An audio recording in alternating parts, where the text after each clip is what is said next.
Hello, everyone. It's Michael Jaco with Unleashing Intuition Secrets with Brad Olsen back, and I'm going to read his bio. Haven't read it in a little bit, just kind of like give him a brief introduction because we've been on so many times. But it's been a little while, so some of you that haven't, on YouTube, I got my YouTube channel back, so some of you guys haven't heard Brad before. So I'm going to go into a little bit of detail about his background. He is a captivating speaker and author of 11 books, including 3 in his esoteric series, Modern Esoteric, Future Esoteric, and Beyond Esoteric, and his soon-to-be released Secrets of Antarctica, which we'll be talking about today. He is an award-winning author, book publisher, and conference speaker. And I can tell you, I have been around him in conferences, and his information is over the top. And also, he's been at the Journey to Truth, Contact in the Desert, Alien Event, Conscious Life Expo, and the Mount Shasta Summer Conference, where I spoke with him one time, and he was in a couple conferences actually, where he's basically he comes in, he heads up like we have round table type situation, and he heads it up, and he is the best, absolutely the best when we have these conferences and round tables like that. All right, so he's also The Truth is Out There, Mysteries of the Outdoors. He has traveled to all 7 continents. He's the only person I know that has, including Antarctica by sailboat, Seeking Adventure, and the answers to the mysteries of humankind's past is what Brad does best. And Brad, such an honor to have you back on. Thanks a lot. Oh, geez, MJ, thanks for that very kind introduction. Always a pleasure to speak with you. And you forgot to say that publishing the 2 Michael Jaco books in print, Intuitive Warrior and Awakening of a Warrior, 2 fantastic books that you wrote. Yes, and I will always be thankful to you for that, because they had been with other book companies that had basically stolen a lot of my money from publishing. So you basically you breathe more life into them, and we put more pictures in them. Like we were talking about before the show, how you are an expert at putting visual aids into books. And this is also in your new book here we're going to talk about. But you did it in my, The Awakening of a Warrior. That was just fantastic. They told me before that it's like, no, we can't put those pictures in there. I was like, okay. But you came in and just like flooded it with incredible information. So it's quite a great experience being with you on many different levels. And maps too, which I'm a cartographer myself, and Awakening of a Warrior, every chapter had a map, because you speak about these locations so eloquently in such detail. I thought people got to know this area you're talking about and all these sites. So yeah, I'm big on maps. Of course, they're in my new book, Secrets of Antarctica, and some never before seen in the Western world maps of the Nazi U-boat routes under the ice in Antarctica. This is really breaking some new grounds here with the smoking gun that the U-boats had made it well deep under the ice in Antarctica. Yeah, and a lot of people don't understand or realize how advanced the technology is in the U-boats, even all the way back to World War II. It was quite a war, the U-boat war, and they were exceptional. Good captains of boats. They did absolutely amazing stuff. And I was able to, when I was at the Naval Academy, talk to one of the top U-boat captains in World War II, and he gave a speech, and I talked to him personally.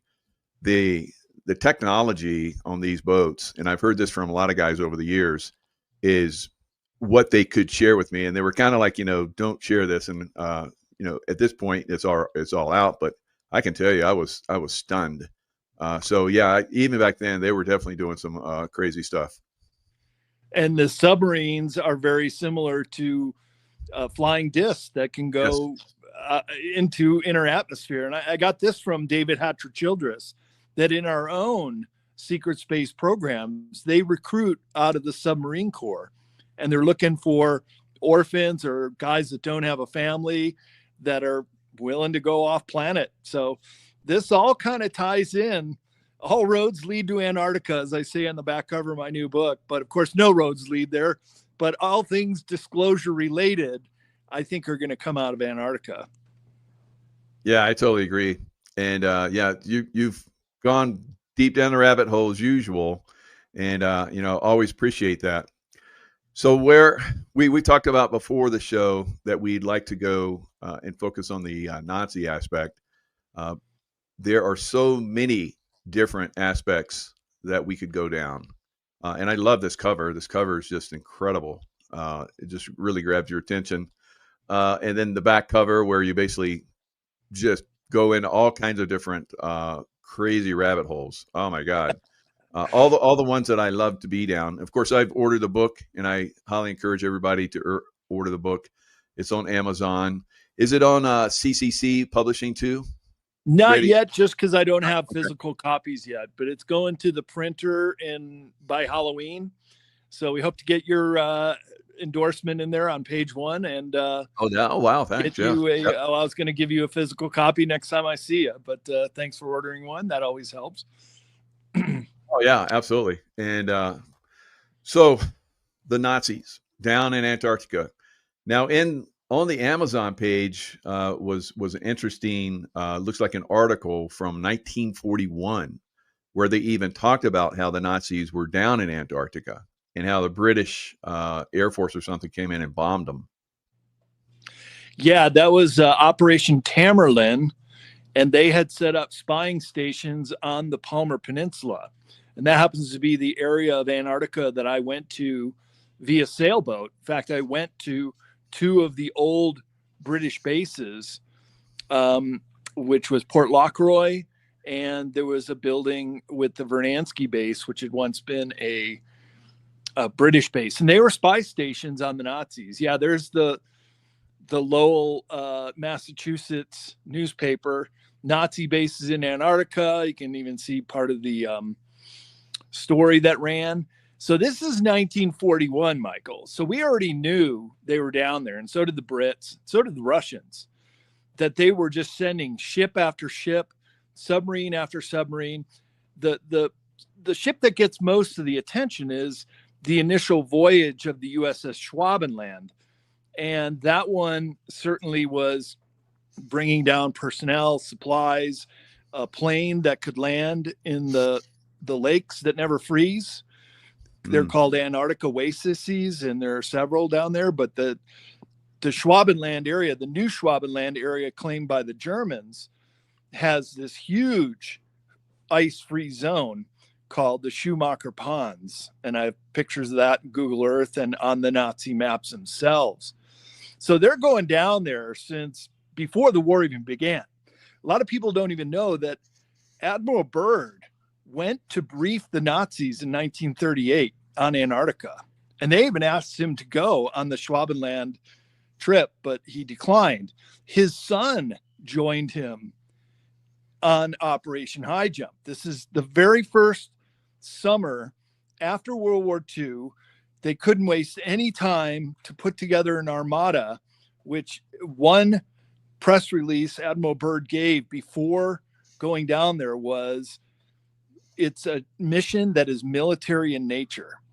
Okay. It's not exploration, not to photograph, which they did, but they're going down with an invasion force. And we could do another show on Operation High Jump because there is just so much to it. But I'll tell you, the Nazis were not only setting up shop in Antarctica in more than one location. There was Point 211, also called Base 211, which is a location on the German topography maps in a section called 211. So I know where that is, and I pinpointed where they put that base. But the bigger one was called the New Berlin base, and that is the one that's under the ice, which the submarine maps have the route and the chart to get to. Wow.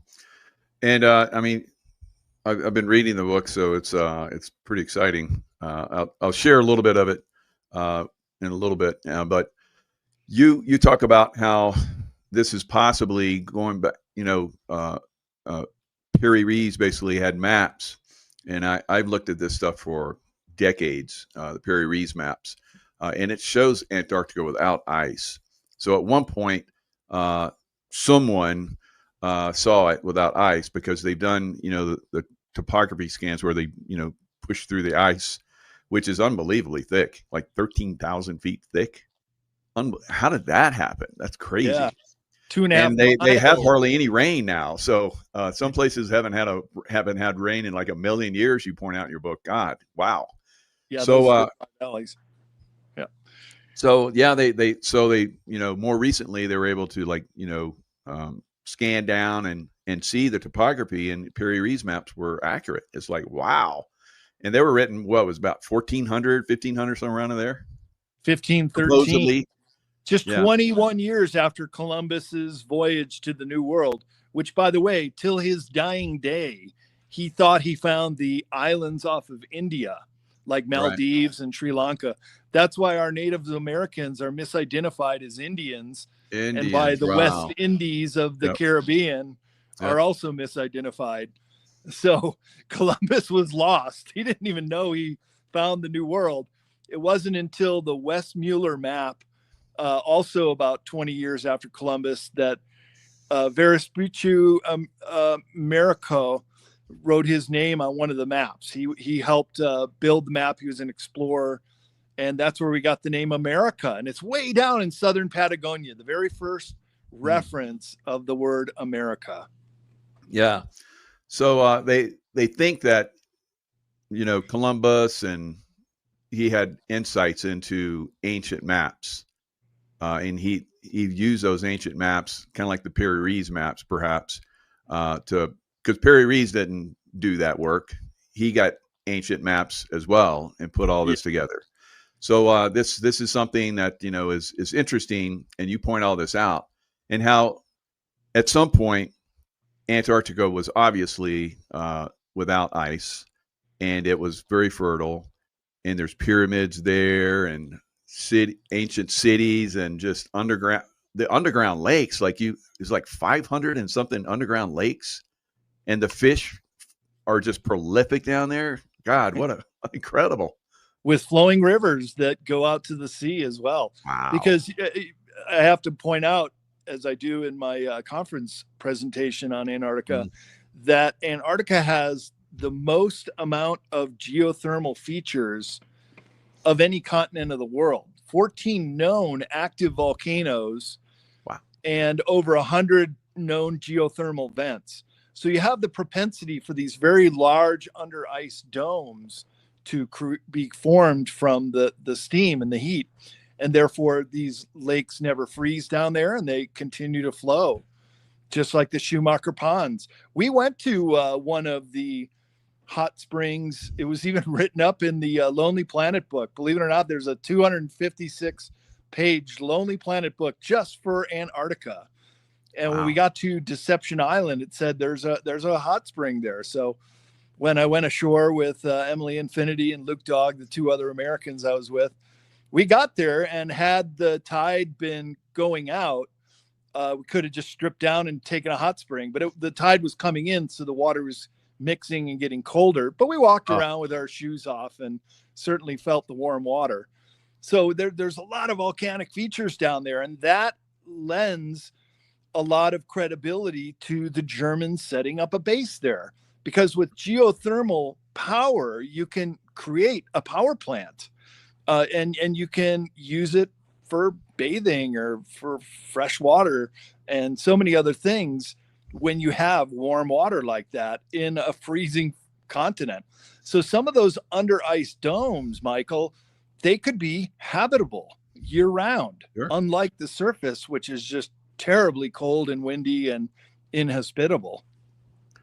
Well, what better way to hide? You can go underground. We've talked about, domes for years, and that was I think down there they have the ultimate dome, and it's natural, and there's big enough to have massive cities under there if they wanted them, which maybe they do. But it's also, as you found out, highly regulated. You can't go in certain areas. It's blocked off, and they'll come show up with like ships and all kind of crazy stuff to make you go back, and they'll come out of nowhere. That's wild.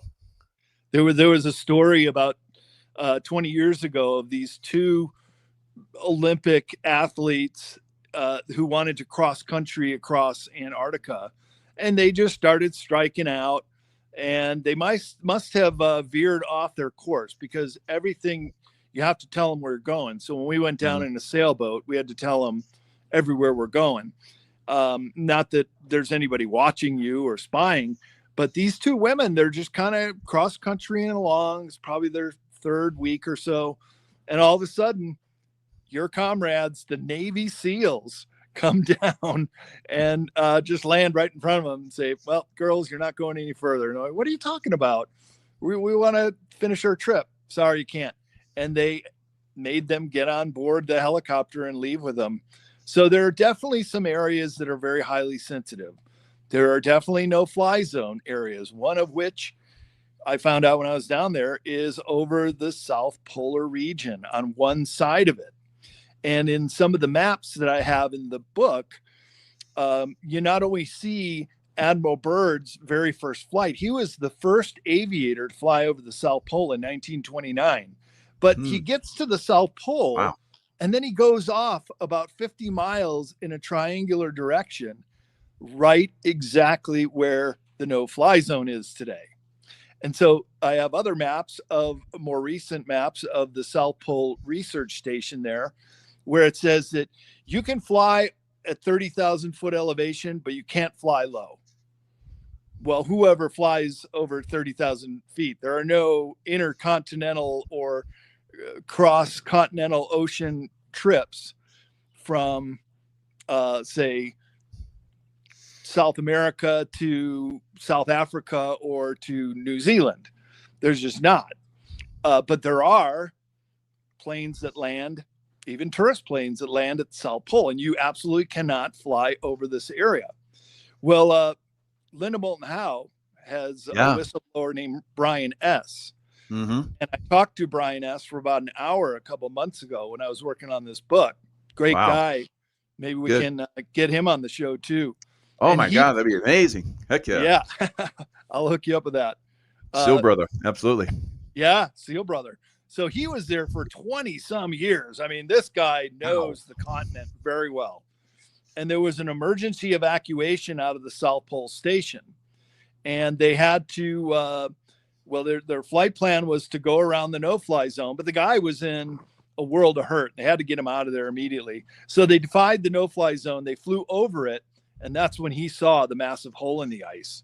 But he saw not only the hole in the ice, Michael, but there were cat tracks and snowmobile tracks heading from South Pole Station through the area, which these maps that say you can't fly over it also say you cannot travel in this area. And it's supposed to be an air sampling station. He said there was no air sampling station, but the cat tracks and the snowmobile tracks led to the hole. And get this, they corkscrewed down to the hole. So there's even a road entrance down into it. So that just blew me away. And definitely a SEAL brother. He's a great guy. Good. And he had some many other incredible stories. Seeing UFOs. Linda Moulton Howe had a really good show about all that and what she discovered from him. Yeah, that's fantastic. Yeah, it's really great. He's a very down to earth guy. Yeah. And he was part of that pickup crew of the missing scientists. That's an amazing story in and of itself. That was out on Marie Byrd Land on the Rockefeller Plateau. And there's Rockefeller Plateau. There's also an Rothschild Island on the Palmer Peninsula that I got. There is. Of course there is. So these scientists, they're there, and he dropped them off. They set up camp. You never can really leave your camp for too long because the conditions are so harsh. So they go off radar, or they go off radio silence for a couple of days. They can't reach them. So Brian S. flies out there. He sees there's no one in camp. They're like, what the hell? These guys they went off. They go back to McMurdo Base. And then a couple of days later, they get the emergency call. We're here. We're live. Come and get us. They go back there and they are stone-faced, like they've all seen ghosts. But they get on the big cargo plane to fly back to McMurdo, where they're put in quarantine and questioned.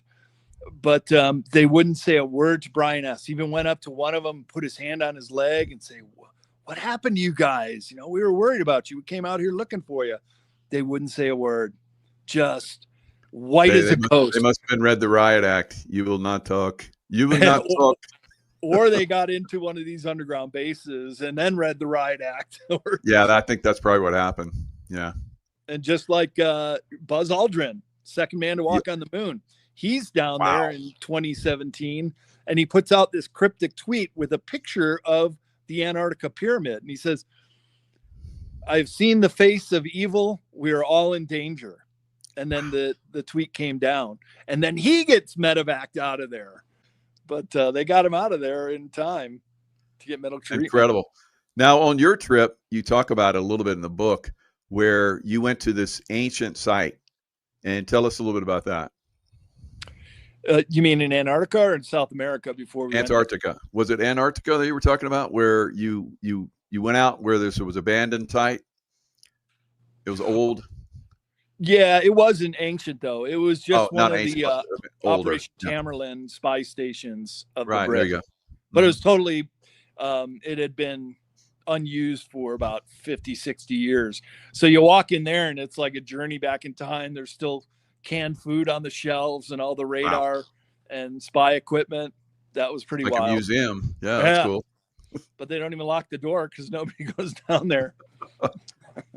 That's insane. Yeah. So under the ice, obviously, the Nazis were down there, and they were developing. Either they were given, which a lot of us believe, ET technology, or they found it and back engineered it. What are your thoughts? Well, they had recovered a UFO in the Black Forest in 1933 that the German scientists were already starting to backward engineer. And then a couple years later, in the Lombardy region of Italy, a nearly intact craft was acquired, and Mussolini lends it out to the German scientists. Not only that, but ever since the end of World War I, there were these women in the Vril Society, Maria Orsic and Sigrin, and they had their hair real long to help them with their telepathic abilities. And they too were finding that they were getting these telepathic messages that were so clear that they were able to just dictate the schematics to scientists. And the famous disc-shaped scientist named Victor Schauenberger, he said, this is actionable intelligence. We can work with this stuff that came out of the Vril women. So this is in the 1920s, and then the 1930s, they get these two crafts. They were already working on prototypes before World War II even started.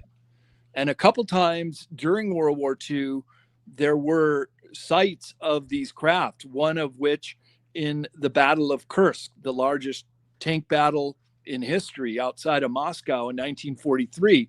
It wasn't in a combat position, but it was more of an observation a little bit far off. They did not want it to get shot down and lose it. But at the time, the Russians didn't know if it was Germans. The Germans didn't know if it was Russian. Neither one of them knew that they weren't extraterrestrial, but a lot of reports of seeing this. But turns out they were German. And at the end of World War II, all of these scientists were gone. We're trying to get them for Project Paperclip to come over here and start all our programs. They're up and gone. If they weren't gone, they had a bullet in the back of their head. So when it was all going down, and ever since the Battle of Kursk, High Command, they knew the war was going to be lost. So they had about 2 years to get everything out. That is all the high technology they wanted to keep, all the treasure. There are metric tons of gold that were confiscated by the Nazis in World War II that have never been accounted for, including some priceless artifacts like the Spear of Destiny, which is a whole long story about that. But so Indiana Jones type stuff. Yeah. Oh man, it was. And so this stuff just goes missing, presumably taken down to Antarctica, where in 1943, Admiral Dolence, who was the head of the U-boat fleet, he said, "We have created in one of the farthest corners of the world an impregnable fortress for the Fuhrer." So they knew going under the ice, you can't be seen by satellite, nowadays drones, or flyovers by plane. It, like you said, is the ultimate dumb. And it was already there, ready to go. You mentioned, where did they get the technology to get in there? Well, they did. They were incredibly adept at creating underground bases. In fact, several of those scientists came over and got our deep underground military bases going. They were Project Paperclip Nazis as well, but they were doing it in Antarctica. But there was also, I found several data points that they were given an old defunct reptilian base, also in New Schwabenland. So their mission to base 211 was to repopulate this old base and then retrofit it for their use, which I think they did. And they might even still be down there. Yeah, I would say so. Man, we could go so many different directions, but I'm trying to like timeline it a little bit. So the Nazis knew they were going to lose in Germany, but they were just going to spread everywhere else. Now we did an excellent show, and it blew me wide open as far as like, the Bush family connection to the Nazis. You outlined all that, their departure from Germany, probably from the U-boats through the Swiss, little rat lines and so forth. And that got them into Argentina. Now they'd been in Argentina since the 1930s. And I did a show, individually just recently about that. I went into that. The Perones basically did Operation Paperclip on their own. Yes. So we had Operation Paperclip going into the United States, and we had Operation Paperclip going into Argentina. And we can talk a little bit further into the show about how that's working into Milei and President Trump basically helping him out to, I think, destroy the Nazi influence there in Argentina. But all kind of Bavarian villages, which you outlined in a show that we did earlier, and I went into that. It's unbelievable. So they're obviously leaving and setting up and getting ready to, push their influence in other areas. So down in Antarctica, I think they obviously stayed there and developed their technology to a certain level. Do you think you said they're still there? Yeah. So get this, about 2.5 years ago at the McMurdo base in the middle of winter, when there's only 1,000 people on skeleton crew at all the bases that remain open year round on the entire continent, about 100 German-speaking, mostly men, but some women, came into McMurdo and just said, we got to get out of here. We got to go. This was right at the time, and I know you have Gene Decode on your show, and he talks about them taking out the dumbs, that there were these huge earthquakes on the Palmer Peninsula on the direct route to South America, which Gene Decode says they were taking out the German bases, but also the maglev tubes to escape. So they're cutting them off. The earthquakes at the 10K level. Yeah. Your big ones. Yeah. 10 kilometers below the surface. When you see it at that level, that's usually an indicator they're taking out dumbs, or they're, like you're talking, maglev, tubes and so forth. So right around that time, Linda Moulton Howe, as well as Michael Sala, were getting intel that all these Germans were showing up at McMurdo just a week or two after those big earthquakes. So they're probably feeling, hey, we're trapped. We better get out of here. Desperate, yeah. And then they flew them out. But that was pretty weird that they would just show up in the middle of winter. And they didn't tell them where they were coming from and stuff, or how they got there. I mean, they're probably just traveling on the cat tracks. That's the main way of transporting over the polar plateau. Just like you see at ski resorts, the way they plow the ski runs, they use those big cat tracks down there as well.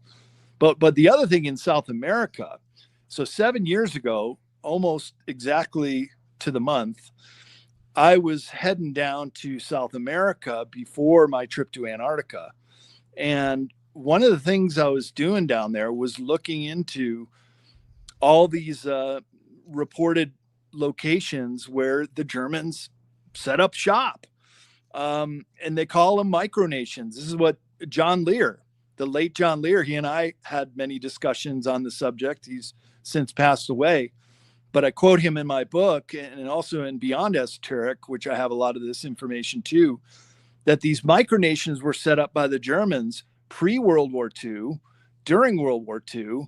Perón, the president of Argentina, was incredibly corrupt. He was on the payroll. And then when he then had a successor, then they deposed Allende in Chile and put in Pinochet, who was just as bad as Perón. So they always had a fascist government in South America they could go to. So when I got down to Bariloche. So I've had on James Files, who was the, one of the assassin group, that he was one of the guys, he shot behind the picket fence and hit Kennedy. So he's former military, and he was basically, contracted and brought in by former President Bush, H.W. Bush, like we've talked about. And he talked about on one of my shows how Pinochet and Peru or those guys down there were basically part of the CIA plan. So the CIA and the Nazi influence is very strong as well. Very, very strong. And so the CIA, boy, we could go into this, and of course, you know a lot about that, but how they started out the OSS during World War II, and then in 1947 got created by paperclip Nazis, part of the mix of putting together this force. And then the CIA, they start to become beholden to the globalists. So they become the enforcement arm of the globalists. But all the while, they're protecting their own of these rat line escaped Nazis, which I think is the Fourth Reich. They set up another network down there, an intelligence network. Joseph Farrell, the author, calls it Nazi International and coined the term the Fourth Reich. So they were basically setting up these micronations that John Lear was telling me about. And even a place like Area 51 or the Nellis base in Nevada, not too far away from us, is a micronation that you have to sign papers and take an oath. And you basically, they don't have to report to Congress, and they're outside the jurisdiction of our normal law. Same thing down in South America, in Brazil, Chile, and Argentina. I found locations of these massive land holdings of the Germans.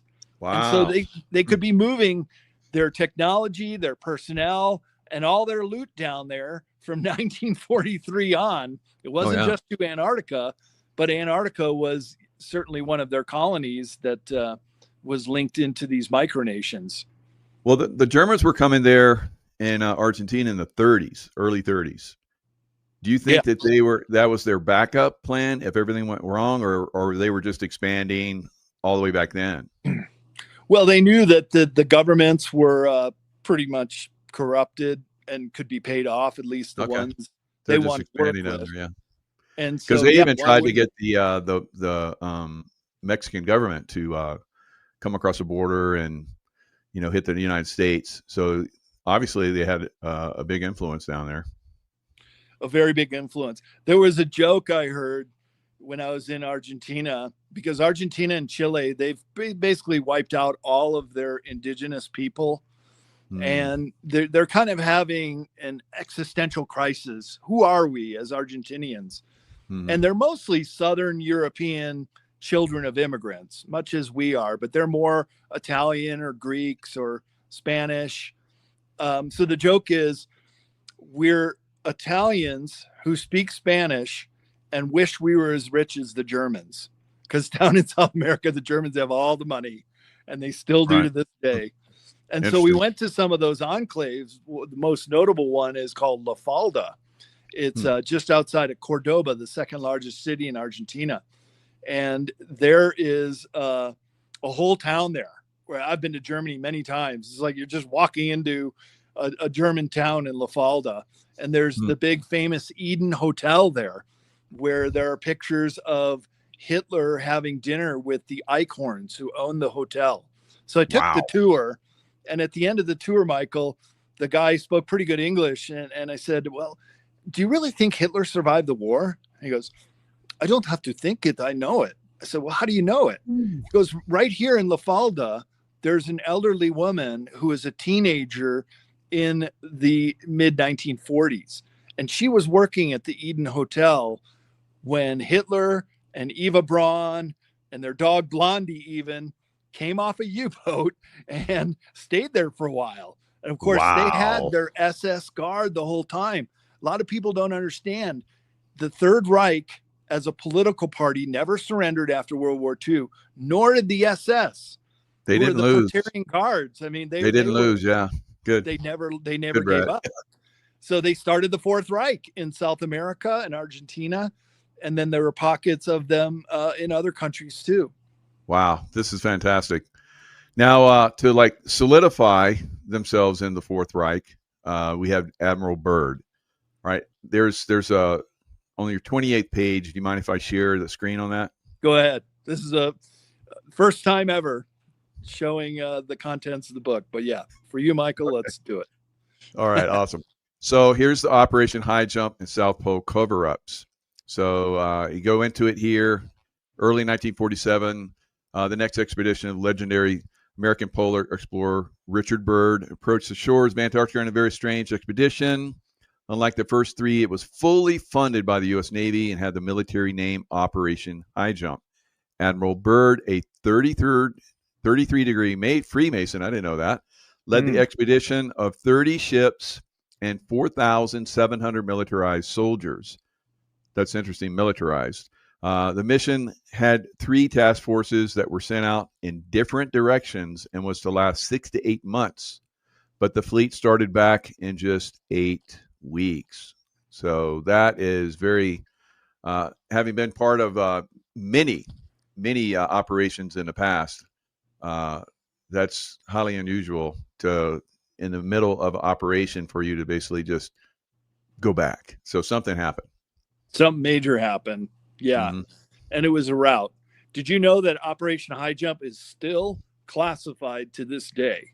You can't even do a Freedom of Information to find out. So something went down, and when Byrd was on his way back to the U.S. after the 2-month expedition was called short, he did an interview with an American journalist, and it ran in El Mercurio newspaper. It never ran in the West. It was supposed to, but the Chileans ran the story, and in it, he said that he didn't want to scare anyone, but we have to be used to the idea that there was an enemy that could fly pole to pole at incredible speeds.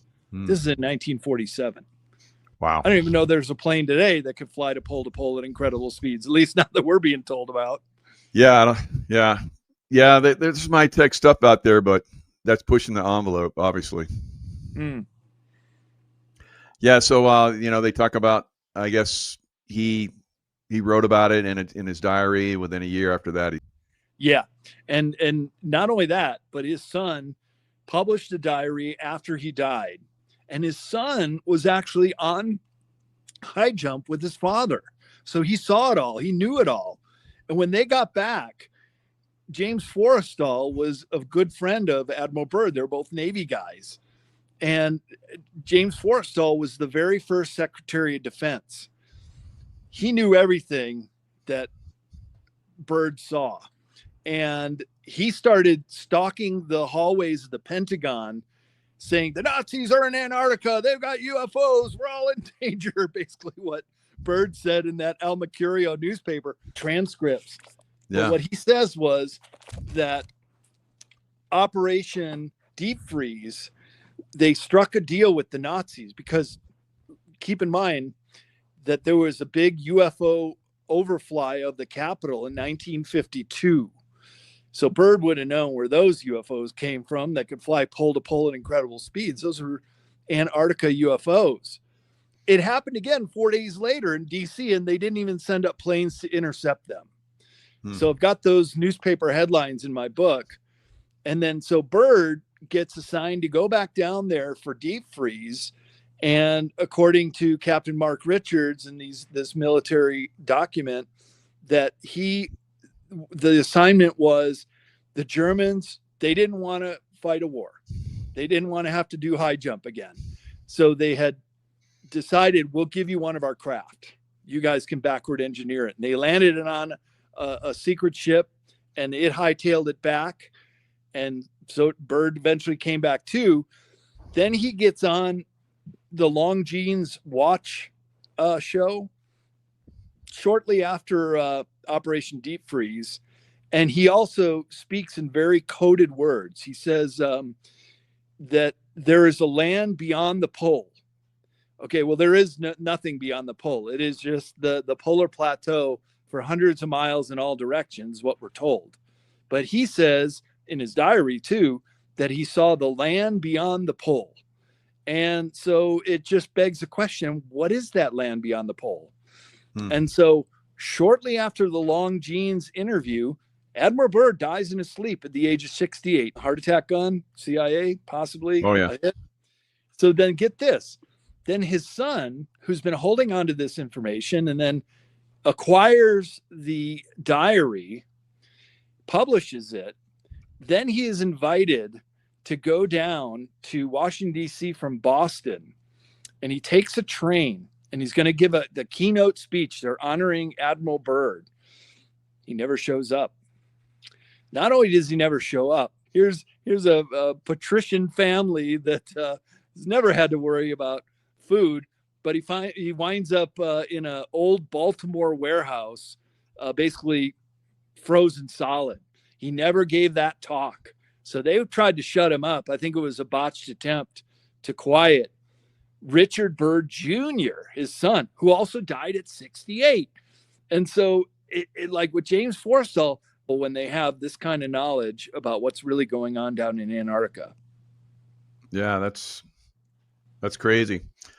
So then there's been lots of UFO sightings since then, possible ET, ancient ET cities. They're either covered up with the ice or they're underground, like we've described.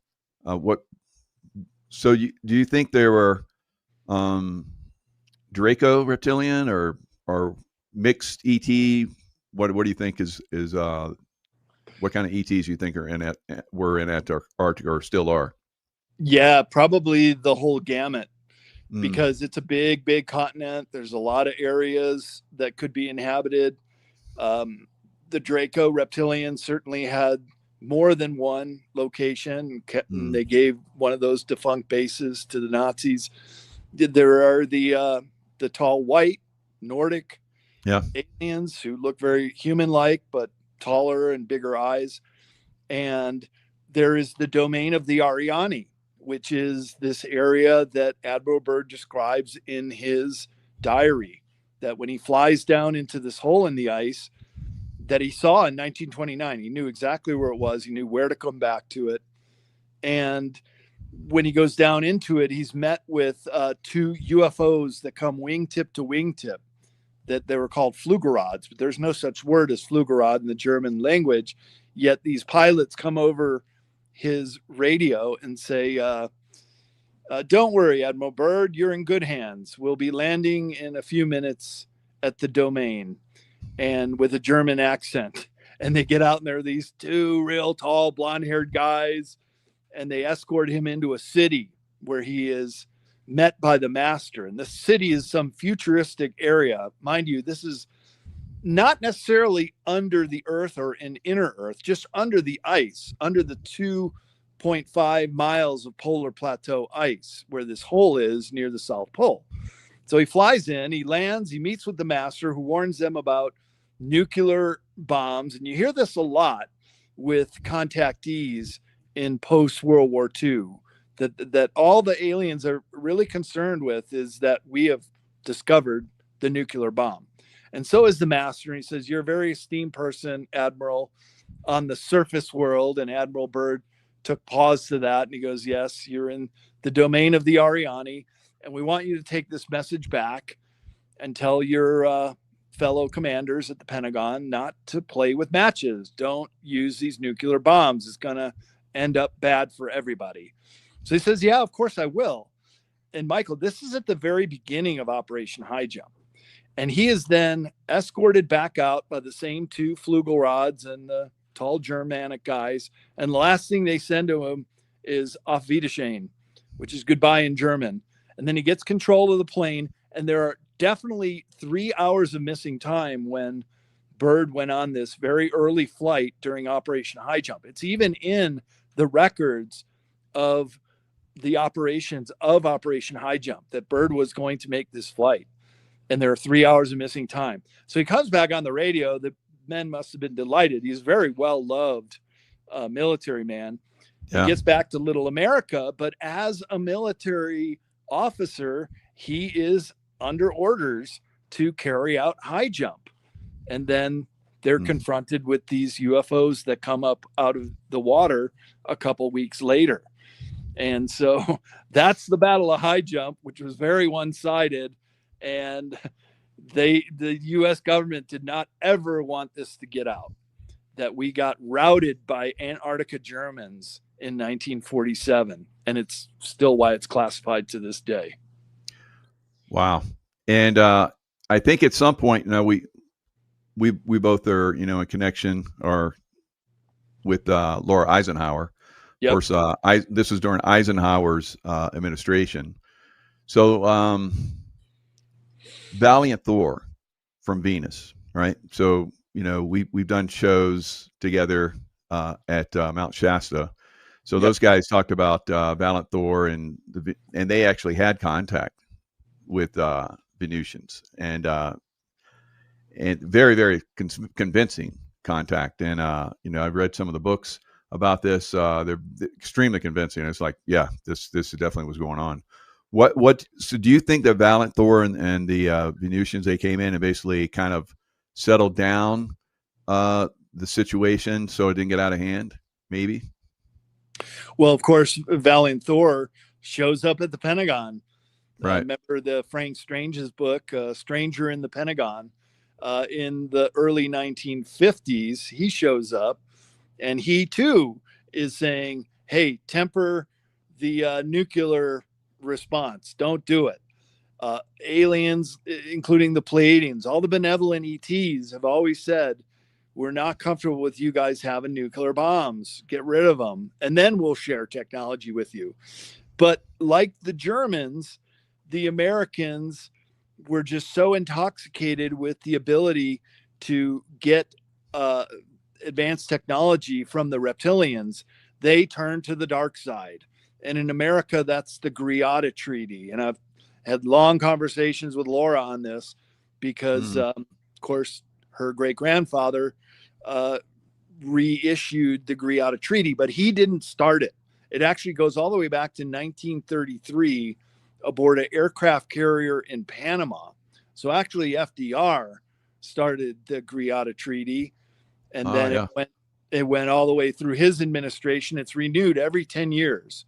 So then in 43, and then Truman was president with the flyover of DC in 52, when then Eisenhower then gets elected. Eisenhower wanted to find out what was going on in Area 51 during his administration. In the 1950s, they were already keeping him from it. And he threatened to rally the First Army out of Colorado to take it militarily if they didn't let him in. So this is how deep the secrets go and how far back they go, because they didn't even want to tell Eisenhower what they knew was going on or what kind of technology they were testing in Area 51. So, Jordan Maxwell said that Thor, somebody said this in the chat, Thor went to visit him and claimed that he was fake, and the person playing Val Thor admitted it. So we know that there's always disinformation that goes on. My feel is Valiant Thor was a real deal. And then the bad guys don't want everybody to think there's somebody that's going to help them. Right. So, and that's part of the things that happened. So, I like Jordan Maxwell, but maybe he was fooled. I don't know. What are your thoughts? Well, I knew Jordan Maxwell as well. Spoke at his award ceremony. I was the MC to give him his Lifetime Achievement Award. And nice. I can only Wow. speak the highest praises for the man. He's Me one of too. my mentors in many ways, Mm-hmm. as far as learning all these esoteric subjects. So what he felt about Val Thor, I know he certainly knew that we were in contact with both malevolent ETs and benevolent ones, and whether he thought that Val Thor may have been tricking us or had been from somewhere else, but very much a human looking ET. There's pictures of him, you wouldn't be able to distinguish him, but he was highly telepathic, and he was there with his brother and another Venusian. These famous pictures of them at a news briefing, and they too were very much, hey, we want to help you guys out. We'll help you with technology, but you got to get rid of the nuclear bombs. You can't do this doomsday stuff. The planet's too valuable to risk with you guys playing with matches here. Yeah, and he's described as indescribably handsome, and then the women that were with him, the same. There So he that, is. I mean, there's pictures of him out there, black and white color, of course, but you know, you can. It's all about your own determination about all of this stuff. You can believe or not believe. It's just information we're putting out there. We're really going off the down a rabbit hole on a lot of this stuff, but this information to guys like us, it's because I talk about super soldier stuff and my memories of it, and we've been at conferences where again we had a large group of people that were talking about it, and we're all coming to the same, even though we're completely independent, never have talked together before, we didn't know each other, we're having the same information coming through. So you got to start to ask yourself, there's probably something to this, right? So, yeah, there definitely is something to this. It's the greatest secret that's ever been kept. Mm-hmm. And as I say in the book, it's Antarctica could very well play a pivotal role in meaningful disclosure coming out in the world. So if you just fast forward to today, some parts of Antarctica are melting very rapidly. And there are 3 massive motherships down there. I've identified 2 of them in the book that I can say quite confidently are two of the 3 motherships, which were nicknamed by our intelligence agencies way back in the 1970s, Nina, Pinta, and Santa Maria. And one of them happens to be in New Schwabenland. So as the ice retreats in certain areas, paradoxically, though, it is expanding and raising the level of the polar plateau in other regions. So Mother Nature, in her infinite wisdom, is keeping the balancing act so that the ocean levels don't rise. Because if that sheet of the polar plateau were to slip off of the continent into the ocean, it'd be like pouring a bunch of ice cubes into an already full glass. Of course, it would overflow and then flood our coastal cities.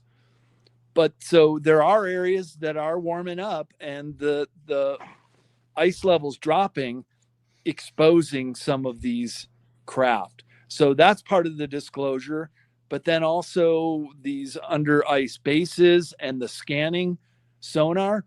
We've heard so much about what they've done on the Giza Plateau, scanning there and then finding these levels and chambers that go on and on and on. They're doing the same thing in Antarctica and finding the same results. Really? It's like wow. Swiss cheese down there. Yeah. And finding that there's whole environments that haven't been seen before, and animals, as you said, fish and other species that are presumed to live in this environment. So it is really like an alien planet down there. Yeah. Incredible. So yeah, it's there's lots of mysteries down there, and you're disclosing them, incredibly in this book. So what else would you what else would you like to cover in the last few minutes that we have together? Well, we should do another follow-up interview and go into the details of Operation High Jump and then these maps that I'm reproducing in Secrets of Antarctica. But that book will be out at the end of the year. So why don't we kind of time it for that? But the other thing... we could do one. I don't want to wait that long. Okay. I want to do another show right now, but maybe in November we'll do one, and then December we'll do another one, because you're talking, because I love your information on giants, and you have Patagonia giants in this one, right? There is. Tease us a little bit with that. Tease you a little bit with that. So yeah, as I mentioned, there are no indigenous people in Chile and Argentina anymore. Only 1% have survived, including the Fueguean Indians, is what the Patagonian giants were called. And they were these remarkably tall men and women that lived in one of the most inhospitable regions where humans lived, and that is the southern tip of South America. And they were only just like a fur tunic, very minimal clothing in such a cold climate. I was there in the middle of summer, and we were wearing our winter clothes every day. And it's really frigid down there, especially in Terra del Fuego, where these Fueguean Indians lived. And they would light these big bonfires at night.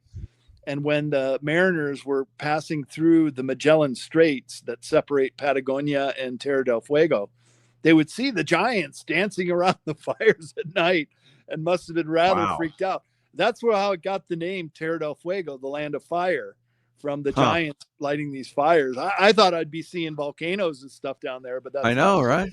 Yeah. Interesting. Wow.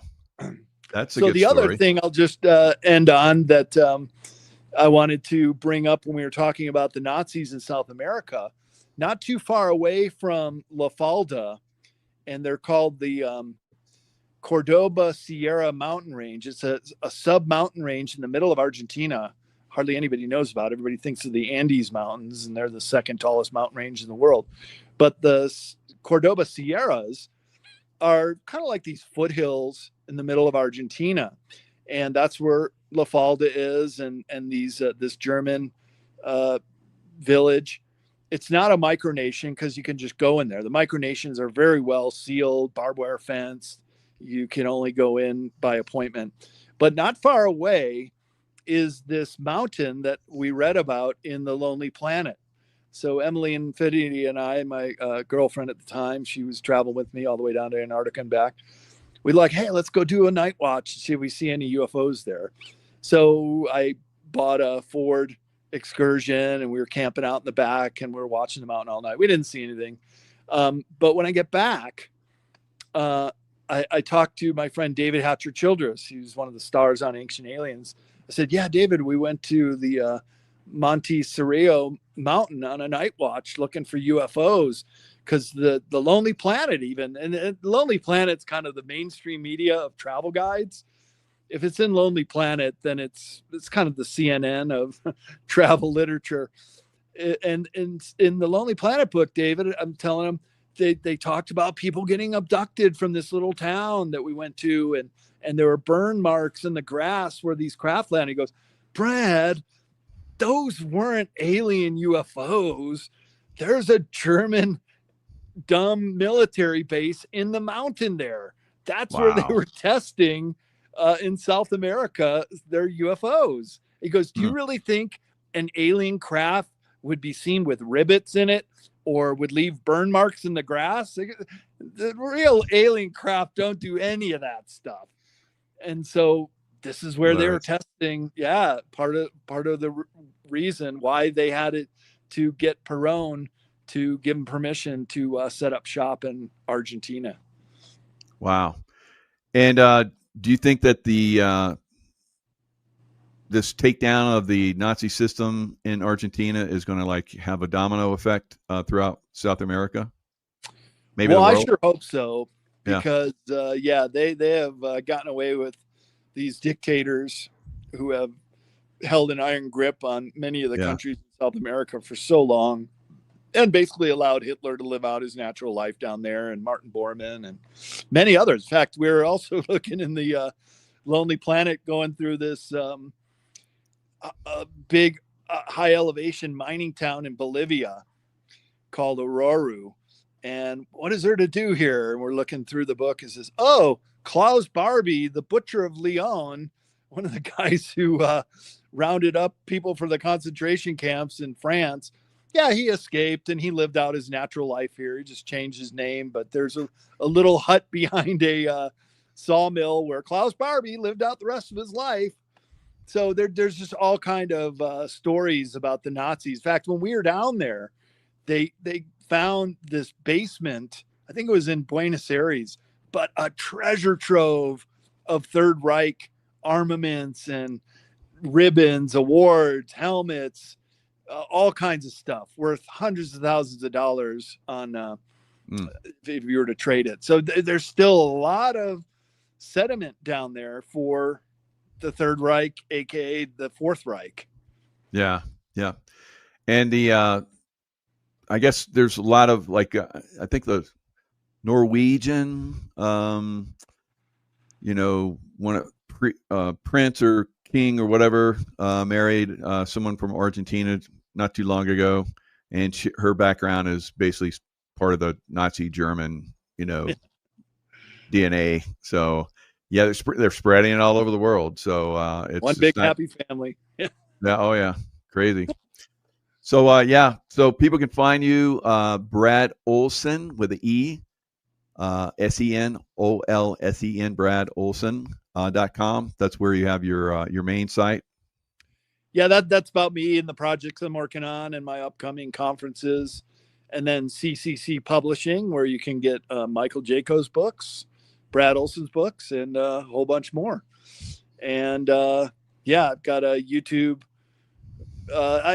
You got your channel back, and that's encouraging, Michael, because it really is, right? I was not going to post videos on there for fear of losing it, but you and Laura got hers back, and a lot of other really? people. I didn't know that. Good. Yeah. Good for her. A lot of people are. Good. So maybe I will start posting videos. But one of our interviews from a couple months ago, Michael, I put it on YouTube and they took it down right away. Really? So, yeah. I think we mentioned the V word. Oh, okay. And that is verboten. Still. But I mention it all the time now. Now, wow. For the savings pre-order price guarantee, what is it going to go up to, you think? Well, it's $24.95, so that is the cover price if you want to pre-order it now, and those will ship at the end of December.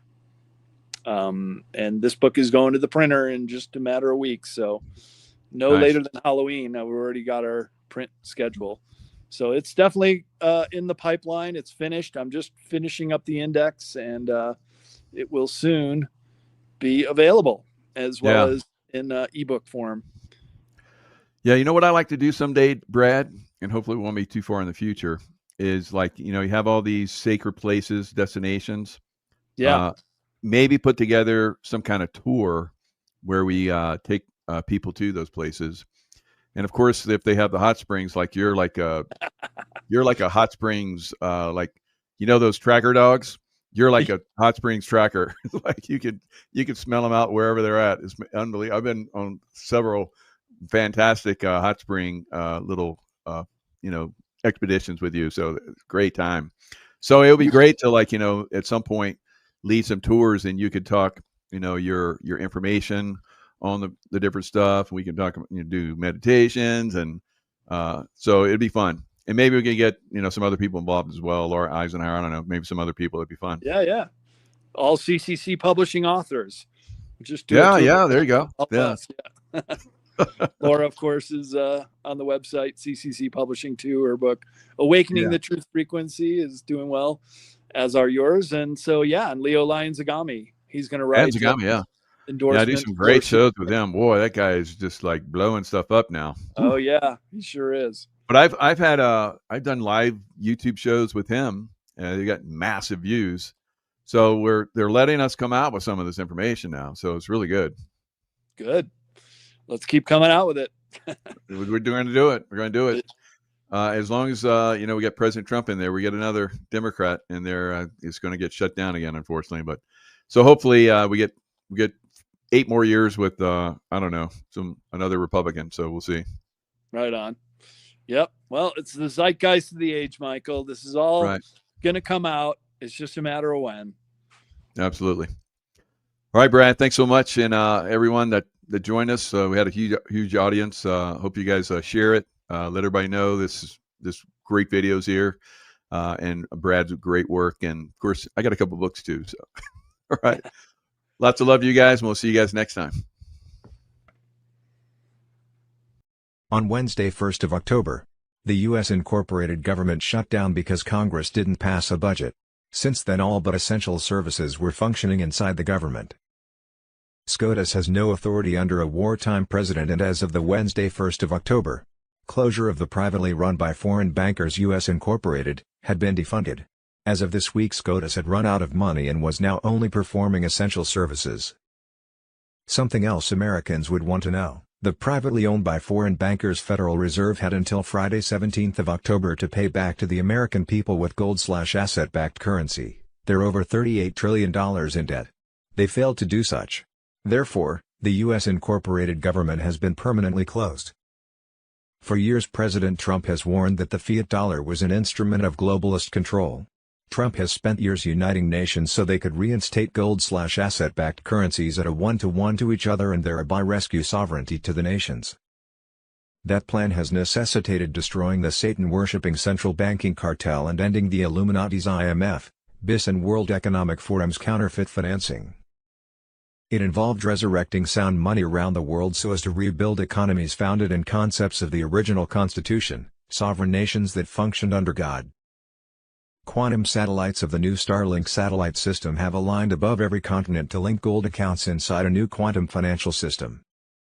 The plan also involved investigating, charging, arresting, holding military tribunals and carrying out sentences on untold thousands of global elites involved.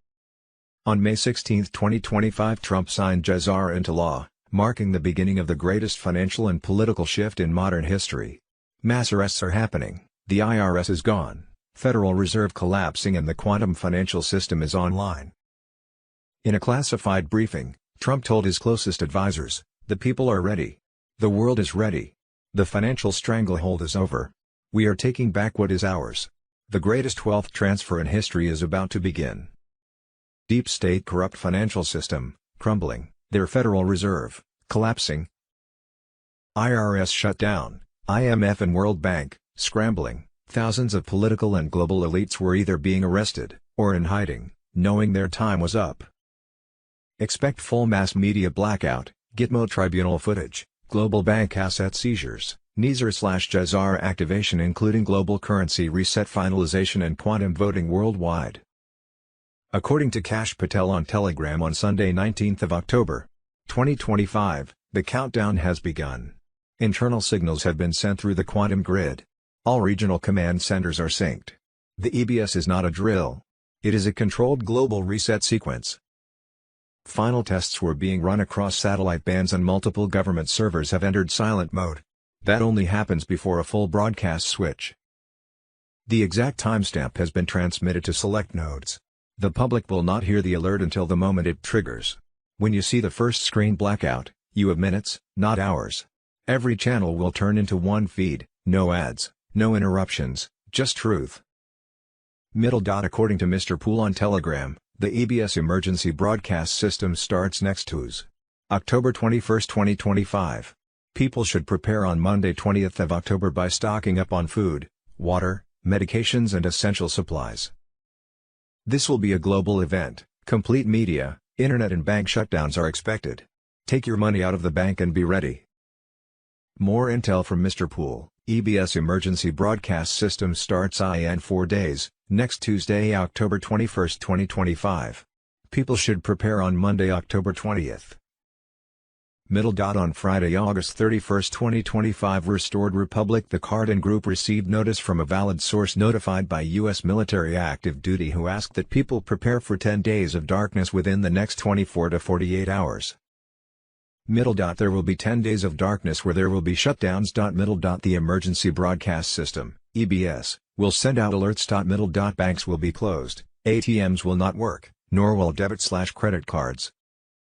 We will need to have a minimum of 3 weeks of food, water. There will be 24/7 education for the people, airing 8 hours/reruns 3 times per day. The government will be shut down and replaced. Sunday 19th of October.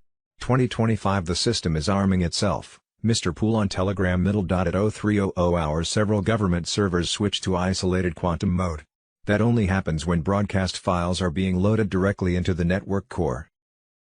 Middle. Multiple military flights have been detected circling above strategic communication hubs. Their signals match the same frequencies used during EBS tests earlier this year.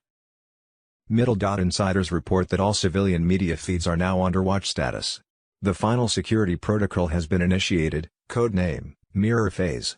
When this executes, every screen will show the same message.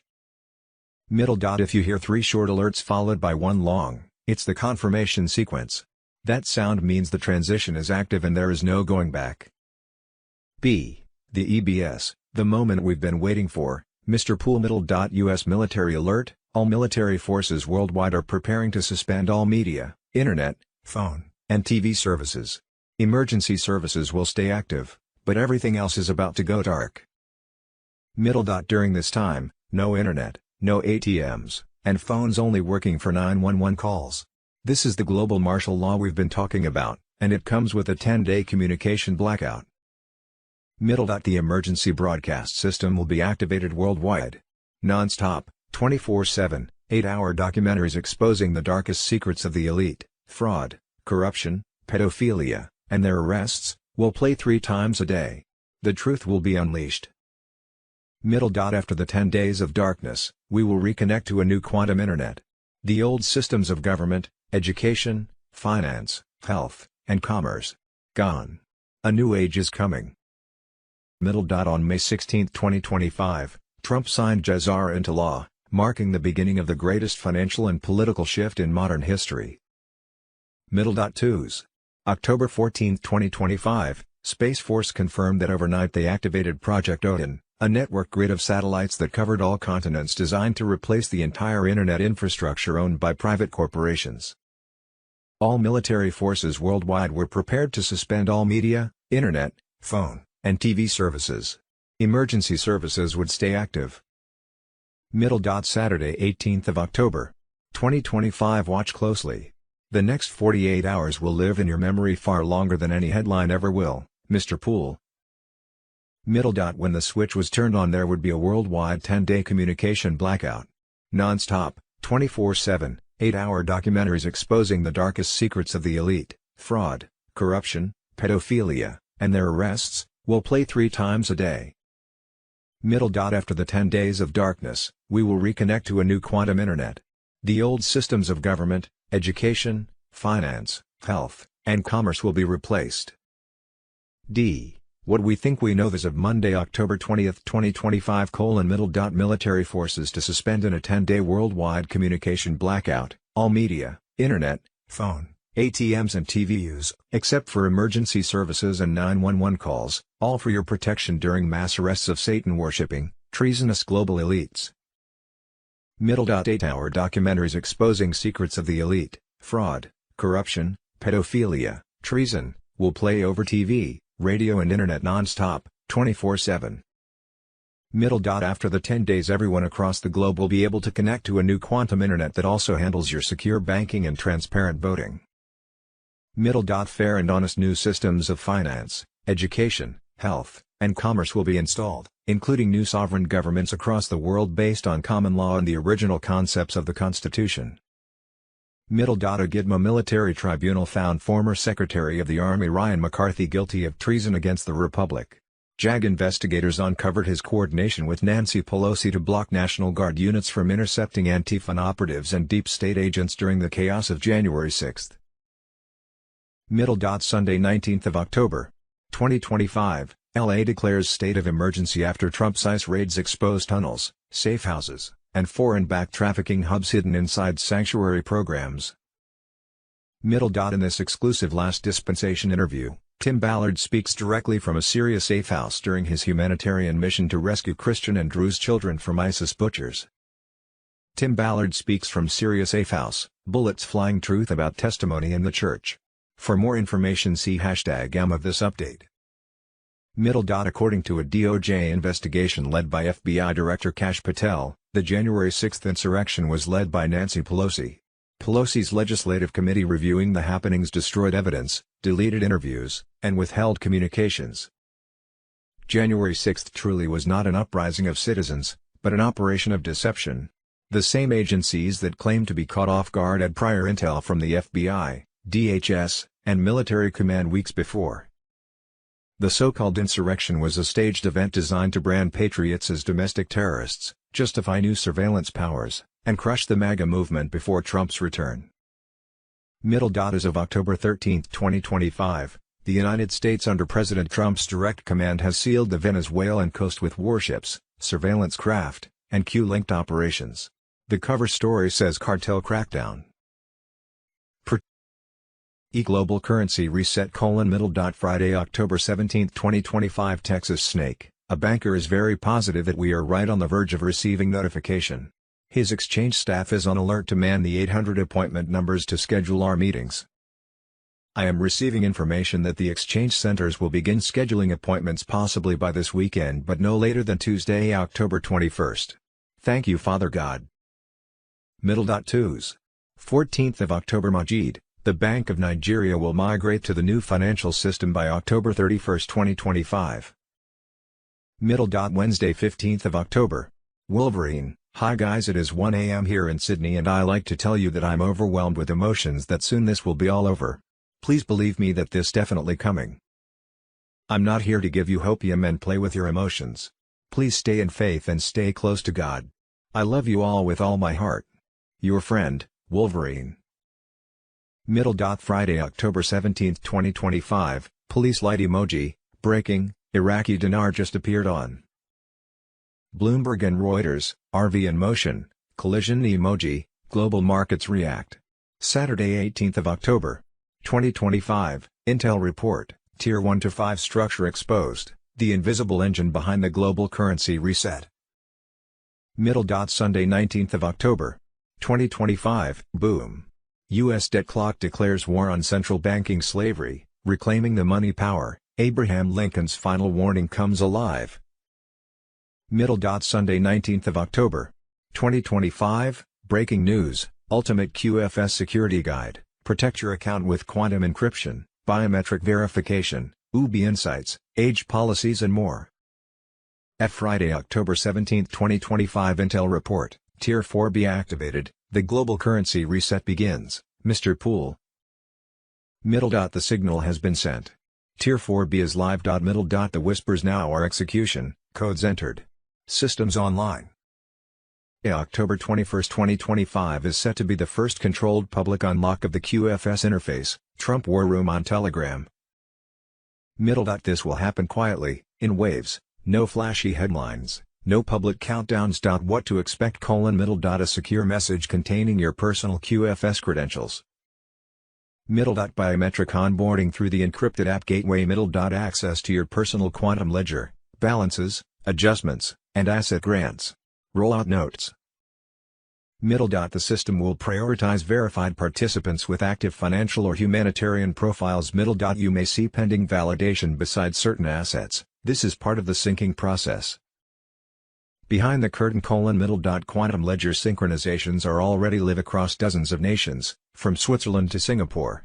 The transition is no longer theoretical, it's operational.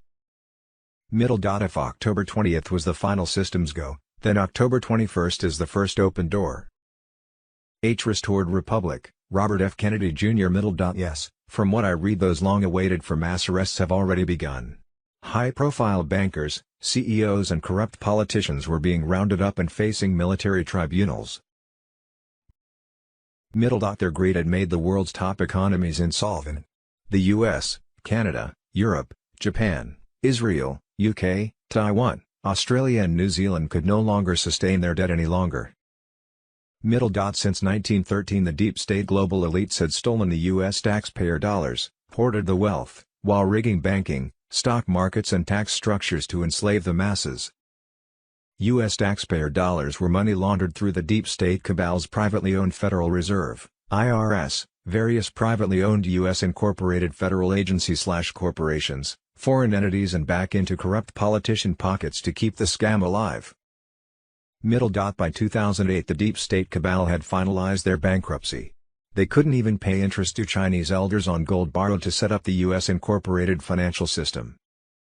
As a result of the fiat dollar causing disasters in international trade, a BRICS alliance, Brazil, Russia, India, China, South Africa, formed. The BRICS nations declared that they weren't going to put up with the corrupt fiat US dollar system anymore. BRICS took control and began to evaluate the worth of each nation's gold and natural resources, the beginning of a global currency reset, the largest transfer of wealth in world history. Saturday 18th of October, 2025, breaking overnight intel drop, code red, Supreme Court shutdown, $4,300 gold, Trump freezes Ukraine arms, National Guard stands by, no King's uprising spreads, Julian Assange on Telegram.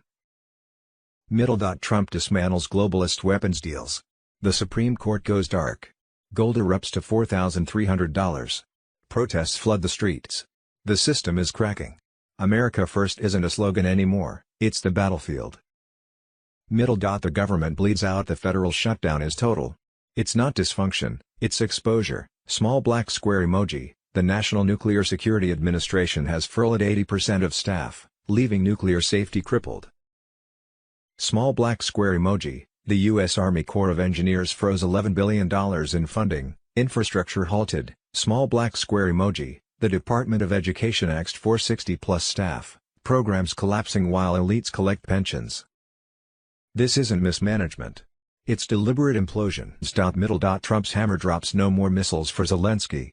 No blank checks for war profiteers. The Ukraine pipeline is frozen. Trump cuts the deep state's favorite lifeline, ending its foreign cash flow. Talks of a Trump-Putin summit triggered panic across intelligence networks. When men lead without handlers, empires fall. Supreme Court, system failure, operational funding gone. Clerks furloughed. Access denied. The highest court just shut down. When the judiciary collapses, only one branch stands, the executive. And Trump holds that command. The Guard awaits orders. Trump has quietly activated the National Guard in multiple states. The media screams overreach. Reality calls it preemptive control. Order must exist, even when government fails. The gold signal. Gold blasting past $4,300 isn't finance, it's flight. Tangible value returns. Exactly as Trump forecasted. The people are escaping the paper matrix. The No Kings operation overnight. Protests erupted in 2,700 cities. The slogan, No Kings. The target, Trump. The sponsor, Soros. But this is no uprising, it's orchestration. Same networks. Same money. Same fear. They're not revolting for freedom. They're panicking over lost control. The Obama shadow. Biden's ghost administration continues, but control belongs to Obama's operatives. A coup already happened, Trump's reversal is the counterstrike.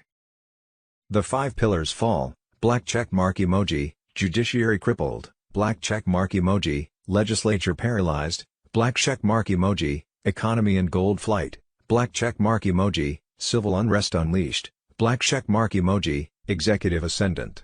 This isn't collapse, it's cleansing. Trump's storm is precision. The deep state's pillars are cracking under truth's weight. The final strike. Power is shifting. The swamp screams. The patriots rise. The reckoning isn't coming, it's here. 18th of October, 2025, Republican Senator reveals No Kings rallies sponsored by Communist Party USA. Sunday 19th of October, 2025, Democrats just voted for the 10th time to keep the government shut down, all for free healthcare for illegal aliens. President Trump is ensuring our troops get paid. The contrast couldn't be clearer. President Trump, the shutdown continues. The Republican Party is not going to pay $1.5 trillion to illegal immigrants coming into our country. Saturday 18th of October, 2025, Regal decay exposed, Prince Andrew stripped of titles after new Epstein leaks, the final exile of Duke of York. Sunday 19th of October, 2025, Netanyahu is a war criminal, he knew the October 7th and wanted it to happen to exploit and commit a genocide, Candace Owen.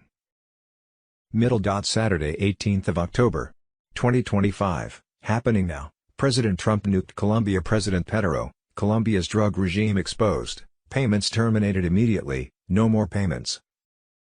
Saturday 18th of October, 2025, the Communist Party USA was an official sponsor of the No Kings Day protest October 18th, they're on the flyer. Indivisible is also sponsoring it, that's funded by George Soros. The last No Kings Day protest, James O'Keefe exposed Communist People's Republic paying people to protest and collecting names to recruit for protesting. The last No Kings Day protest was also funded by Indivisible, paid for by George Soros. Notice a pattern here. Saturday 18th of October, 2025, Trump makes late-night decision, Democrats are blindsided. Saturday 18th of October, 2025, Gavin Newsom gave his close family friends $500,000 from the Pacific Palisades Fire Aid relief money. Spencer Pratt. Let's talk about the John Paul Getty Trust. The Getty Trust received $500,000 from Fire Aid money for its LA Arts Community Fire Relief Fund under the category Musicians and Artists. I'm not sure why the Getty Trust needed any fire aid money since their most recent IRS form declared a revenue of over $370 billion in 2023 and assets totaling $12.3 billion. The trust president and CEO, one person, received a salary of $3.7 million. So what exactly did the Getty Trust need $500,000 of fire aid money for? Well, I guess it's just a little petty cash to exchange amongst friends, because as you may recall, the Newsoms and the Getty families have been socially intertwined for generations. Getty family members donated over $500,000 to Newsom's campaigns from his 1990s San Francisco supervisor run through his 2018 gubernatorial victory, for example, bundled contributions via family trusts. This does not include the public J. Paul Getty Trust. The Getty family's support has extended to Newsom's political rise, with shared social circles including figures like Nancy Pelosi and Jerry Brown. Gordon Getty invested in all 11 of Newsom's early ventures, holding lead stakes. A Getty family trust paid Newsom directly for investment consulting in the early 1990s. Gordon and Ann Getty provided undocumented gifts and low-interest loans for Newsom's home purchases, including real estate in San Francisco. Gavin Newsom paying his lifelong friends with fire aid money. Saturday 18th of October, 2025, breaking news, Steve Bannon warns, civil war is coming, America has crossed the point of no return. Friday 17th of October, Pritzker and Johnson, did you approve stealing money from the taxpayer to give to the NGOs who are not serving the people as intended? Chicago caught laundering $1 billion through NGOs. Funds that were normally set aside for seniors, people with disabilities, and single mothers is now being funneled to illegals and LGBTQ programs that serve political agendas, not necessary needs.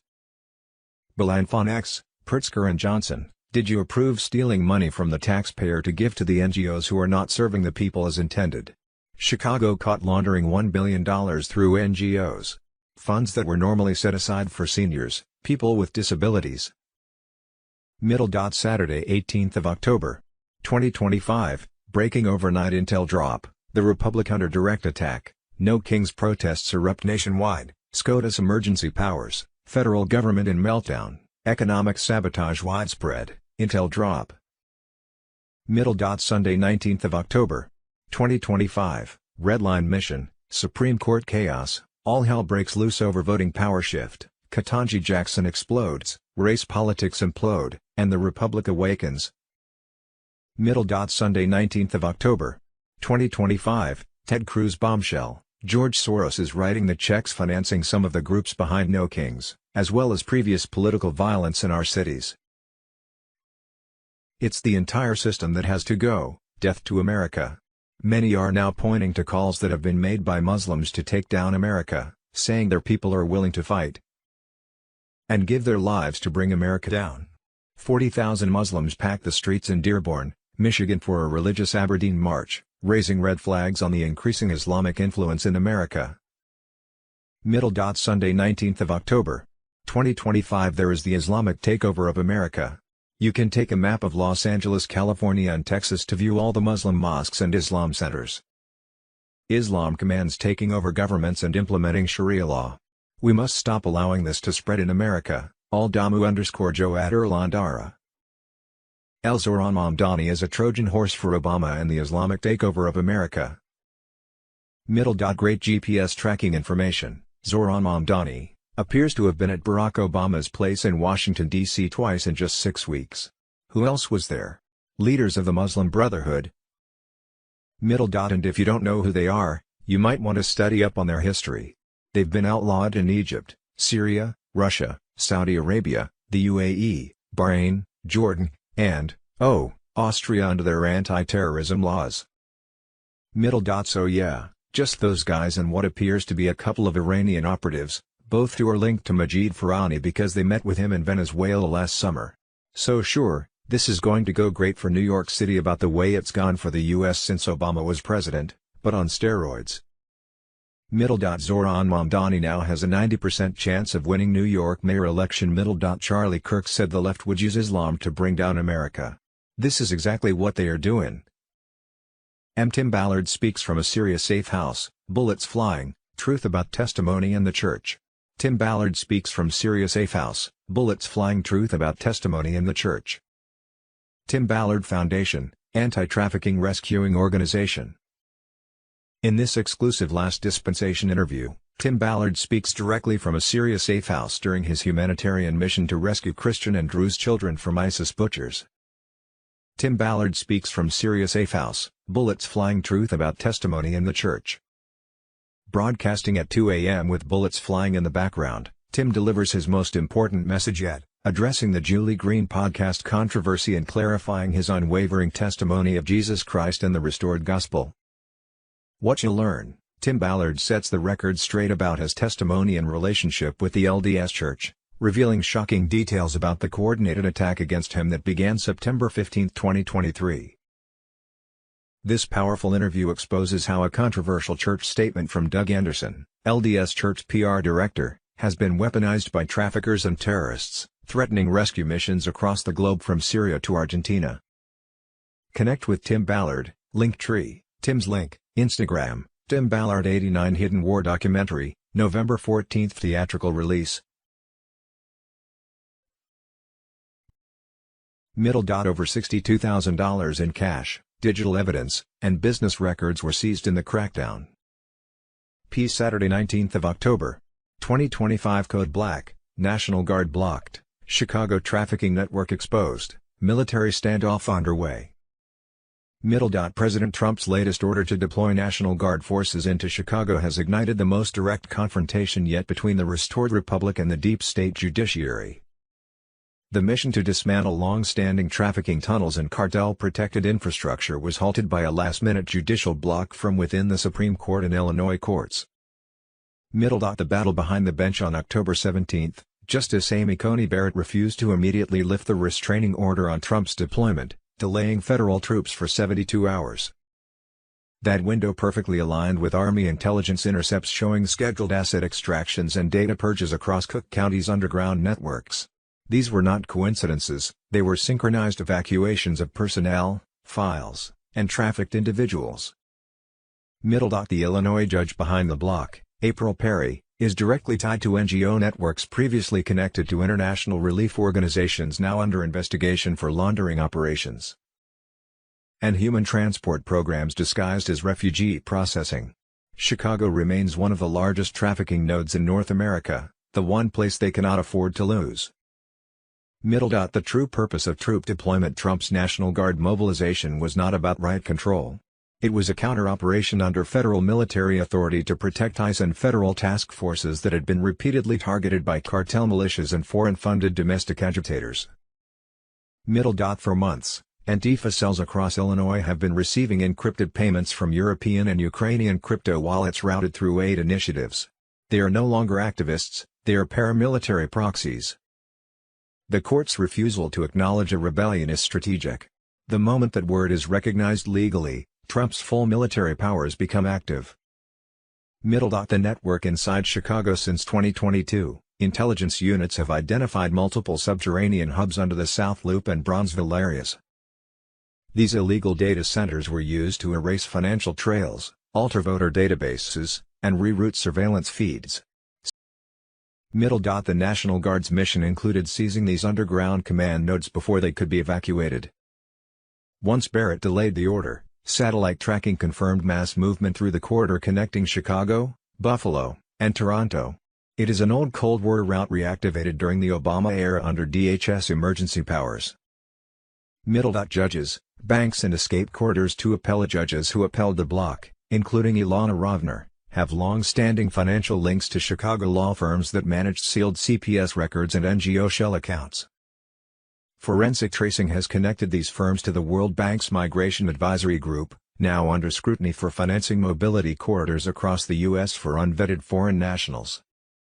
Middle. Military intelligence confirms that encrypted communications between certain judicial offices and these same groups have been detected through QVS, quantum verification systems, monitoring, the classified network routing recently reactivated by Trump's command authority.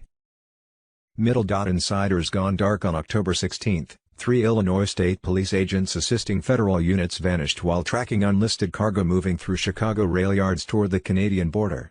Their last transmissions referenced sealed containers with biometric tags, believed to contain human cargo. Middle. The countdown to Monday. The Supreme Court has until Monday to respond to Trump's filing. If the block stands, sources confirm the military will invoke emergency continuity protocols, bypassing civilian interference under national security directives. Middle. Trump has the evidence. The military has the map. The countdown is active.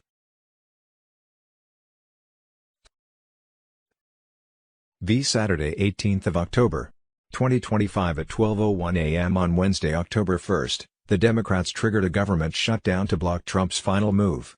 Their goal, restart the flow of laundered taxpayer money into their own pockets, funds Trump had already cut off, Mr. Poole. Middle. But the shutdown backfired. It wasn't America that went dark, it was the private corporation U.S. Incorporated collapsing with its worthless fiat dollar. This opened the path for Trump's declaration of sovereignty under common law. Middle. That same day, Trump and the BRICS alliance flipped the global switch, activating the quantum financial system. The QFS, fully gold asset-backed, began processing secure SHI transactions for Tier 3 humanitarian programs, military veterans, and verified patriots. Middle. Meanwhile, the emergency broadcast system was fully wired and ready. Both networks were synchronized, prepared for instant global activation. The shutdown was no accident. It was a forced reset. Middle. Behind the scenes, Trump's global military alliance executed coordinated operations to dismantle centuries-old power structures. Specialized aircraft swept major cities for unregistered CIA frequency networks tied to mass surveillance and mind control. Middle. Their targets. The same elite satanic networks preparing for Halloween, the high ritual days of October 30th to 31st, known among them as Satan's birthday. Intelligence reports indicated organized covens, offerings for power and wealth. Middle. This is not just Venezuela. It's one note of a worldwide cleanup. Trump's command is erasing the elite's southern network, the same system that funneled money, data, and bodies through fake humanitarian corridors for decades. NATO's grip is broken. Offshore accounts are compromised. Their underground empire is bleeding out. Middle. Recent attempts to disable QFS satellites tracking elite data flows failed. A retaliatory strike leveled the enemy's Venezuelan uplink base. Intelligence recovered from that site links directly to ex-CIA contractors, European royals, and Silicon Valley executives. Middle. What they were building wasn't just trafficking infrastructure, it was behavioral control software, using chemical exposure and AI-driven emotional triggers. Middle. Trump's legal move labeling cartels as terrorists gave the military global authority to act. Every vessel taken, every training op executed as live combat is now lawful under internal defense. Middle. No press. No headlines. Just silent victories. The Caribbean is locked. Venezuela is collapsing. And the world's last elite trafficking route is being erased from the map. October 13, 2025. The storm has made landfall. Sunday 19th of October. 2025 alert, Operation Pelosi cover-up, January 6th sabotage exposed, Robert F. Kennedy Jr. on Telegram. Middle. The chief of Capitol Police has confirmed it, Nancy Pelosi personally blocked the National Guard for over 70 minutes as America burned. The so-called insurrection was never spontaneous. It was engineered. Middle. The denial order Stephen Son, chief of Capitol Police, begged for backup for days before January 6th. Every request hit the same wall, Pelosi's office and her sergeant-at-arms, Paul Irving. Their reason? Bad optics. Middle dot at 9:24 a.m. on January 3, Sun issued his first warning.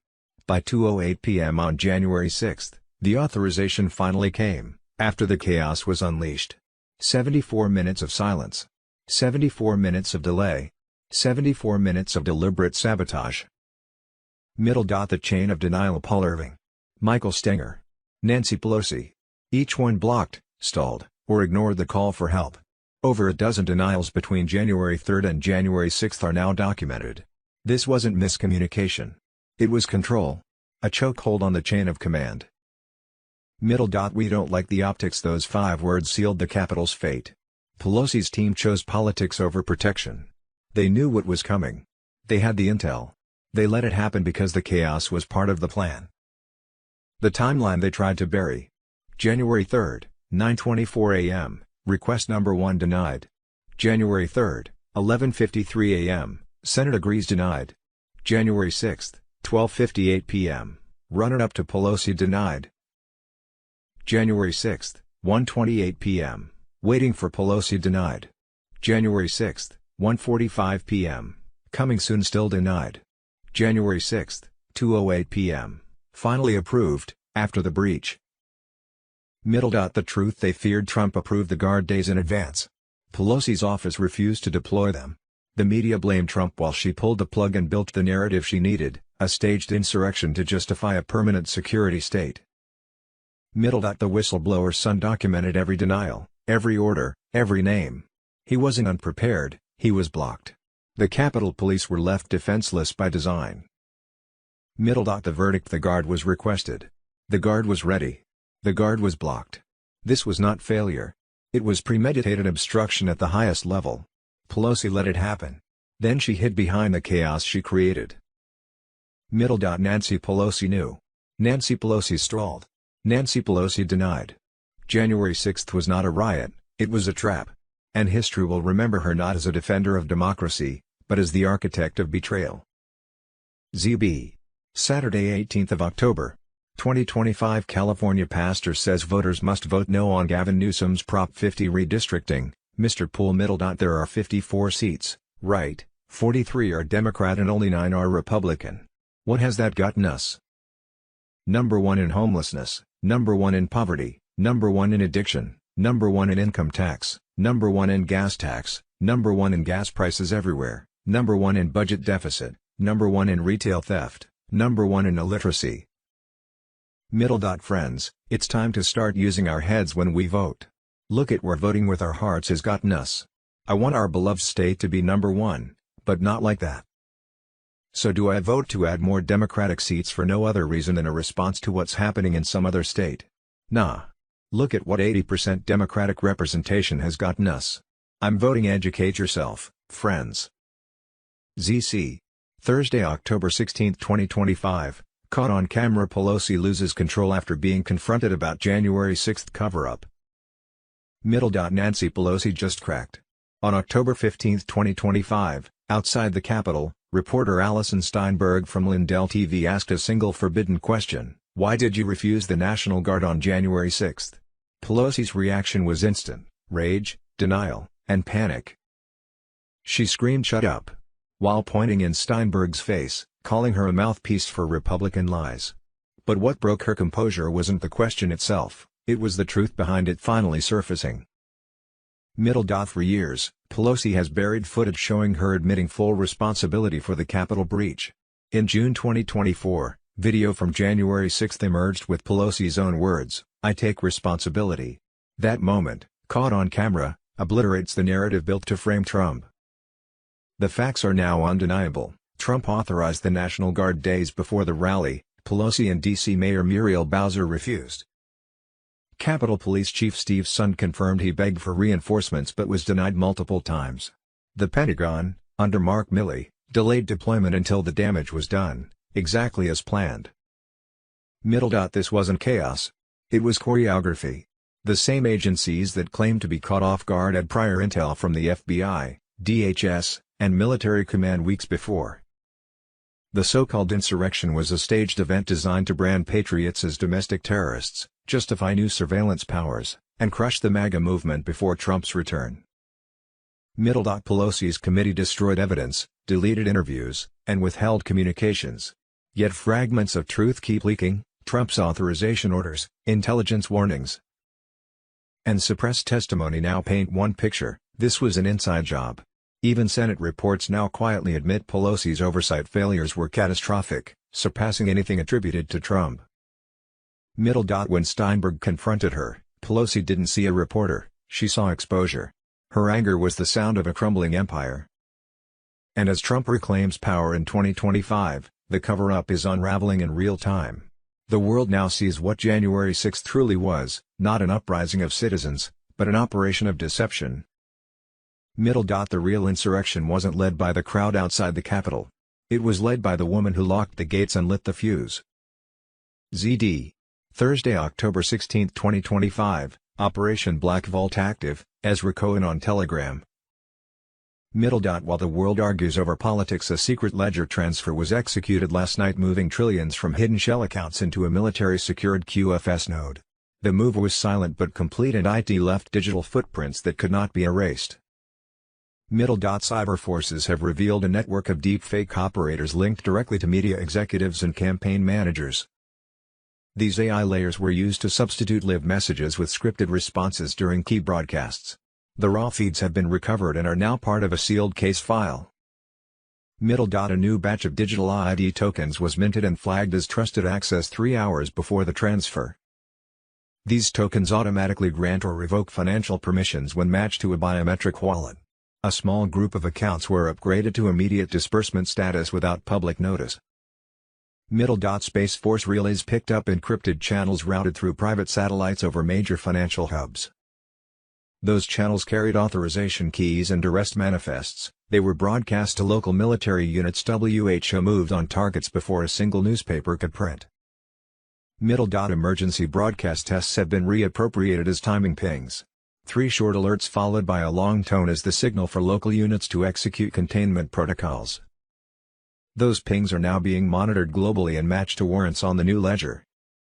Middle. The true purpose of the shutdown is clear now: it was cover for a systemic reclaiming of assets, evidence and infrastructure. The cabal's hidden money chains were cut at the root and the keys were placed into a new, publicly auditable framework. Middle. What you will see next is not a theory, it is the public unsealing of networks and names that have been protected for decades. Z. Sunday, 19th of October, 2025. JAG hangs another traitor, Patriot Survival Network. Middle. The storm at Gitmo has not slowed. On October 15, the U.S. Navy Judge Advocate General's Court carried out another high-level execution. Former Secretary of the Army Ryan McCarthy, found guilty of treason against the Republic. Middle. McCarthy's downfall began when JAG investigators uncovered his coordination with Nancy Pelosi to block National Guard units from intercepting Antifa operatives and deep state agents during the chaos of January 6. Middle. He was arrested in early September by Army CID and flown under guard to Guantanamo Bay, where his tribunal descended into chaos. Middle. Rear Admiral Jonathan Stevens presided. McCarthy's rage and outbursts forced the admiral to dismiss the jury and rule directly from the bench, a rare and final measure. The verdict: guilty of treason, sabotage, and conspiracy. Sentence: death by hanging. Middle. At dawn, McCarthy was driven by Humvee to the execution yard. Witnesses described him still cursing Trump and screaming that the deep state will rise again. The guards bound his hands, forced him to the gallows, and placed the noose around his neck. Middle. Admiral Stevens, standing beside military brass, read the final orders: by authority of the Uniform Code of Military Justice, Articles 81 and 94, the sentence of death shall now be carried out. Middle. McCarthy's final words were venomous: fuck you and fuck Donald Trump. The admiral replied coldly, "That's 6. You lack originality." Seconds later, the trapdoor fell. The rope snapped tight. Silence replaced the noise. Middle. Another deep state name erased from the books. Another step toward justice. The tribunals continue. The gallows remain ready. And every whisper from Gitmo says this was only the beginning. So it's very interesting to see all of the protests across the country. I just wanted to see how far this would go. So far, no violence. It's moving into the night. It's usually back when we had the George Floyd riots. It would start during the nighttime. So we remains to be seen what happens tonight. It's already, I think, probably, well, it's nighttime. It's almost 9 o'clock on the East Coast. It's 5:55 where I'm at right now on the West Coast.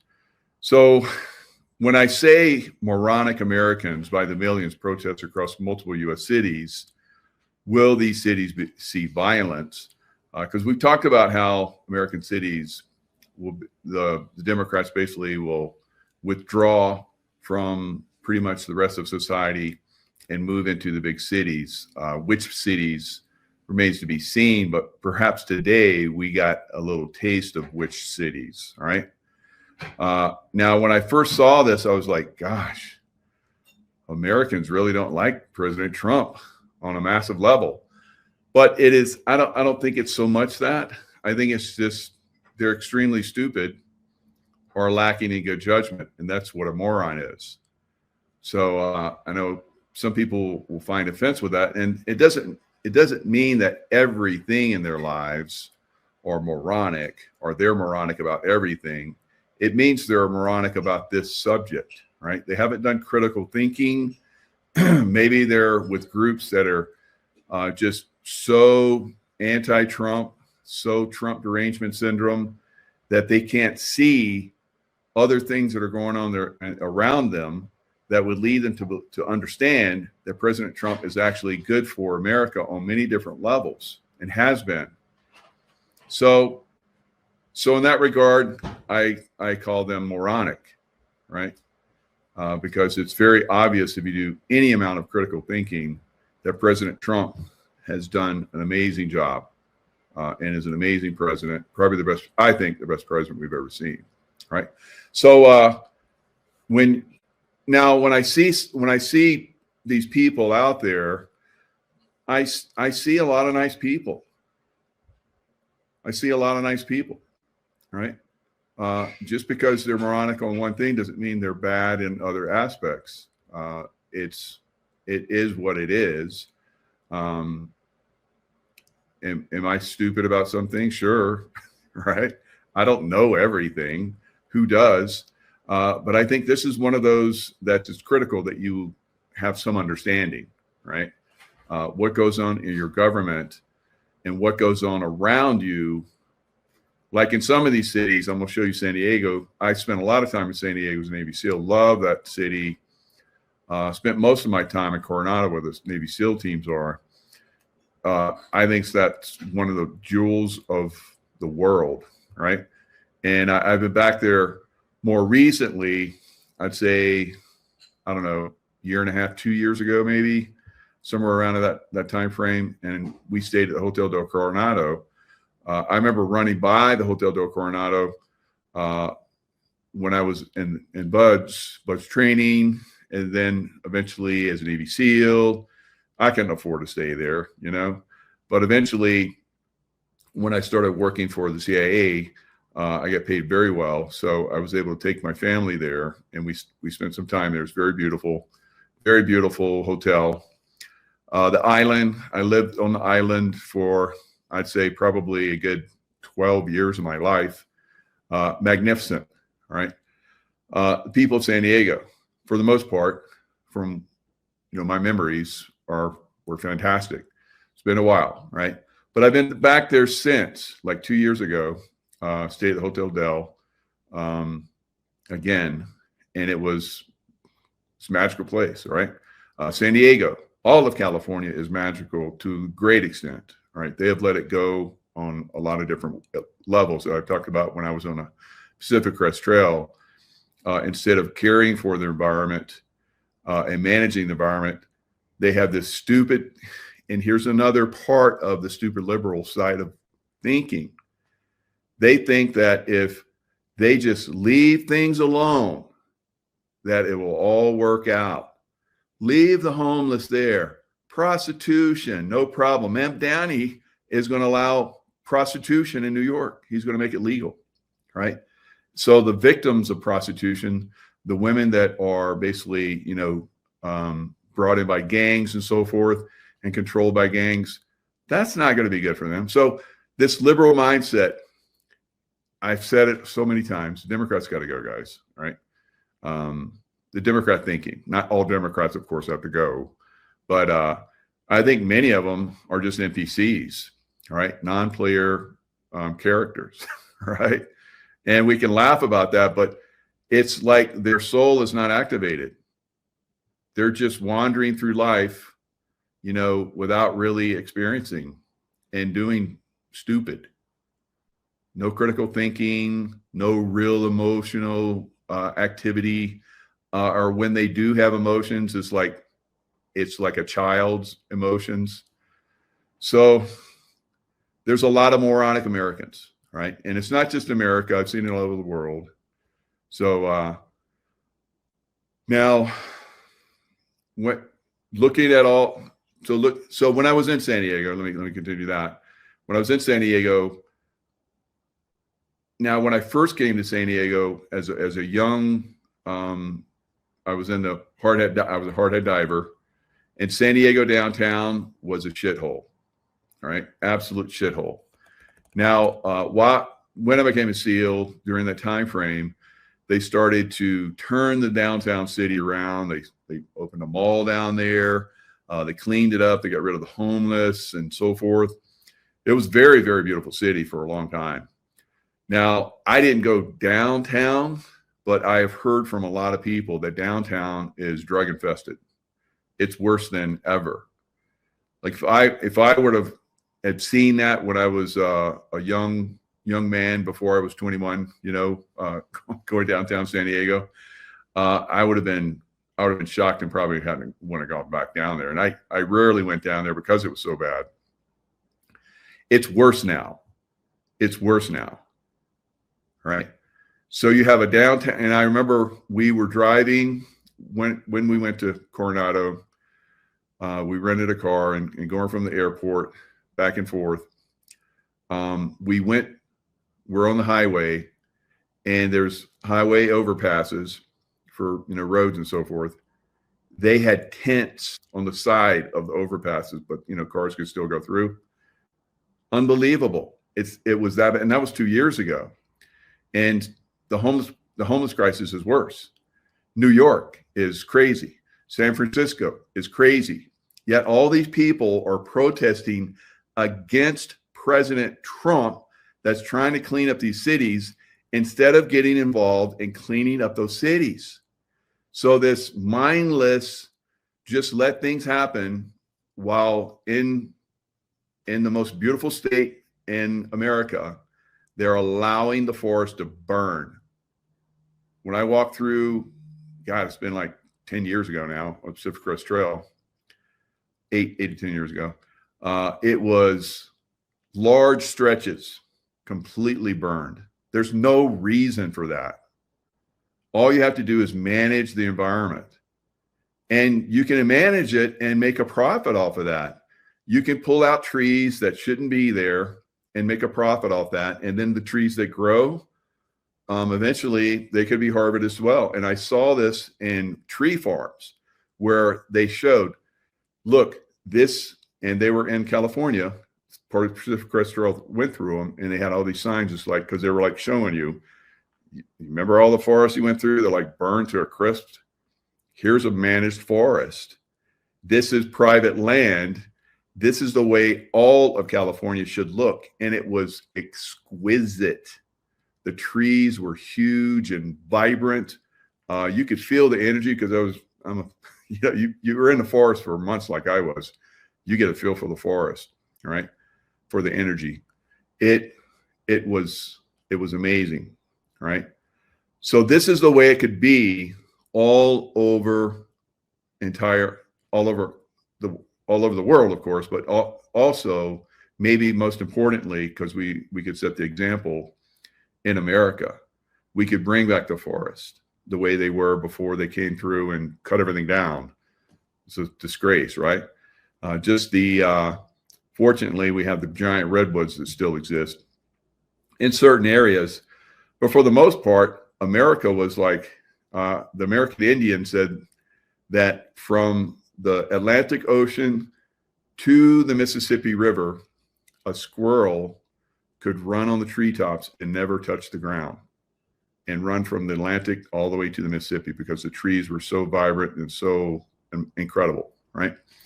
So that's very sad, knowing that and seeing the way the forest used to be. There are pictures of it. There's talk of it, American Indian lore and so forth. It was magnificent. But, you know, moronic people were allowed to cut them down and destroy America. You know, it's one of its greatest treasures, which is the forest and the rivers and so forth, right? So that's where California is. You have moronic people that obviously are positions of power. They influence moronic people that keep them in power, and that's got to change, right? It's got to change, guys, right? I don't know how it changes. Hope it's not violently, but it's got to change. So I'm going to show you guys some of this ridiculousness. I'm going to show you the homeless stuff. Well, I'm not going to show you pictures of the homeless. So I'm going to talk. A former Coronado mayor is going to talk about the homeless crisis in San Diego, where all these idiots, morons, were protesting against Trump because he's trying to clean everything up. It's unbelievable. And then we're going to show you all. I'll show you all around the world. We'll start all around the country, and then I'll go to specific cities, and at some point San Diego, and I'll show you this mayor, former Coronado mayor, that has a great idea how to overcome why it's like that and how to overcome it. And then I'll show you Memphis, because I showed you Memphis on another video that I did earlier in the week, where they were invited by the mayor, by the governor, for the National Guard to come in and help them clean up the crime that's really rampant there in Memphis. And you have a black man and other blacks that are saying that this is fantastic. They had a bad opinion of Trump, and now they're seeing, and they can't deny it, that Memphis is a better place. So will the people of San Diego get to experience that, or are they going to fight and have their city destroyed? San Diego is one of the most beautiful cities. Like it's Coronado, definitely one of the most beautiful cities in the world. San Diego was a beautiful city. Like I said, I haven't been downtown San Diego. I don't want to go down there because I know it's gonna because I remember it as being beautiful, Gaslight Quarter and all that stuff. So this is the problem in America. The NPCs, the morons that don't think. All right, no critical thinking, emotional children, right? There is emotional quotient just like there is an intelligence quotient. And if you're low in emotional quotient, you blow up and do stupid, right? So we have all these people, I don't know how they got triggered to be stupid, morons, but they're triggered, right? So there's more of us, fortunately, than them, right? And some of them, again, they're like morons. They're like children in certain areas, right? And for people that are rational, critical thinkers, and high intelligence quotient, high emotional quotient, very spiritual, we try to help them. But all this demonstration today is proof that all the things we've been trying to do to awaken them is not working, right? So we have to carry on. We have to carry on. And I don't know what that looks like, but we can't let these radical idiots, morons continue, guys. It has to get cleaned up. There has to be, at some point, a crackdown on stupid, right? Life is tough. It's tougher if you're stupid, right? So I think that's a Patton quote, but I don't know if that was really him. But it always saw it with Patton, life is tough It's tougher if you're stupid, right? Now, I don't think these people have a tough life. I think they get taken care of by those of us that pay taxes and, keep everything running. But they're making it tough. They're making it tough. And I think it's going to get tougher. All right. Soros funded. Yes, Gene, that's already been proven. So you have radical funding, and that's part of the destruction of America, right? So we can't let these morons, cause the destruction of America. They're going to have to be put in their place, right? And we can't believe that they're going to be awakened, right? And I don't know what that looks like. I don't think most of them are going to fight. Most of them are just too dumb, right? They're peaceful in a lot of other areas, but they're morons when it comes to the critical thinking aspect. And I've been friends with people that I was like, they were incredible people. And then they went full Trump derangement syndrome, spiritual. You spent a lot of time with them. And then when Trump came in, they just went full Trump derangement syndrome and had to pull away from them. I'm like, God, what is happening to those people now? Because you see me, I'm peaceful. Most of us that talk about this, we're all peaceful. I know all of you, most of you are all peaceful. But you have these people that are just morons. Absolute morons. It's like, how the heck? Well, we know how it happened. The educational system, political morons, a coordinated effort to keep them morons in certain areas so that they could be used like they are right now. Brainwashed, yeah. Staggering numbers. I was like, will people show up for this? They did in massive numbers, right? When I first saw it, I was like, oh, it's so friggin' sad, right?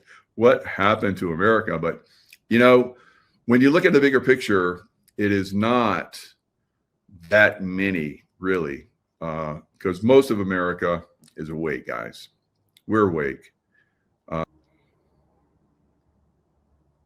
I was sent here to do this, right? So, I have really good contact with Creator Source, and it's guiding me quite a bit. It guides me to do these shows. So when you see these shows, I use a lot of my intuition to go into areas that I feel are important to help awaken more people and to calm people. Because a lot of people say that, these shows help keep them focused and calm during these troubling times. So let's go into this. I don't want you to be troubled by it. It is what it is, all right? Now, I've been in combat at one point in my life, like 8-10 years ago, it was over half my life was in combat zones. So not as much now. And I'm kind of happy about that. So I don't know. It's I haven't even done the numbers, but at one time it was half and it's less now. Right. So, but I got a lot of experience from that. I got to see, a portion of humanity that is extremely radicalized and affects a great portion of the rest of the population, right? And in a negative way. So what we're seeing right now, we're seeing a small portion, the deep state Nazi system that has influenced these people negatively, and it's just a small group of these people that have done this, right? And it is what it is. Those people, will they be able to be turned around? Sometimes you have to go through trauma, as I can tell you. The trauma that I went through, my training, helped me become a better man, better leader. So trauma situations, I've done fasting, extreme fasting, vision quest, and all kind of crazy stuff. So I put myself through, and a lot of you have experienced, some extreme hardships, and that, helps you to become wiser, more spiritual, more of a critical thinker, more intuitive, all these different things that are very, very important going forward. But there's a vast group of the population, evidently, that has not had that. Now, some have. Like I said, I was, before Trump came in, I was friends with a lot of people that were like, we're like brothers and sisters, right? Absolutely. And then they got the Trump derangement syndrome. And it's like, how could they get so crazy? And it was the environment that they were educated in. They were educated in, or spent a lot of time in the educational system. The people that, that I saw that were extremely affected, right? So the educational system is there to influence people to go radical. Now, my daughter only spent 1 year in it. She spent a long period of time doing online courses. And then she, for the last portion, I think 1 or 2 semesters, something like that, to get her associate's degree. That time that she spent in California, I think it was LA area. I can't remember exactly which one, but I could see it changed her, right? Not for the better, right? Now she's extremely smart. And I think that probably helped her a lot, but she started having some opinions about things that were like, oh my God. So, and that's the way that system is. And I think she's kind of broken free from that thinking over time now. But maybe she is, right? But she's been in cars like Uber drivers that picked her up, and they said, "Are you related to Michael Jaco?" And she's like, "Oh, I'm his daughter." They're like, "Oh my God!" So she gets exposure in certain things. She doesn't watch my shows, but occasionally she does, right? My son was extremely. He didn't go in the education system like me, and I did all my stuff, through the military and online and so forth as well. But he was always trying to help liberals wake up. He was great at friends that he was with and so forth. So it was good. I think that as we move forward, unfortunately, some of these liberals will get radicalized, right? Some of these NPCs will just go along and be radicals and so forth. Some of the morons will do moronic things, but that's to be expected. But they won't get very far, guys. I've been around these radical morons, throughout the world, fighting them. Eventually, they go down, right? So that's. But usually, go down fighting. The real radical idiots, morons. All right, so let's look at some of the silliness that's out there about this no kings. Again, I'm just so sad that America's like this. It's a bad look for the rest of the world that Americans are doing this, and they see it on this level. So I wonder what they think is going to happen, because they are depending on America to basically, at some point, save them. Right? America's going to save the world, but America first. We have to save ourselves from morons. All right. So here you go. Aerial views. You're going to see a lot of aerial views. They don't say which cities there are, which is kind of frustrating, but aerial views. No kings protest rock American cities. Millions revolt against Trump. Now, is some of this CGI? All right. I don't know. Right. I would hope so. I would hope there's really not this many people that are morons, right, about this subject, right? Not about everything. Like, I just want to be clear about that. But morons about this subject, right? And so we're just going to kind of walk through some of this. So you look at that, and is some of that CGI? Because we started catching that with Biden and Kamala from people going to their rallies and so forth. Remember the Trump 2020 and then 2023 or 2024, his rallies and events and so forth, they're just absolutely massive. There was no CGI needed, right?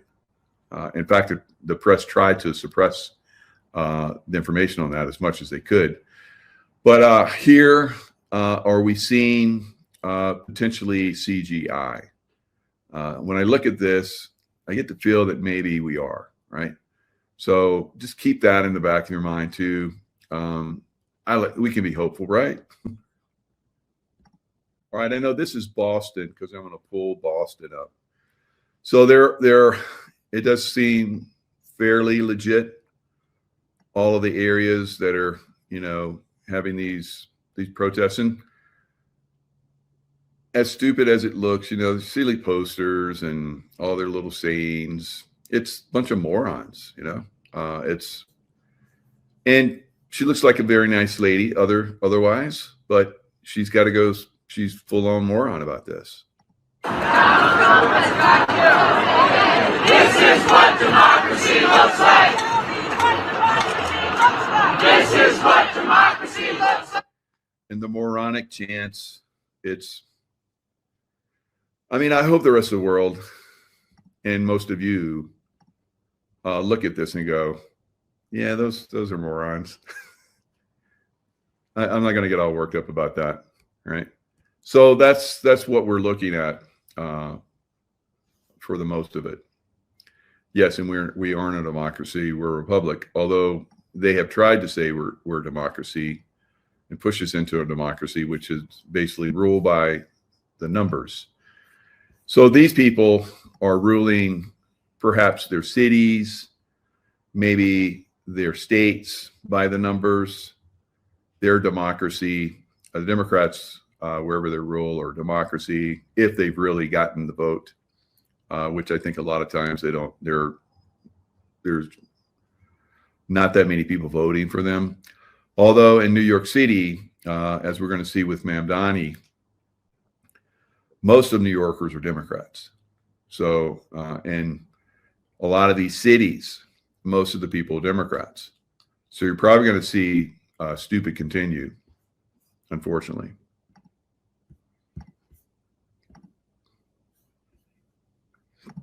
The nation, no King's protests are underway, including right here in San Diego. We have live crews from the North County to downtown this morning. We are also covering a major event in the North County. Cam Pendleton welcoming the Vice President and Defense Secretary as they mark 250 years of the Marine Corps. We're going to have. So President Trump was at the 250th anniversary celebration for the Navy. And now we have probably what's going to be for 8 years, President Vance, Vice President Vance, of course, now, but he is a former Marine. And I saw his talk about this. There were tons of Marines there. Marines are amazing. I love the Marine Corps. And if I wasn't a SEAL, I would be a Marine. So the Marines are incredible. They're the best fighting force in the world, I believe. And he was there, very presidential looking. So he's warming everyone up for his eventual run, and I think very potentially 8 years of Vance in the future. That part of our coverage in just a moment, but first, locally, there are at least 16 local No Kings protests spanning across. So 16. Now, I don't know how big these were, and I don't know how many Republicans and independents and maybe some Democrats or former Democrats that are outside of this. Now, were there some Republicans in there? Probably. rhino types, right? So very, very conceivably rhinos within the group. So, and maybe they're like, over exaggerating their Republicans too, of course. So I don't think this is a big deal at this point. I'm watching for the violence. I'm not watching the NPCs and the morons, walk around and with their stupid signs and chanting their stupid slogans. It doesn't really matter to me. America is First Amendment first, right? And that's freedom of your views, freedom of your views. So now when the leftists were in office the last 4 years, there was no freedom of views. Now that the Republicans have come back, we again have freedom of views. So that's why I'm on YouTube. That's why I can do a show with Scott McKay like I did today on YouTube live, right? We have been restricted from YouTube for years, and that's because of the leftist morons. They took away our free speech. Now we're giving them their free speech back. They had free speech. They could, do this bullshit protest stuff all the time. So we protested. Of course, we had J6. We had a peaceful protest, and we ended up with J6. And FBI, 1,000 FBI agents coming in and like subverting it. Ukrainians coming in and subverting it. Capitol Police, obviously, part of the moron system, right? Subverting it. So we couldn't have protest. We didn't have free speech for 4 years, guys. And now we have it back again. And they still have it. They still have it. And they have it just as well, if not more, than when Biden was in there. But they're morons. They don't understand that, right? County, from Borrego Springs to downtown. We have a live look right now from Sky Ranger 7 over the downtown rally, which is expected to be the largest of those rallies. Things got underway at 10 o'clock. They started with a few speakers talking to the crowd. You can see the crowd now. Those speakers have wrapped up their. Now you can see there's a Native Nations banner right here. So I think this is kind of like a conglomeration of people with a bone to pick that are morons, pretty much, unfortunately. And I'm not saying the Native Nations are morons. I love Native Americans. And if you look at all of the smaller groups, like you have blacks and you have Hispanics, which are becoming even larger, the largest group at some point, I think, maybe. But American Indians, so minority groups in America, Native Americans are very Republican, and they're the ones that volunteer the most to fight for our country, right? Of course, they are very, part of this country and have been for eons. And unfortunately, we broke all of our promises, except for one, and that was that we're coming to take your land and destroy you. All right. So, I remember a buddy of mine that taught me a lot of stuff, taught me incredible American spirituality, and which is very, very connected to the Creator and the land and so forth. That took my spirituality to an unbelievable, way beyond what I ever expected it to go to. And he had a bumper sticker, and I've said this many times, but it's always good to bring it up.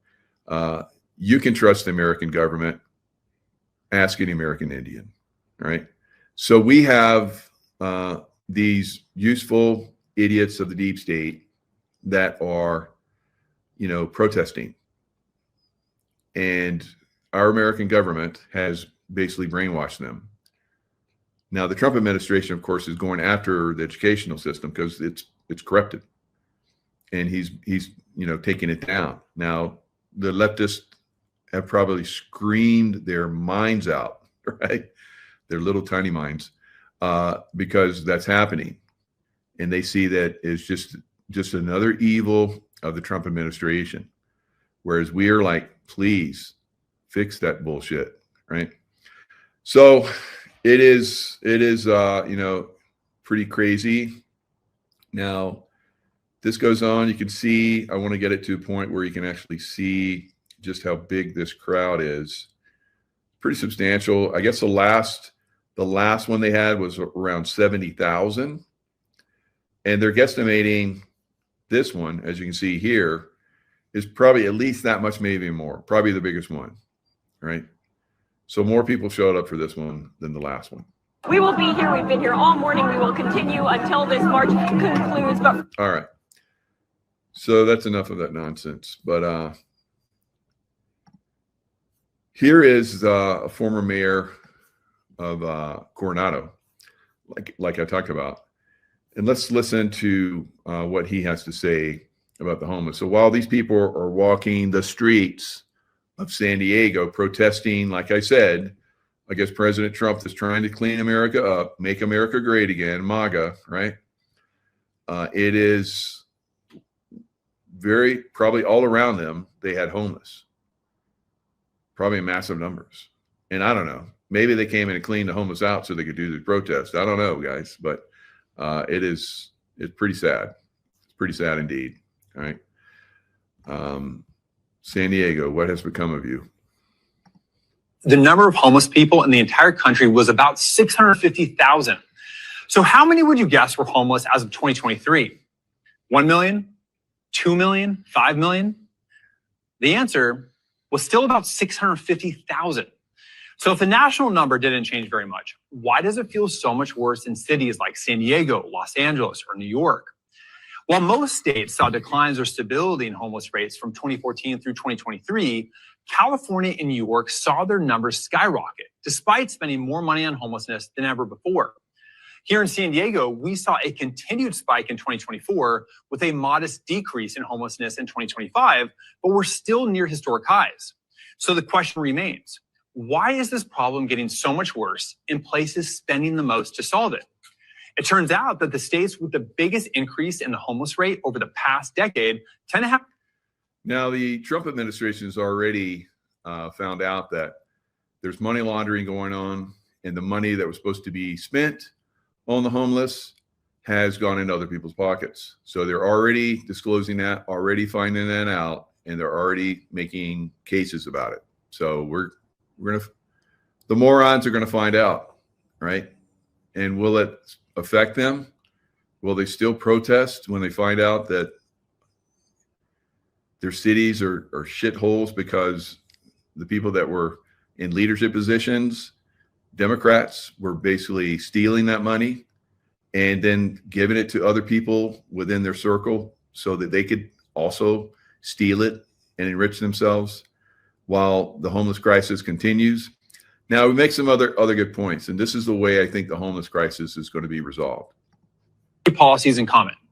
Number one, loose drug laws that allow for the open use of hard drugs such as heroin, fentanyl, and meth, which keep addicts trapped in addiction and allows dealers to prey on the addicted. Number two, weak property crime enforcement, which allows people to steal to fund their habit with little consequence.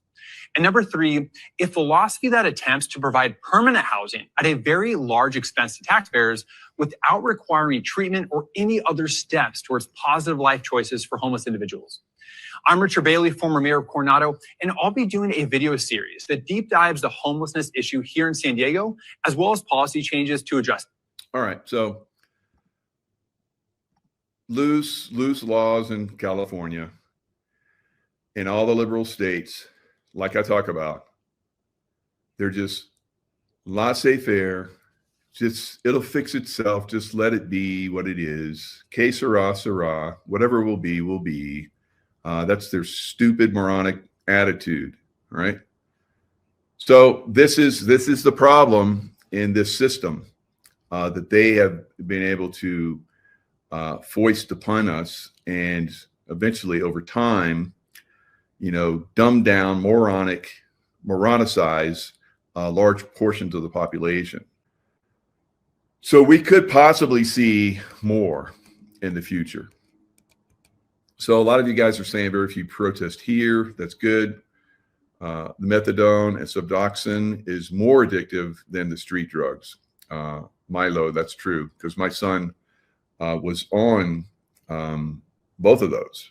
So he switched from one to the other, and then eventually we took him and did an ibogaine treatment. Ibogaine should be legal throughout the United States. The reason why it's not is because they profit. The drug traffickers, the cartels, and the mayors and the political system and governors, they all profit on this drug addiction, guys. And so they keep it going. Now, my son went to do methadone in Mexico, in what was that luxurious place we went to? I can't think of it now. But it was a nice vacation for me, but it was tough getting him there, guys. He was on his last legs. So we got him over there. He got completely off. And that's impossible to do because he was at high doses of Suboxone. And it was, he would sneak other drugs in. It was crazy. So we got him over there. He was completely clean. He stayed clean for a long time, and then he went back down. He, like a lot of addicts, he got back on, got him clean again. He was clean for a long time. He was using LifeWave and doing really good. And then he slipped, and he told me one time that he made sure that he would take a little micro doses of fentanyl, because if fentanyl got into some of his drug, well, because he was clean for such a long time, when he fell off the wagon again, unfortunately, and I wasn't aware of it, he was using, and he got some fentanyl. And that's what President Trump is trying to do. He's trying to shut down the drug trafficking into America, which will collapse the Democrat Party, because they're very reliant on a lot of money laundering. And one of the major ones is drug trafficking. The other one is human trafficking, and especially human trafficking of children. So the 300,000 children that went missing in America during the Biden administration, I think they've only found 11,000 of them. And the conditions which they found them in were so horrible, they're not relaying the conditions they found them in. That's what I'm hearing in back channels, right? So that alone, the 300,000 missing children, that alone should be enough for the morons to wake up, you would think. But no, they're out there demonstrating in the city still. It's disgusting to me, right? So from that point on, they don't have any say with me.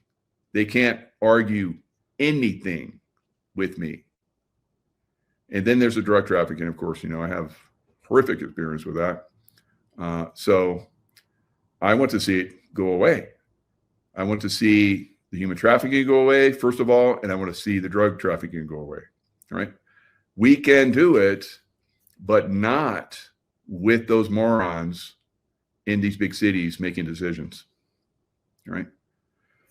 So let's look at a little bit more, and then hear from some stupid people that are at these, so we get a kind of a feel for what we're up against, right? So with this knowledge, we can overcome and defeat. So this is a protest in Detroit. So Detroit is basically a destroyed city by the Democrats already. It looked like they might be making a comeback, but from some of your comments, those of you around or in Detroit still, I don't know, you're telling me that no, Detroit is not good at all.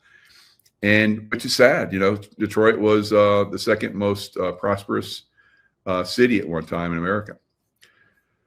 So here's the one in Boston.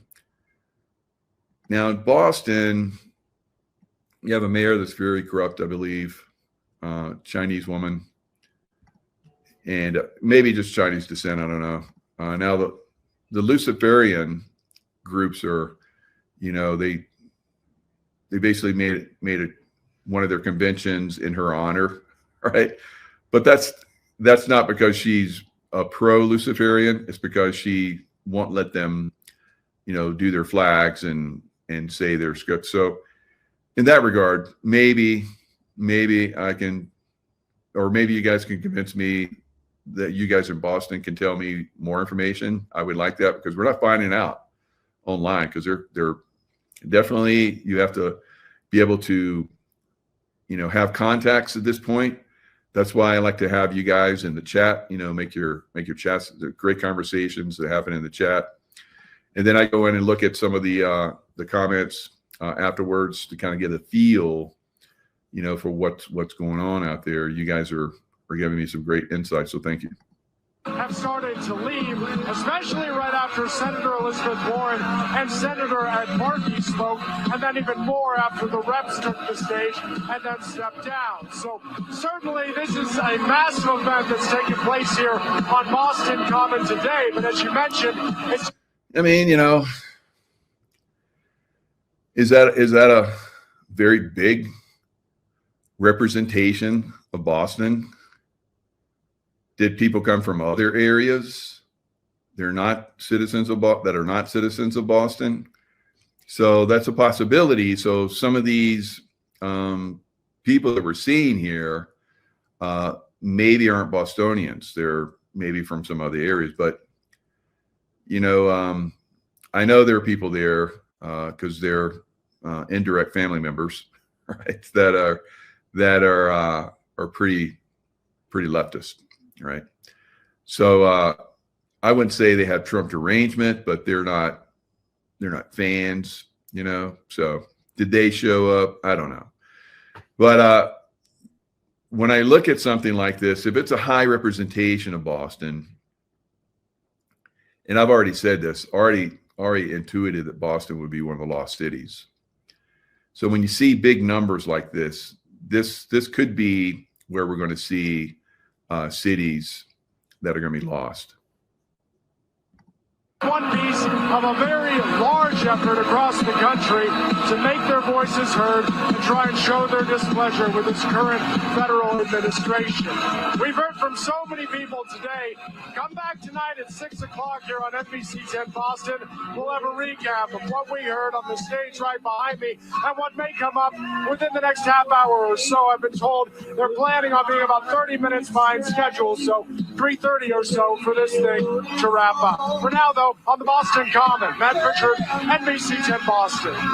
All right, Matt, thank you for that view from the crowd there. And that band that's playing, called the Sheila Divine, is the Run of Show's last planned performer. They're based on the event rundown, so we'll definitely be keeping tabs. And also determination in their hearts that we have to stand together and keep speaking out when laws are broken, when people are put in harm's way. This is a community and a city. All right, we have to stand out. This is the moron talk. We have to stand out when laws are broken. I want to bring this little moron up so she could speak and say her moron words. But when laws are broken, so illegal immigration, that's not a law broken. All right, moron. And all the other comments that these people make that influence people, NPCs, and people with hardly any soul that kind of float through life and just make things difficult for the rest of us that are awake and spiritual. So it's crazy. For 400 years, we have done everything we can for freedom in this country and to set the course for generations to come to have. So for freedom in this country. So again, I will reiterate the 4 years of the Biden administration where we did not have freedom. And they were trying to push that into every city. Unfortunately, we were able to stand up enough to stop it out. So freedom, they don't believe in freedom. They believe in moronic attitudes and thinking, right? So I don't think I'm being harsh at all. So we're going to see right now what happens when the Trump administration is invited in to clean up and in Memphis. So this is Memphis. So that was ICE agents going in and taking down. I clicked on it. I thought it would stop it, but it totally took it out.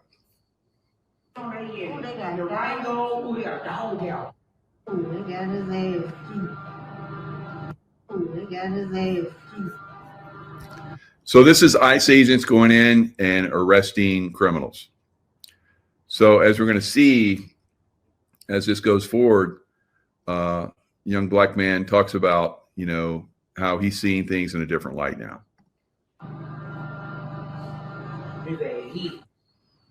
I ain't gonna lie, bro. I think it's true time. I was against pretty much everything that was coming towards Memphis. I was against this National Guard, all these different police units, all this military, all this. I was against all this shit coming to the end, right? So this is a Memphis resident that was against all of this stuff. He was against the National Guard, against police, but now he's changing his tune. And this is the way it's happening everywhere. Like in Washington, D.C., people are like, they're very, very appreciative of President Trump bringing in the National Guard, because they have had city streets that they can walk on again that they haven't been able to do that on for decades. Especially when I was the one learning shit about Memphis and how the crime has been down 25%. Then it has like hella years and shit like Memphis. So he's hearing, like a lot of these places, that crime is down 25%. Of course, he lives there. He didn't believe it, but that's the narrative that they were taking. Doing good. We just had the most peaceful summer in a long little time. Just for these folks still come with this shit. So now that the National Guard is there, he's saying that we've had the nicest summer that we've had in many, many years. I was against this shit, bro. And then I seen the numbers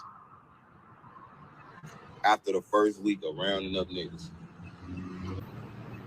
I know it's a lot of Memphis folks talking about all the niggas gone now and they over here, the police pulling over all the good, hard-working people. Hey, if that was the case, sorry. But I can't wholeheartedly say they doing a bad thing now that I just seen them numbers, bro. I'm gonna just be honest.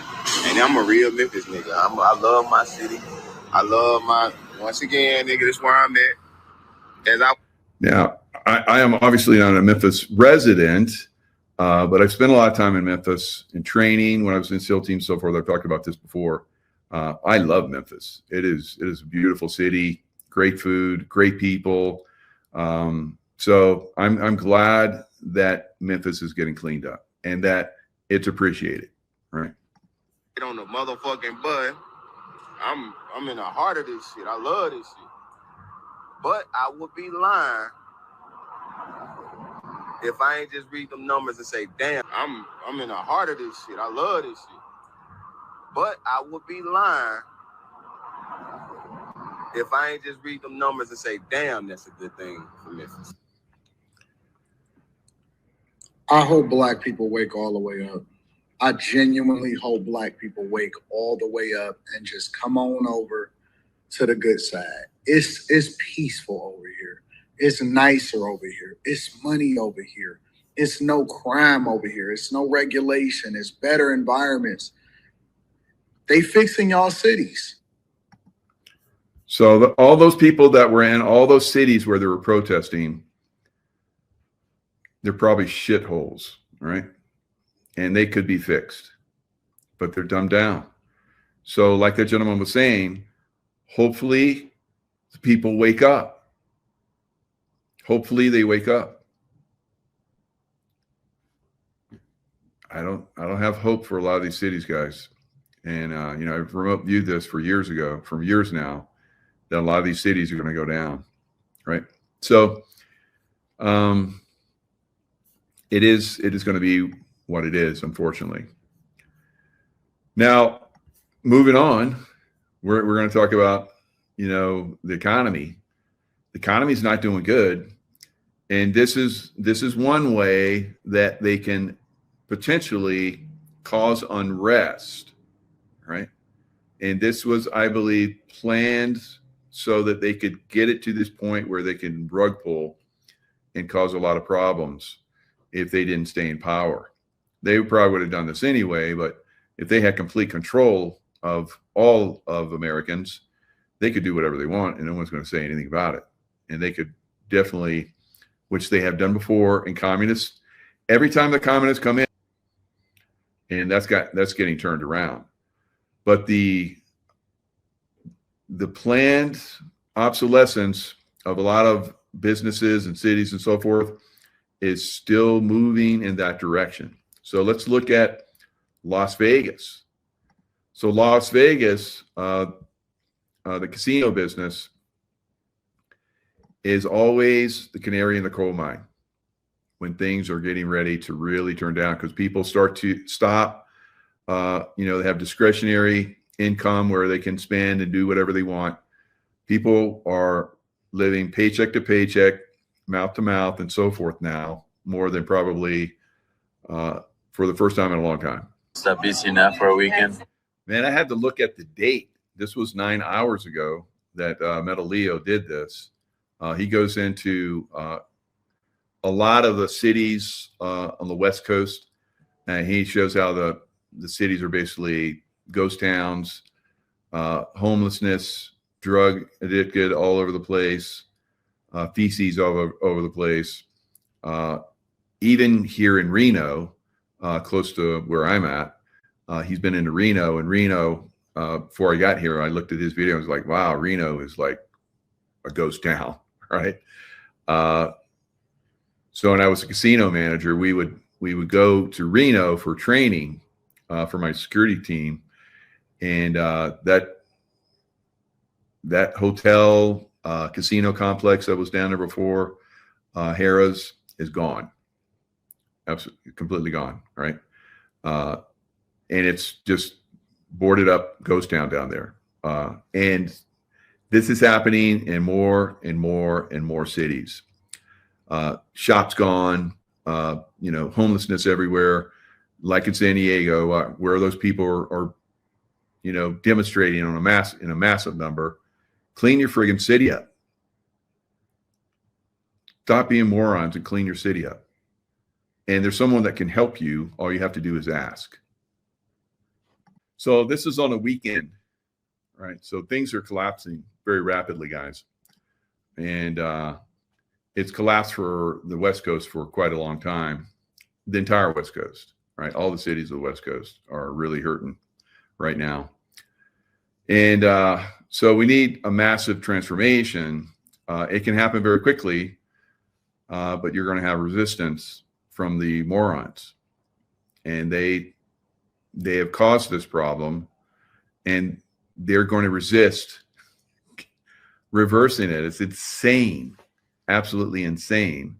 Part of me just wants to let them F around and find out, and just pull back and let them just completely collapse and starve and just disappear themselves, right? But then there's another part of me that's like, I want to help even the morons, right? So as long as I can help, and that's, so yeah, if you're godly, I think that's what you're doing. That's what we're trying to do. We're doing the right thing. So we're seeing the problems. We're going to try and help them. We're going to try and fix them. But we have to be aware that they're going to continue with their stupid. Now, this is interesting right here. They're calling 24-hour music festivals. And these are anti-ICE protests. This was starting back in the 8th. So we're like 10 days. I don't know if they're still going on. I asked my daughter. She lives in that area. She lives in Southern California. So waiting to hear back from her. And she's big into music festivals and all kind of stuff. So we'll see. I'll see from her, get some insights from her. But I mean, look at all of these people. Still, we know LA's a problem. And I think I really, really, really think, and so have other people, Louis Herms. I talked about this with Louis Herms probably 3 years ago. We were talking about this, and I was telling him, because he's a good remote viewer too, really good. I taught him.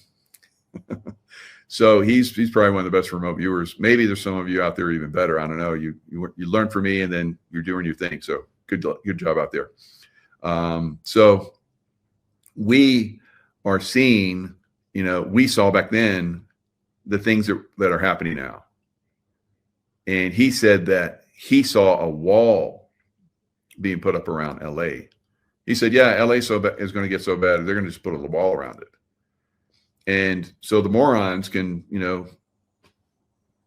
protest all they want, have their music festivals all they want, and see how long that lasts, right? So, but of course, he's running for governor of California. He would definitely fix it, guys. He's a long shot, obviously, but there's been long shots that have gotten in there before.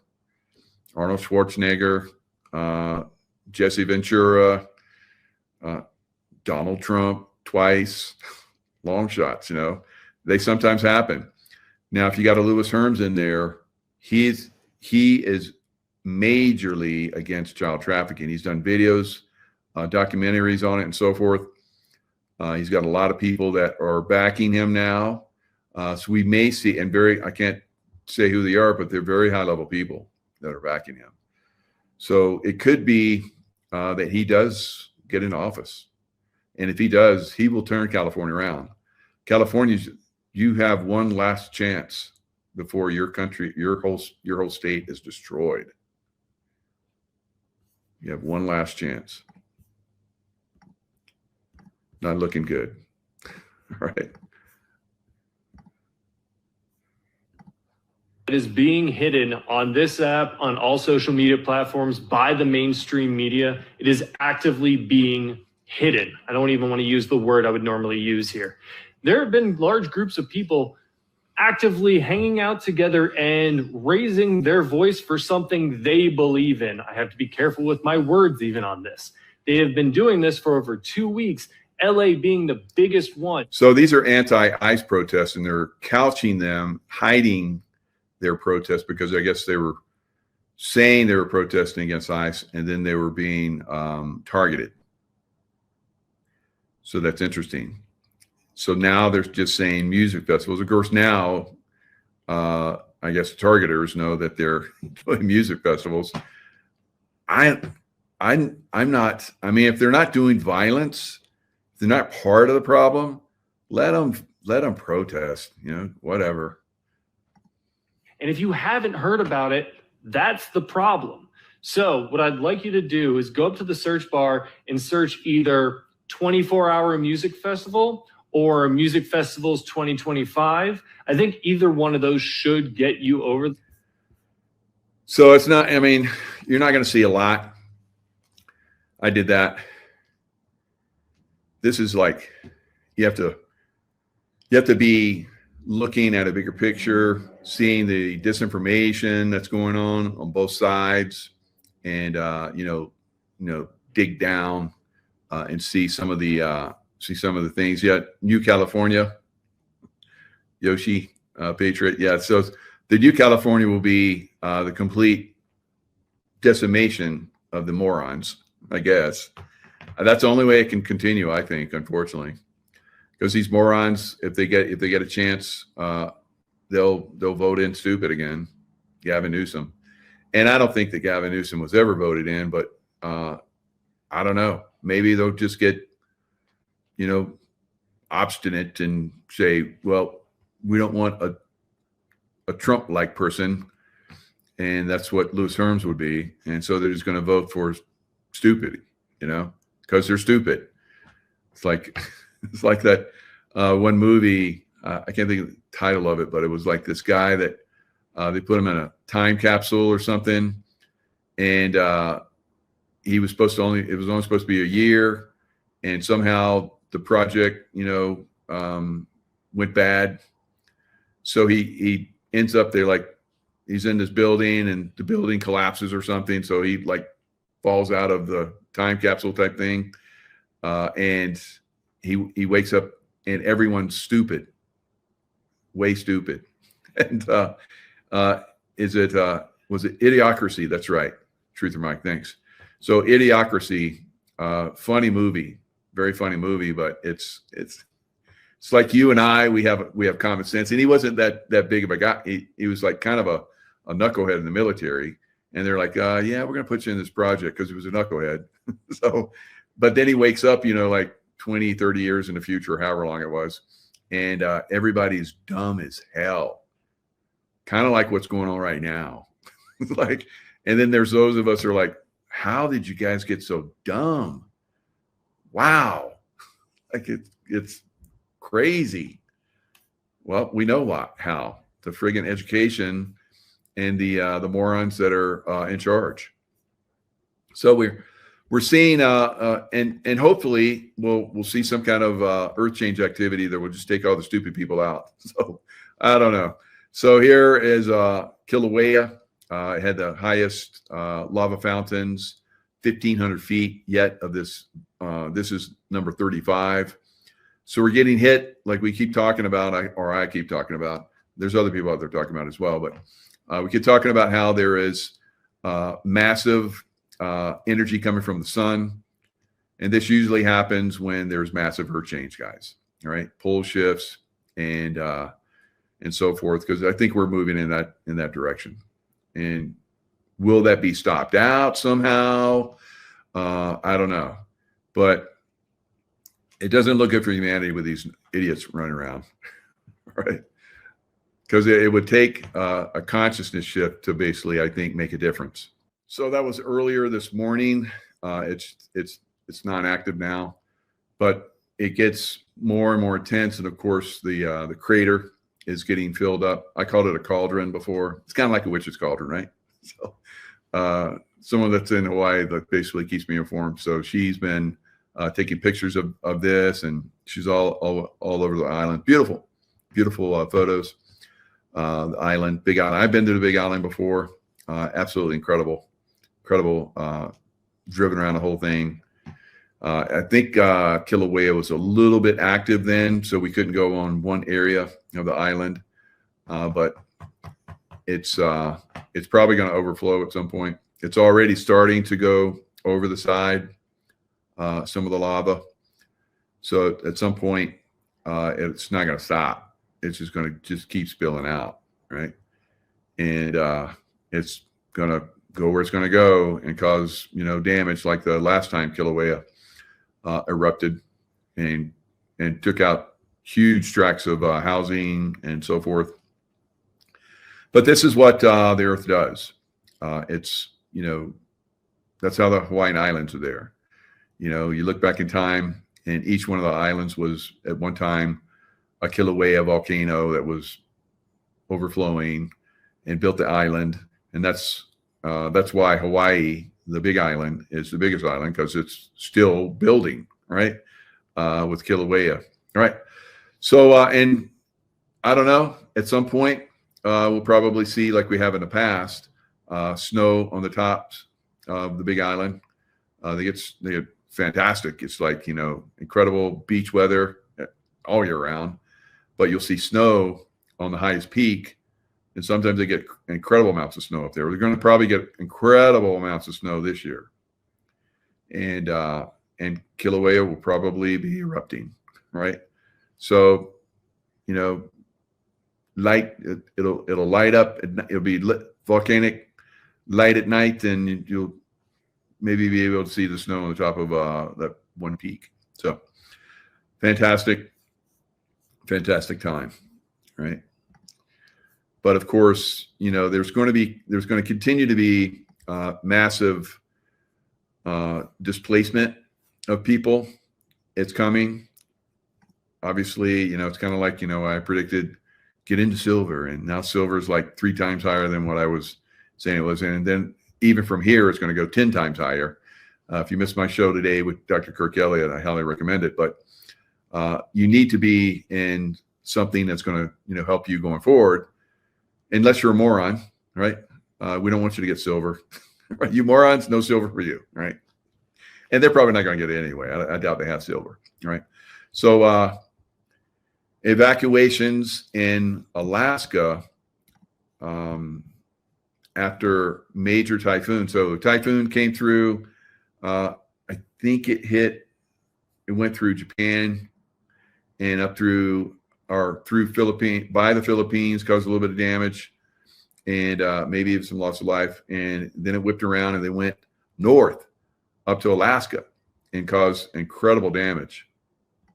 Is capturing the devastation in western Alaska as the aftermath of Typhoon Halong wreaks havoc, forcing more than 1,000 evacuations from remote areas.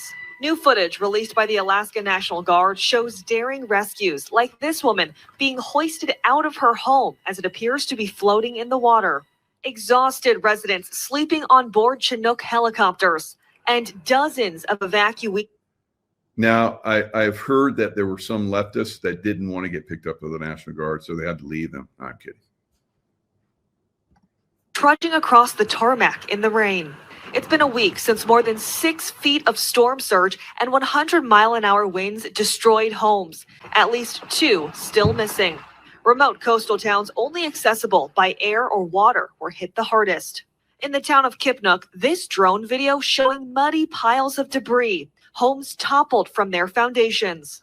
Everything in my house was shaking, and I was scared. Brandon West, a hotel manager in Bethel, recalling those heart-stopping moments. Felt like the whole building was shaking off the foundation. Thousands are currently displaced, with the largest airlift in Alaskan history currently underway. More than 1,600 people evacuated so far.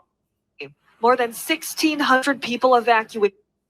Thousands are. All right. So remember the scene from Afghanistan where the Biden administration was evacuating all the Afghans that, they pulled out so fast and left a lot of people. So very, very similar, obviously, to that time frame, but with American citizens, right? So this is the way things are going to go in the future. We're going to help Americans, first of all, and then we'll help the world, right? Displaced, with the largest airlift in Alaskan history currently underway. More than 1,600 people evacuated so far and forced to find shelter nearly 500 miles away in Anchorage. We've been also transporting maintenance. Some of these communities have less than 72 hours worth of food and 1 to 2 days worth of fuel to power the generators. The Red Cross is using a 5,000-seat arena to house evacuees. And as for what's next, damage assessments are underway in more than a dozen villages in the region. Evacuations will still take a few more days. Gio. Okay, we are thinking. All right. So this is going to be very, very common going forward, guys, as the sun activity continues. And I think we're in the early stages of it. And it's going to get a lot worse. There's going to be massive earthquakes and so forth. So now in the cities, like you saw with that black gentleman saying that Memphis is much better, we've seen the Democrats basically continue to enslave, like they did back before the Civil War, the black race, and they're breaking free. Now this is some video. There has some positive, but this is the Israel nation here in the United States. They're a little bit out there, guys. But in some aspects, I believe they're doing good things. But is this going to turn out to be a negative in the long run? So something to watch. Houston, almost 27,000 crimes are committed a year. That's almost 70 crimes a day. And who's committing those crimes are young black men, teenagers. What's the big cause of this? The lack of fathers, no real male role models in the house, and with no father figures in the house. The kids have nobody to turn to. And this is what they did to the black community with the music with drugs and so forth. They basically tore the black family apart. They're trying to do the same thing with all families. It doesn't matter your race, really. But they really targeted the black race for a long time. And I remember growing up, and black families were amazing. But today, without the father figures, it is turning into a pretty tragic. They're basically giving women without a man in the house to have babies more money and more money and more money for more babies, as long as they don't have a man in the house. They get a man in the house, and they take away the money. Wow. So they're forcing the black community to extinguish itself. The streets. Sirach chapter 3 and verse 9, it says that the blessing of a father establishes his house, meaning that the father brings home discipline, correction, and all those godly things for the son. But without the father, he's left to look up to what? People who came from the streets, or people who are in the streets right now and have money, they're left to look up to them instead of a godly man. But here at Men's Conference, our leadership here at IUIC brings solutions to our problems, turning boys to men, men to husbands, husbands to fathers, men to gods, and us young men, we're going to follow. All right. So are they going militant? They got some interesting conversations going on with that Israel nation group, right? It's something to be watched, right? They have a good message there in the beginning. Looks like they're cleaning up the black community. I salute them for that, but it looks like there's a little bit of radicalization that's going on with that group, unfortunately. So we don't want that. We want people to have that power connection to God, but we don't want it to be radicalized. And I think, unfortunately, there may be some radicalization going on with the Israel Nation group there. So something to watch. Again, if it's almost seems radical Islam to me, guys. Right. So I think we need to watch that and make sure that doesn't get out of control. If it is, and maybe it's a good thing, and maybe I'm not seeing it right, but I've seen some of the sermons, and they're not so good. Right. So we'll continue to see breakdowns, and things happen within cities. Could that be a positive? At some point, it could be a positive. I don't know. So lots of stuff going on. I'm just kind of like I've covered a lot of the stuff that I was going to bring up, but 6 out of 10 U.S. consumers expect economy to weaken. So according to a survey of roughly 4,000 people published on Wednesday, 57% of respondents expect the economy to soften over the coming 12 months, the highest level ever recorded since Deloitte, I think that's how it's pronounced, but began tracking the sentiment in 1997. This represents a 27% point jump from the 30% registered during the same time last year, and is even higher than the 54% seen in 2008 during the Great Recession. Wowzer, right? So I think it's already here. I think we're in a Great Recession. We're probably going to enter a depression when the stock market finally collapses. When that happens, they're pumping it up. The manipulators are pumping it up, guys. All right. It should have been down long ago. I think we're going to see the complete collapse of the financial system, and we're going to bring in a quantum system. Now, a lot of you guys ask me what are my thoughts on this financial system. I can't give you any because I don't know. Nasara Jasara is just words. That's part somewhat true, but it's not the full picture from what I've seen. All right. So this is Johnny Bravo. I've done Johnny Bravo's courses. He's a pretty much like me. Not only is he a market analyst, but he does charting like I do, and I learned some good charting stuff from him. And he's like me. He looks at the full picture. So I've told you guys, I'm not a fan of crypto, and I think crypto is probably going to collapse. Now, this is basically spelled out by Johnny Bravo, and then somebody else that's very prominent too. So you don't be like crypto bros. Also, if you want to know where the price is going on Bitcoin, right here, that would be, you know, your 100,000, maybe 93,000. Just test in the line. Then after that, I don't know. Are in a rising wedge. I don't know how he's getting 20. I'm going to take it. I'll give you from here to here. I think that is a respectable move to the downside, but you got to confirm and break that, like you confirmed and broke that, or when you confirmed and couldn't get above that, or that.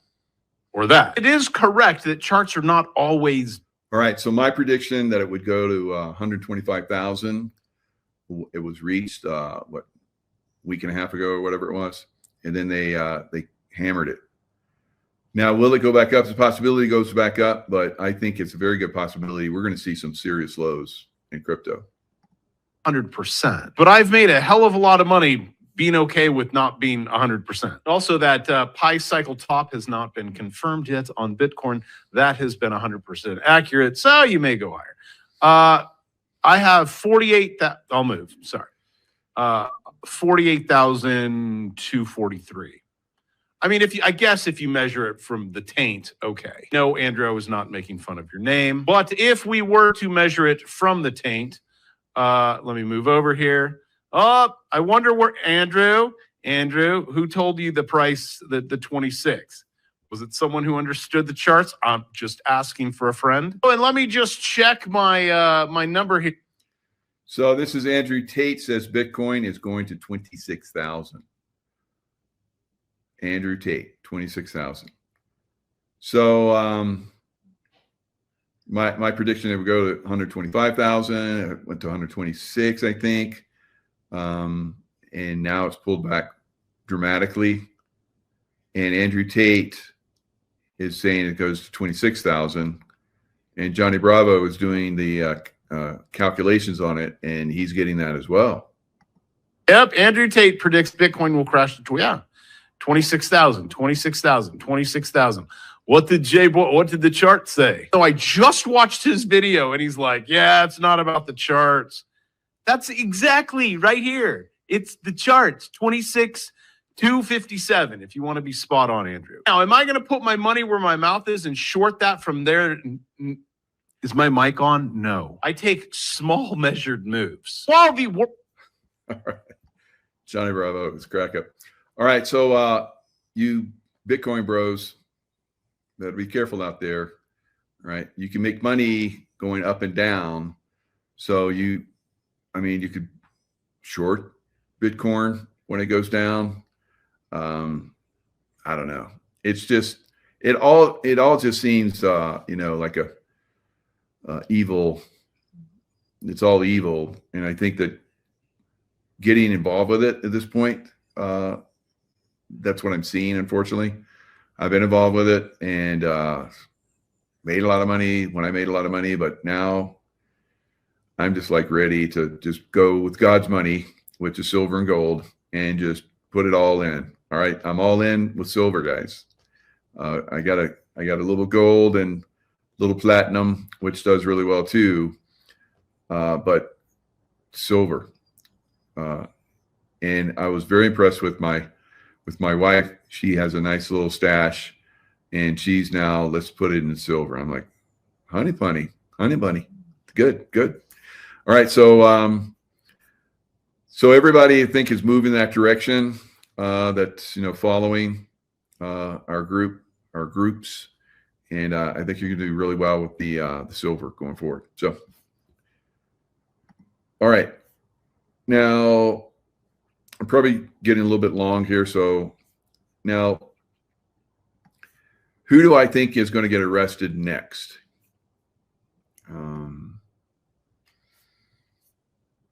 So I think we may see Fannie Mae, or not Fannie Mae, Fannie, was it Willis? What was her name? And I'm sorry, it's Fani. It's so funny. Fani Willis.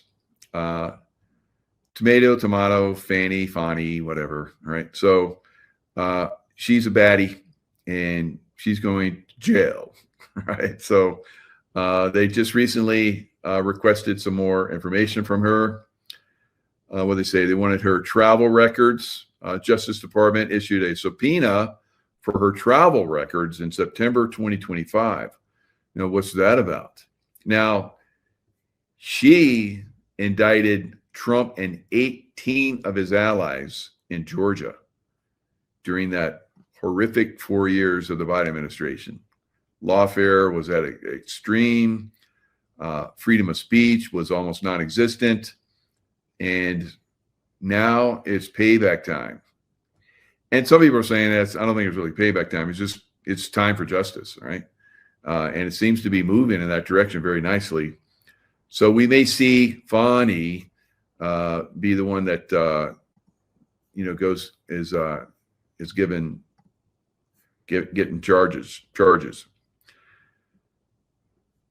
So Jack Smith, I think, could be before Fani. So we'll see Jack. It could happen next week, both of them. Jack Smith, deranged Jack Smith, in my opinion, is a criminal, said Trump on Wednesday. And he had Pam Bondi and FBI Director Kash Patel next to him. And he said, I hope they're looking at all these people. The bosses told you, okay, Jack Smith's next. Right? So it seems to be where things are going, guys. So we all looked at this when it was happening. We're like, how is this possible? How is this possible? It's possible in a criminal system. It's possible when there's treason being committed and no one's being held up for justice. So that justice is coming. Justice wheels turn slow, but when they grind up these criminals, and that's what's happening. So the morons that are in the big cities, will they get ground up or will they wake up? Don't hold your breath. They're going to wake up, right? So will they be destroyed within their big cities? I think so, right? I think so.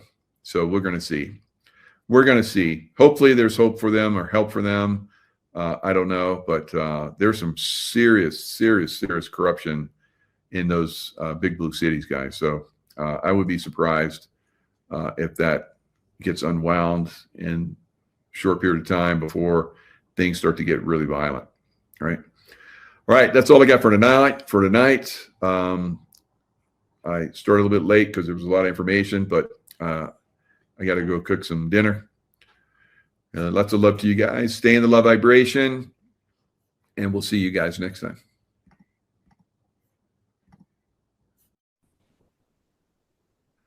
All right, folks, welcome to Nino's Corner.tv. I got one of the favorites, one of the big dogs, Michael Jaco, man. Jaco, we haven't done a show in a while, man, and I don't know why. We've both been just so busy. I mean, so much is happening. But I know my audience recommended that we do a show together because there's a lot of topics that we'll cover here, but the first one is the Charlie Kirk stuff. And I know that we are totally on the other side of the spectrum on this. I don't believe he's alive. I think he's way gone, but I want to get your perspective on it, and I do that because you deserve to be heard, and everyone deserves to be heard on my platform. So let's kick it off with that first, and then we'll segue into all the other stuff that's going off, that's popping off with Venezuela, Obama. I mean, this war is picking up. Thanks for joining me, Jaco.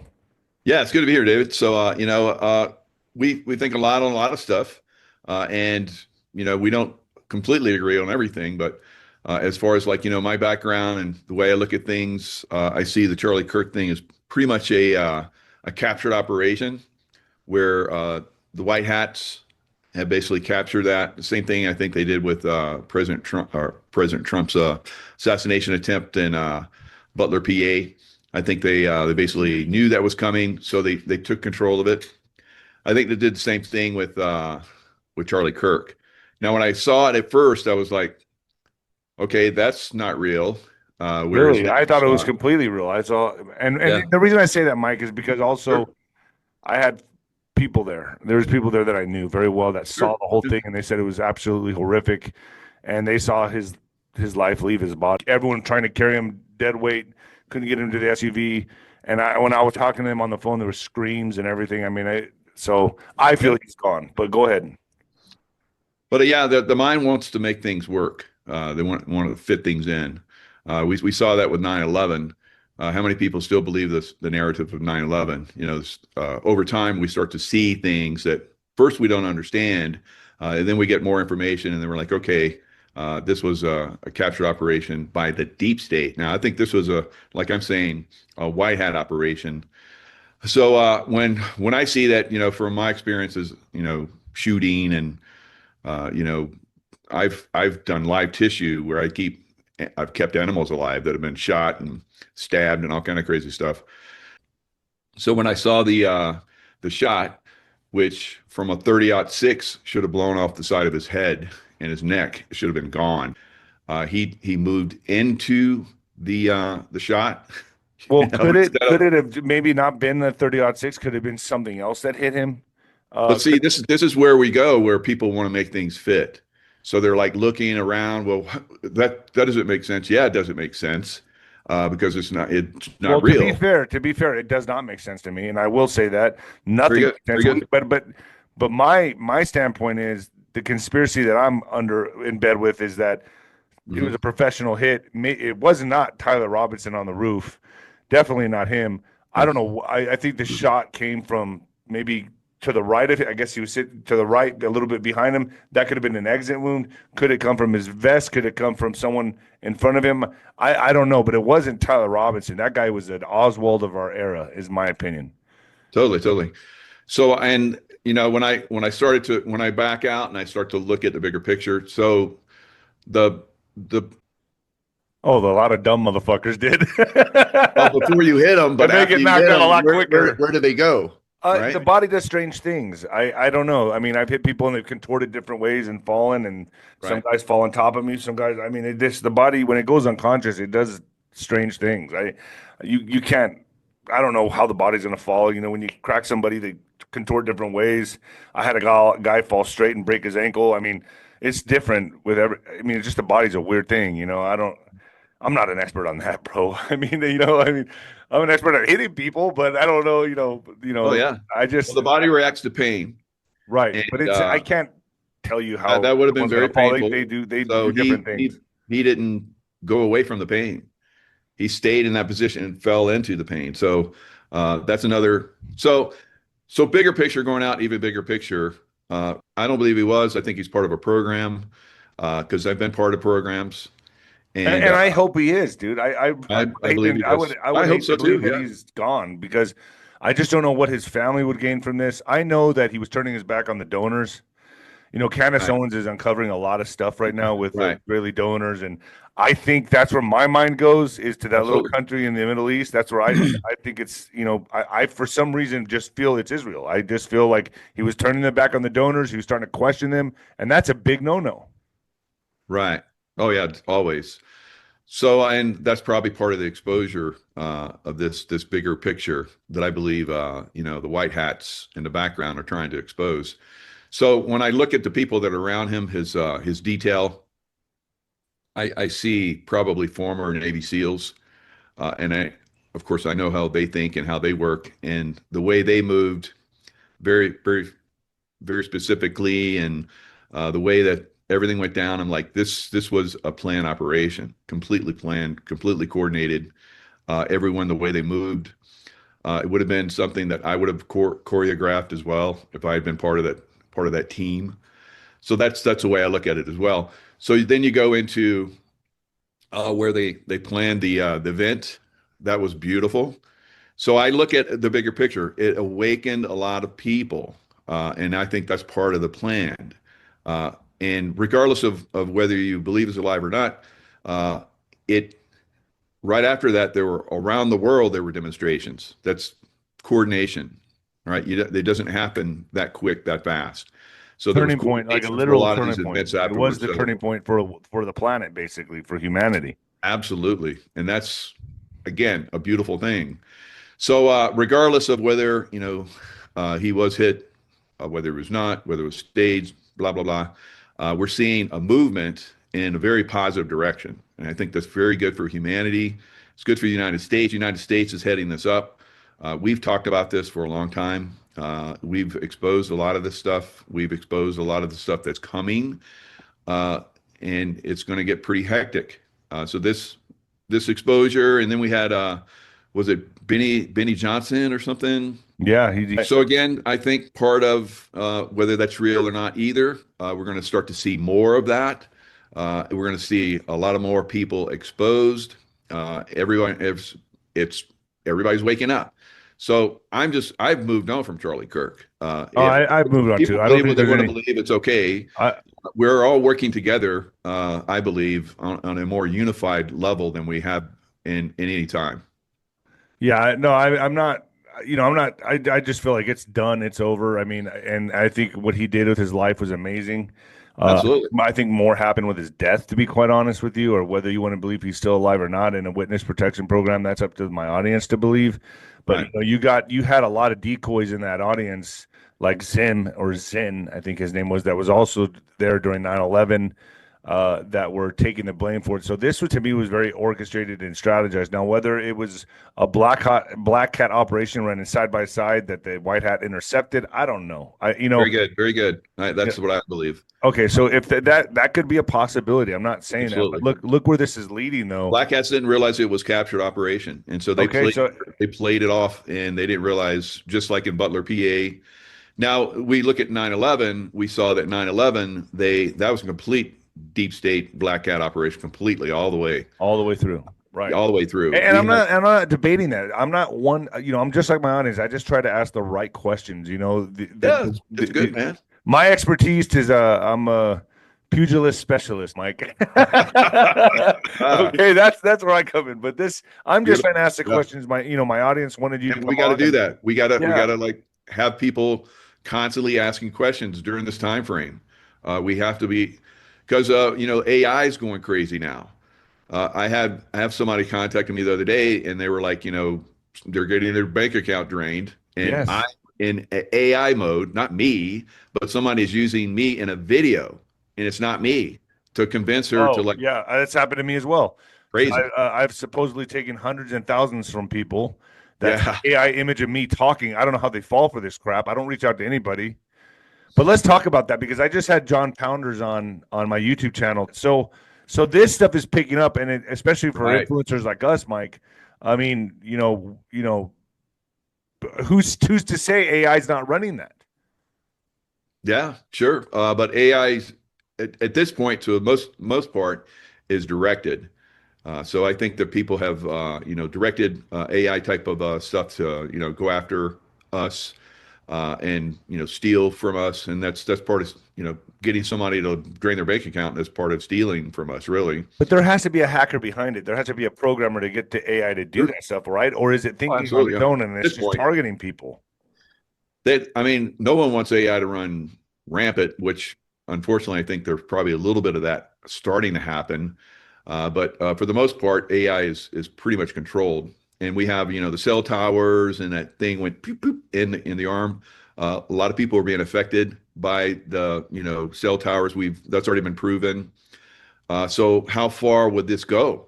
Would this go to the point where people are going to be activated, by that stuff? AI coming in and actually building some kind of system within us. And I think that's what's your thoughts?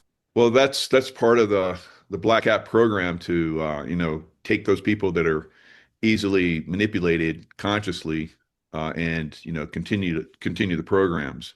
So to me, getting a diploma and your PhD, the whole thing is about memorization, not comprehension, not critical thinking skills. It's not about thinker. No. Yeah, it's not. It's what to think, not how to think. Right. I will take a critical finger off of someone that has 5 MBAs in a heartbeat. I have friends that are street smart, yet they're criminally street smart, but they're doing a lot better for themselves than my friends that got diplomas and went to college. They're all struggling. Just the way it is. Just the way life still is. here even, Yeah. So a lot of those real smart people are not around anymore.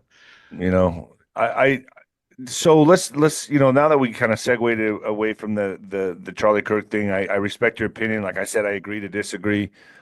You feel like it was a white hat op. Do you feel he's in witness protection, or where's Erica? They're just going to be separated for life now and never. No, I think there's there's doubles. We know there's AI and all that stuff like we just talked about.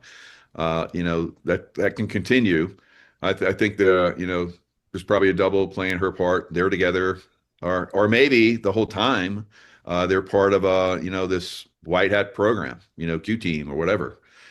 So like I said, I've been part of a lot of these programs when I was in the SEAL Team 6 and so forth. Even to when I was in CIA. So I used to dress up and look like a local in Afghanistan and walk around and contact people and pass information, get information. So these programs are out there. It's very easy.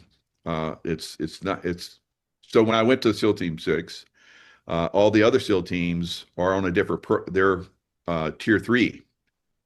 SEAL Team 1 is tier 1. I remember when I went to SEAL Team 6, I was like, oh, all the people that had disappeared, they were there.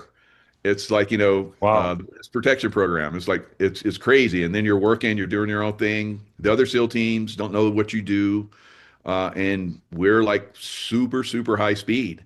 So I think there's a lot of people that go over there and they disappear from this reality, our, reality that we're living in right now, but they're in a separate reality doing work. So, and they're doing a really good job right now, I believe, better than ever. So what's your thoughts? And I know we're kind of all over the place with this one, folks. I'm sorry about that, but there's a lot to cover here. I haven't talked to Mike in a while. What's your thoughts on SEAL Team 6? Because I don't believe they did. I mean, the helicopter crashes, then they dump his body in the ocean. I think Osama bin Laden was used as a scapegoat for 9/11. I was there when the op went down. I helped find bin Laden. And so well, did you find him, or do you think you found maybe some guy that looked? Yeah, some double. He is tall, right? No one came to me and said, "Yeah, that was a double." But from just looking at stuff, because those are programs, just like I talk about. SEAL teams and SEAL Team 6, they're different programs. You're in your box, you do your thing, compartmentalized. Sometimes you interact, and sometimes you don't have a clue what the other side's doing. So it's easy to manipulate. Totally. For everybody, because it's like I said, everything is compartmentalized. So if like I'm in my box with my crew and we're doing stuff, we don't let everybody else know because that could compromise us. So by doing that, though, the people that manipulate can get in and do that kind of stuff too. And there's some of us that have looked at some of the stuff we've done. It's like, we got manipulated. That's effed up, So, but it's kind of like the moon landing. I'm sure everyone in Houston, during the landing was applauding and yeah, we did it, but they totally believe it was happening. They believed it was happening. Yeah, it was showing on the screen. They really believed that shit, but it wasn't. It's just like Osama bin Laden, just like we're talking about with Charlie Kirk, same thing. There's actors and screens that are screenplays. Everybody's doing their acting part. Now, I would agree with you on this. I talked to the guys that actually did the mission.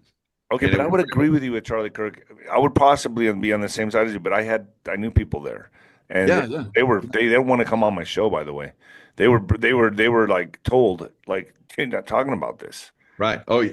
They're scared. I mean, I have someone that I work with that her kids were at the Vegas shooting, so we know that there was some bullshit going on there. Same thing, bullshit going on in real stuff. A friend of mine was a bartender there, and the guy next to him got his head blown off. Boom, right next to her, and he collapsed while she was serving drinks.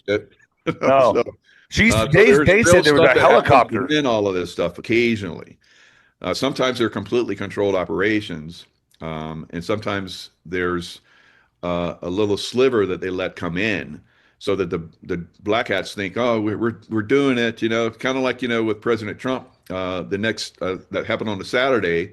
On Monday, we find out there was they put millions of put options out for, the market to crash. And same thing happened with 9/11. So the black hats obviously thought that was really going down. And maybe, some people believe that, that his ear got nicked and, you can go on that track. I've seen a video where there's a guy pushing the media into the scene, and he's like, take it, it looked like he was pushing them to take pictures. Yeah. See, over time, you start to see a bigger picture and start to go, oh, that doesn't fit. Something's wrong here. But there's always going to be that. And that's the way I was with Osama bin Laden when he was, I talked to those guys that were on the mission. They told me about all the stuff that happened because that was my old team. And then I talked to, I didn't talk to her, but there was a woman, case officer, that interviewed his wives. Oh, wow. And she was like, I'm going to get all this information. And then she came back and she was like she'd seen a ghost, and she didn't say anything. I'm like, whoa, what did she find out? Dude, I'm not denying that there's not layers and levels to this shit. I know there is. No doubt about it. I'm not saying that at all. I mean, did they? Right. How did he? Besides, how did he get Bin Laden? Was he in a cave, or was he herding goats, or what? Where did they get this guy? Yeah, I know. He was from a very successful family. How'd they get him? Was it a drone or a shot? Right, it was a shot. He caught him. He got him with his rifle, or what? I don't know how they even got Bin Laden. They came in and raided his. They raided his. Yeah, his helicopters came in. One of them came in. I think the updraft from his walled compound basically upset the aircraft, and it crashed. So I'm thinking that when they practiced, they did it with a non-walled compound simulation, and then when they came in, they should have known better. But shit happens. So they came in and they were fast roping. And they came in low like they normally do with a fast rope, and the updraft from the walled compound basically, made the aircraft get all squirrely, and it crashed. See, just like they dumped Bin Laden's body in the ocean, they didn't do an autopsy on Charlie Kirk. Now, I heard that was because his family, right? I guess it's like he's gone, whatever. We know what hit him. But, I mean, that's still a question mark for me, so I will leave the door open on that one. But let's segue a little bit, because I want to get your thoughts on some other stuff that's going down now. So we've talked a lot about the PSYOPs, and I feel like, I'm going to be doing my morning show tomorrow with Jerome Corsi, and nice. And I feel like, he's on to Obama. He's really onto this guy. He's hot on his ass, and awesome. I'm going to show an article here, and I just want to give my views on this, folks. This article here is Obama is now, so he's kind of creating this civil war atmosphere, like he's playing that role. Obama's warnings about democracy fading sound increasingly directed toward the U.S. Speaking with democracy activists recently with Hungary and Poland, former President Barack Obama, so he's out there making his case, warned about the rising wave of authoritarianism sweeping the globe, even in countries once believed unsusceptible to an erosion of liberties. We're seeing politicians target civil society, undermine freedom of the press. What? He's the one that allowed propaganda. He's the one that made it legal for propaganda. Weaponize the justice system. What? You're the one that went after Trump with Russia collusion. And you stole the 2020 election. Obama. So they're doing, I mean, I can't believe the projection they're doing. And no one is being spared, even countries even that. I mean, what person with what kind of low IQ would follow this and believe this? Or how can people be so emotionally invested in what this man is saying, almost Obama worship, that they believe this? I mean, I just took this apart in the first two paragraphs. Yeah. I mean, is this part of the reveal? Is this a white hat captured operation as well? And revealing that kind of stuff. And pushing those last few remnants of Obama lovers maybe over the edge is like, that's ridiculous. It's ridiculous. Kind of like, looking at something and going, I don't know about that was a real Osama bin Laden, So even I am like, I'm questioning it too. And I was literally like 100 miles away, to help out if necessary. But there's a lot of stuff that people are still attached to. And they're trying to expose all this information. Now, I liked your guest, I think yesterday, that was talking about Antifa. I just saw just before we came on all of these talking heads in the media, the deep state media, basically coming out and saying, "Oh, there's no Antifa. That's all figment of everybody's." Jimmy Kimmel. Yeah, yeah. Jimmy Kimmel's one of them. Again, I mean, why did I to let me, that guy guy's a come back, national security threat. Okay, so when the leftist media is like saying, "Don't look here," then we need to look there, right? So, right. And I think we're going to have a lot of problems coming up. I know we're going to go to the back channel and talk a little bit deeper, but just give everybody a little taste. We're seeing this. No, Saturday, this is the back Saturday. channel. This is the back channel. We'll do YouTube now. Oh, we are the back channel. Okay. Yeah, we are. You Yeah, go full full bore now. So good. So we see that right now they're next Saturday they're going to have no kings demonstrations, right? No kings, right. No kings demonstrations, and I think that's going to be like George Floyd riots. I saw George Floyd riots, and I said at the time, I was like, this is like beginnings. This is just the beginnings of what's going to come. It's going to get a lot worse because you and I think and others have said, big cities are, especially Democrat big cities, are going to be the last bastions for these people, but we're going to see attacks in multiple cities, probably maybe hundreds of cities. But Mike, they got to do this pretty quick because we're going into winter. So I would imagine that whatever kind of thing they're going to, you know what I mean? Whatever kind of play they're going to make, they got to make it fairly quick because it's going to get cold and they're not going to be out there. Yeah. They're going to be eating. They're not going to get everybody out. They ain't out there. This is their last ditch right now. This is it. So they better do it October, and all the stuff which is in the colder cities, Chicago, Portland, and those places get cold fast, and they're not going to be out there when the blizzard storms hit. No, of course not. So they got to do it now, I think. Yep. So I think it's ready to kick off, and. So how do you think? Do you think that there's an arrest first? Do you think Hillary gets arrested first, or do you think they just kick it off? Forget it. Let's go. Let's move. So I mean, the 18th, 6 days from now, I think it could be the start of it. I can't say for sure what's going to kick it off. There could be multiple things. They could have multiple plans. Like we'll try this, and if it looks like they're onto us, we'll just back over to this. Do you think they got to know Trump's going to sign the Insurrection Act. They got to know he's going to make a move. They got to know. They want him to look bad for doing that. So they're trying. Right. Trump doesn't want to look bad for doing that. He wants to let everybody know. He wants everybody to see, I had to do this. So we're waiting on them to make the move. It could be, well, not really, because we're seeing Trump going in preemptively into big cities already. So he's going into Portland. He's already been in LA. He's starting to do Chicago to a certain extent. But that is preemptive. When I saw that, I was like, God, that's brilliant. I never would have thought of that. Under the guise of let's clean up crime. Yes. Let's get all those illegals out because that's how they can go in and do it. Because it's part of his, he has to protect America. By labeling the terrorist organizations, the cartels as terrorist organizations, and has he labeled Antifa a terrorist organization yet, or is he about to? I thought that he signed a bill. It's like maybe it's just all like I saw that he signed it, but I didn't see anything specific. So there's a lot of rumors. There's all these different things that are flying out there. So Antifa, they're absolutely going to be a problem. And they are funded because all you need to see is Jimmy Kimmel come out and say, "Oh, they're not real." It's like the Decepticons. Right. When he made that remark, it's like, dude, that shows they're funded. The same people that are funding you that are telling you to say what you're saying to the public is funding Antifa. That's how big this is. Beautiful. Yep.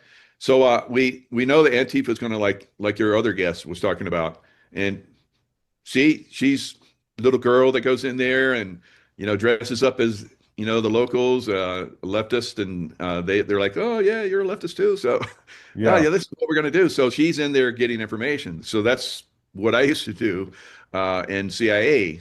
So that's very good. We need people like that. So of course they have people like that, doing their thing as well. So eventually what happens is we're gonna hammer those guys. I like her because she's like me. I'm like, let's stop playing around. We need to hammer these guys right now. Hammer them.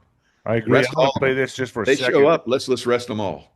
I'm going to play this just for a second, just so people can see. Somebody like Nice. Kimmel who says there is no Antifa. I want you to listen to this sound clip from Kimmel.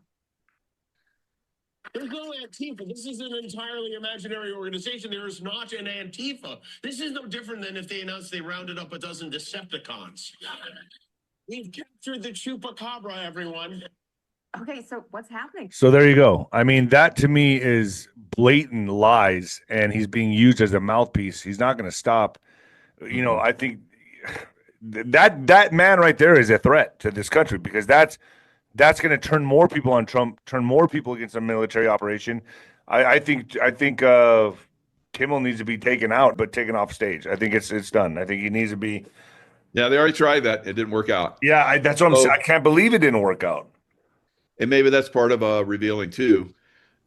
So he's still, trying to, because when people like that talk and they send out messages, because it's not just him. They were like, I saw a clip where, we used to see those, and Trump is like a dictator. And then you have all the leftist, media, and Trump is a dictator, and Trump is a dictator, and Trump is a dictator. So they're doing the same thing with, there's no such thing as Antifa.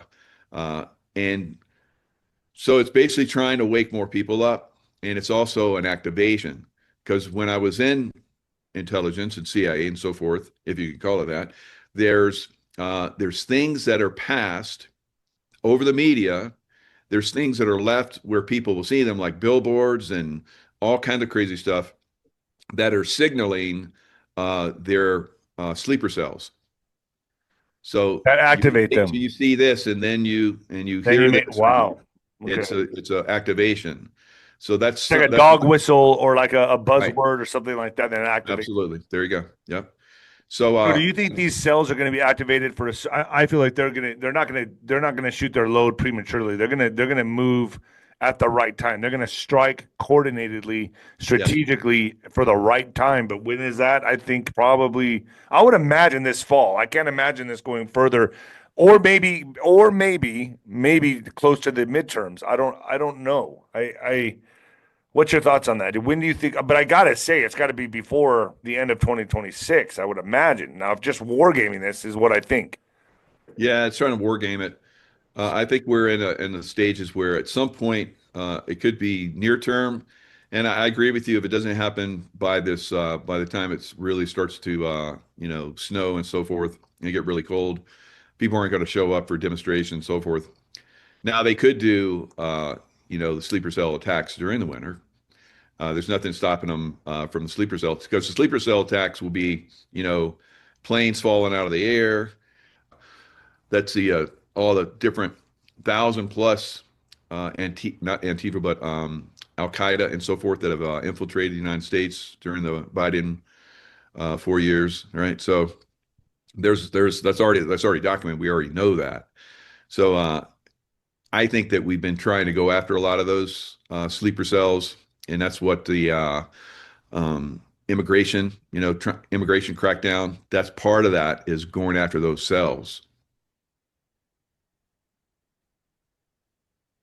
There's so many millions here that are unvetted, dude. I remember when I was at the El Paso airport, I could not believe how many were coming in during that time, and I was just sitting there like hopeless. Like, this is an all-out invasion, especially the El Paso airport and Fort Bliss. They were using our military bases to fly these people in from Haiti, from Iran, from everywhere. I mean, they were flooding El Paso, and then I would see them getting on buses and shipped out of Fort Bliss. Man, I was going to report on that, but I thought it was too hot at that time because, Biden was in charge, right? Supposedly, and there was just too much going on. I didn't want to put myself at risk out there in the middle of like recording the buses leaving from the military bases and stuff. But I saw them. A lot of people saw them, and it just shows you where we're at. But I think fireworks to come. I think this is going to pick up speed like we've never seen before. Now, what comes first, the chicken or the egg? Does Trump sign the insurrection or before the event, or does the event happen first? Does an arrest happen and then that kicks off the events? There's so many cards to be played here. I don't know exactly. I'm not psychic, so I don't know, but I can see the options, right? And I'm sure they got supercomputers and very genius people working on this, think tanks, social engineers. military, brainiacs just putting this stuff together, thinking about what move to make next. But no doubt about it, this is interesting, and we're going to see where all this goes. Mike, you want to join me on YouTube for the next, 15, 20 minutes? Sure. All right. Well, Venezuela, I think, is going to get hit. We forgot to talk about that. Let's talk about that for a second. Go ahead. Yeah. So from my background, from 35 years plus, working in the military industrial complex, this is a positive. When I was at SEAL Team 6, and this was back in the late 80s, we were already planning back then to invade Venezuela. All the way Really? back. Why? Oh yeah. And and there's multiple reasons why. We had gaming, and sometimes we're like, well, there's nothing going on with Venezuela. It's just like a gaming thing. We're just using that as a game piece, and just that country, because sometimes they just make up a country name. But Venezuela, throw a dart. they that was part of one of the things that we war gamed for a very long time now. So we're seeing all this movement in the military. We don't just do that just to, practice, right, on that level. And it's not practicing on a level that's like, okay, we're done. We've done that practice. Okay, let's go back home. No, it's intensifying. And that's some of that is to intimidate. There's always part of that. Whether it was when we went into Panama. We did the intimidation stuff before we actually did the hit. We did the same thing in Iraq, Afghanistan. There's always that intimidation thing first. And it's like to see where they're going to move people, and if they back down. Of course, they're not going to back down. It's also psychological warfare, right? It Absolutely. also stresses them out, and it makes them like very good. Absolutely. It's like what China's doing to Taiwan. Yeah. So, and then you weaken everybody down. They're like always. They're amped up because you saw how they're like, getting everybody ready to fight the Americans when they come. So that basically wears people down. They're like, they're up and then they're down. It's like, oh, we're going to lose. And then no, we're going to win. We're going to win. We're badass. And it's like, and then they're like, what are we thinking about? It's like, this is the greatest nation in the world. And they're like Marines and all this stuff. So that's like you said, psychological warfare, wearing them down. The only way I can relate to that is in boxing. When I was in the dressing room and the fights before me, the preliminary fights, some would take all 10 rounds, some would take just 2, a quick knockout, and you'd be up warming up, and then sit back down, wait another, this is going the distance, then get back up. Actually, we're going to put a swing fight on, so now they're going to put an extra fight on for TV, and then you just up, down, and all this time, and you're there I was there with no food in my stomach, nothing, by 2:30, 3 o'clock at the arena. I wasn't fighting till 11:30 or 12 midnight sometimes. Oh my God. It was just sitting there in the dressing room the whole time. So you're obviously a warrior in the ring, and that's the way it is for us warriors. It's horrible. It was fucking horrible. We're like, we're up, we're down, we're up, we're down. All right. Get ready to load the aircraft. No, sit back down. We got some other. Hurry up and wait is what they call it, right? Hurry up and wait. Yeah. Oh yeah. I look back on that. And I'm like, no, God, thank God it's over. But the China-Russia connection in Venezuela. Let's talk about that. So there's a China-Russia. They have a foothold. Oh yeah. And that's really the main reason we're going there, right? There's a couple reasons, but one, the voting machines, right? A lot of it went through Venezuela, Smartmatic and Hammer, right? From my understanding, from people that I've talked to. So there's that. And then there's the Russia-Chinese control factor there that they're putting up a foothold. That's our backyard. And then obviously the drugs and narcotics. Yes. And then the biggest elephant in the room that no one's looking at is the oil, right? So that was one of the reasons why we were going to go in, because they were kicking out the Americans, taking over the oil, which they eventually did. And it's just gone downhill from then. So look at the Venezuelan people. The Nobel Peace Prize went to the woman that was doing peaceful marches in Venezuela, and she dedicated it to President Trump. Why? Because she knows you can't win just by everybody lovey-dovey. We don't want war. You sometimes have to go in and kick some ass. And that's why she dedicated it to Trump, because he's moving in the direction. She's very happy about that. I'm sure there's a lot of Venezuelans that are happy about that. And American people are going to be happy about that. But eventually what happens is it gets paid for many times over, not only for America, which is going to help them, but massively for the Venezuelan people. That country is a shithole. It should be one of the most prosperous, and was at one point, countries in the world, and will be again, but only if we come in and rescue them from their dictatorship. So how would you being part of the the Navy SEALs, how would you coordinate to get Maduro? I mean, this could be pretty. I mean, there's 10,000 troops going to Puerto Rico right now. This almost looks like a full-scale invasion they're getting ready to do, that we're getting ready to do. Battleships off the coast of Venezuela. But I would imagine this is going to be left to the special ops to really handle this. So how would they go in there and take on Maduro? Like, do you have any idea how they would do that? Do you want to reveal to my audience? Yeah, it would be the same way we did. I would think a drone would go right up his ass and that would be it. But how would they do this? No, they want him. They physically want him alive. Just like we did Noriega. So we practiced for months and months, and we coordinated for months and months, just like what we're seeing right now. So there's definitely special ops teams that have been practicing to basically come in and get him. So he'll move very quickly, just like Noriega did. There's hopefully those guys have learned from that. Do we have him mapped out? Do we know everywhere he's at right now? Have we pretty much tracked and traced him, or is there places that we just can't? You can, but there's always that that crazy thing that happened when we did the Panama invasion. We had helicopters that were following a convoy that was leaving, and they said, "We think we have Noriega," and there was some other shit that was going on. It was like, "We don't care, get over here, we need help." And so they left, and then we were hunting Noriega from that point on. And he even admitted later that you were right over my head the first night. And so you never know. There's crazy things that happen in war, just like in regular life. But so it's also like Saddam Hussein. They found him in a hole, right? Yeah, yep. And everybody thought, well, we have Saddam Hussein, it's all over. But no, there's, just like will probably happen in Venezuela, he has special ops teams that basically started doing their thing. They got activated, sleeper cells. So they started activating, they just turned Iraq into a real hellhole for a long time. So do you think that's what they'll do in Venezuela? They'll follow the same? Probably. Yeah. And do you think that, I mean, it's only a matter of time before we find Maduro, but we want him alive. Yeah, we want him, we want to show that, because then all the leaders of the world go, oh shit, right, it's bad. Right. And so we want to show that, we're going to bring him to justice and show the world, just how evil it is, just like we did with Noriega. Okay. And just like we did with Saddam Hussein. So and then he can reveal also all the Smartmatic hammer voting discrepancies. He'll be the key does that, he will probably live. He'll be given that choice. Yes. Awesome. Mike, thank you so much. We're going to go to YouTube right now. All right, brother. I appreciate you, Jaco. Appreciate you. God bless. Yeah, Where do people find you? MichaelKJaco.com. Also have a YouTube channel like you now, because everybody's coming back. Thank God you got it back. Michael Jaco, yeah. All right, folks. Hello, everyone. It's Michael Jaco with Unleashing Intuition Secrets. And Ronan, I agree with you. Silver, let's effing go. Right, so it's taken off, isn't it? It's great. It's great being in silver. All righty. John Bolton.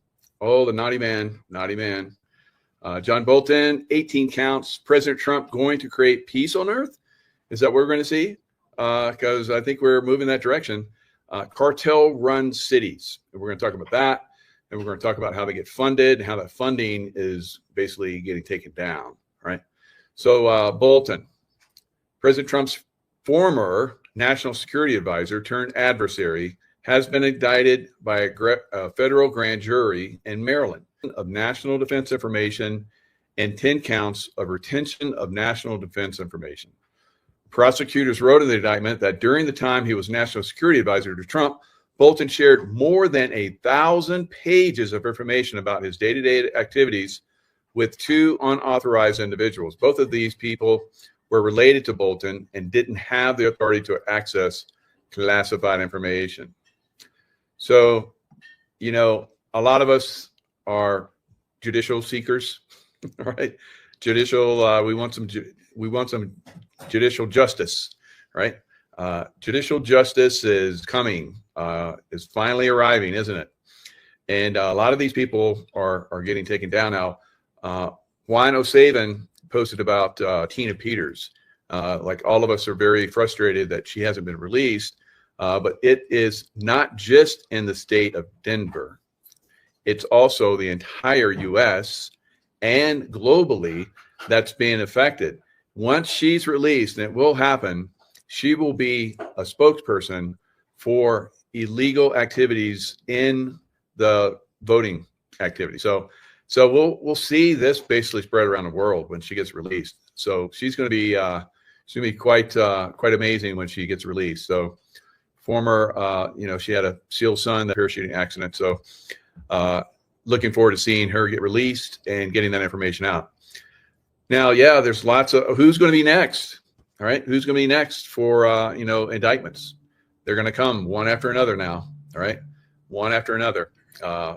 Looks like at least every week, maybe 2 a week, maybe more as things progress. So there's a lot of people need to be indicted. Trump says he's considering strikes on land to combat Venezuelan drug cartels. So that's going to be very interesting.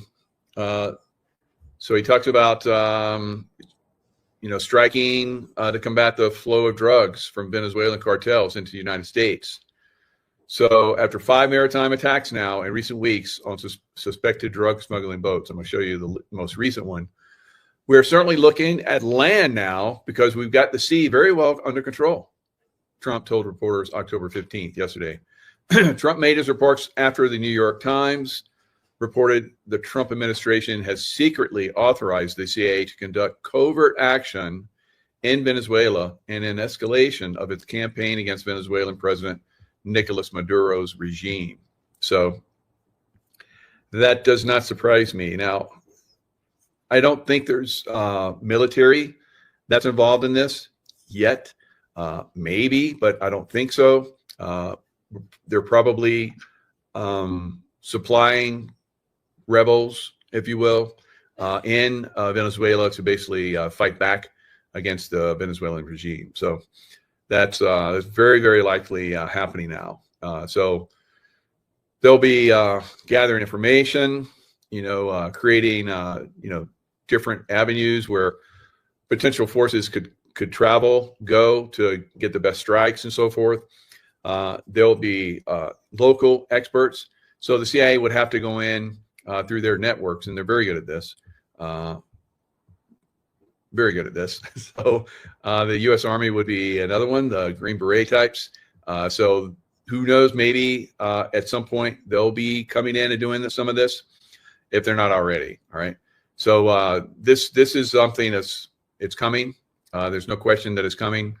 Now, Venezuela, of course, cartel, they coordinate cartels all over, not just Venezuela, but all over the South America, Central America, and of course in the United States. So I'm going to show you guys that a lot of these cities that are, pushing the immigration protests and so forth are controlled for the most part by cartels, right? Just like Mexico is almost completely controlled by cartels. That's why Mexico would love for the United States government to come in and help, right? So we'll probably see that. Of course, we're not going to just come in and, take down Mexico. We'll coordinate again with local groups and eventually start to take down cartels if that's not already happening in Mexico. But they really need to be taken out in the United States first, right? But President Trump, being very proactive, is starting to hit them at their source, and this will be fantastic going forward, because you take out their communications, their lines of money, and all the stuff that they've been using in the dark web. We're going to talk about that, how the dark web. I got a report from Sarge. All right, so Sarge really on the cutting edge of a lot of this stuff. He talks about how the dark web. He's got former military guys are informing him about the dark web. The dark web is like, imagine the internet that we use. The dark web is 90% more than what we're using right here, right now. So 90% underground stuff. Wow. Right. So that's how they're moving a lot of this information and money, of course, through Bitcoin and some of these other altcoins they use to move money around. And amazing levels, like $1 trillion worth of money being moved around, and that's being shut down and locked up and taken away from them. So the money sources that do all of this stuff, of course, President Trump pretty much completely shut down the border. I'm curious. I would be curious to see, what they're doing for the underground, rat lines that they have. We've already seen that they've been taking some of those down. We saw that several months ago. Videos of that, but we haven't seen anything since. So I think that they're really involved in doing that, and we're probably going to see a lot of these underground tunnel systems, underground storage, and so forth for drugs and children and all that kind of stuff, adrenochrome, whatever, is going to get exposed underneath these cities like Chicago, massive, absolutely, all right, underneath Portland, no question, LA. We already know there's huge underground systems in LA, all the way back to the Playboy Mansion, all that stuff. Lots and lots of underground facilities, guys. And that President Trump had allocated hundreds of millions of dollars to tunnel warfare, underground dumb warfare, deep underground military bases, right? But it's not just bases. I don't consider it a base if cartel is using it, right? It's maybe a base for their operations for smuggling and money laundering and whatever else they do. But a lot of that stuff, I think, is being shut down. So it wasn't just the military bases for the dark military, but also for these cartels. Cartels are really running a lot of these cities. All right. So that's one of the great things that President Trump is doing by going after the cartels, right? And the cartels are basically have, like I said, all the way up into the United States. Probably every major city easily has cartel activity in it. Cartel from down south, right? Down south. You would think that the Chicago mob would be like all pissed off about that, but I guess they're not powerful enough to stop it, or they don't work in that. They don't work in those areas. So I don't know. So very, very interesting. How this is shaping up. Now here's a little video. Now, I have said that some of these strikes look like directed energy weapons because you don't see the boat being completely destroyed, and you just see it start to burn, right? And so you don't see a missile coming in. On this one, you see a missile coming in, and it blows it to pieces, right? And there's just burning, stuff on the surface. So those other ones, basically, the hull of the boat was still there. So a missile coming in, hitting a boat would sink a boat, right? It would blow it to bits and sink it. So these boats, the first 4 or so, where you just saw those boats. So we have the directed energy weapon stuff now, right? So we're moving in that direction. So we haven't seen any more cities being burned for a long time. And we haven't seen hurricanes coming in for a long time. And so the next level will be the HARP, stuff that they use to produce more earthquakes. So earthquakes are coming. We can't stop that, but they come in and harp an area that they know is getting ready to, have an earthquake and make that earthquake much worse. So I think that maybe we're seeing some of that stuff getting destroyed, stopped out, and so forth. Remains to be seen, going forward. All right, so let's look at this one video where they blast the hell out of this boat with a missile. All right, so soon it's going to be on the land. Soon it's going to be happening on the land. We're following some breaking news right here on Live Now from Fox. Just learning from President Donald Trump via Truth Social that the U.S. has struck another ship there right on. So he put this on Truth Social, and it's how he ends everything. What does he say? It's like I appreciate your attention to this matter. I love that. It's great.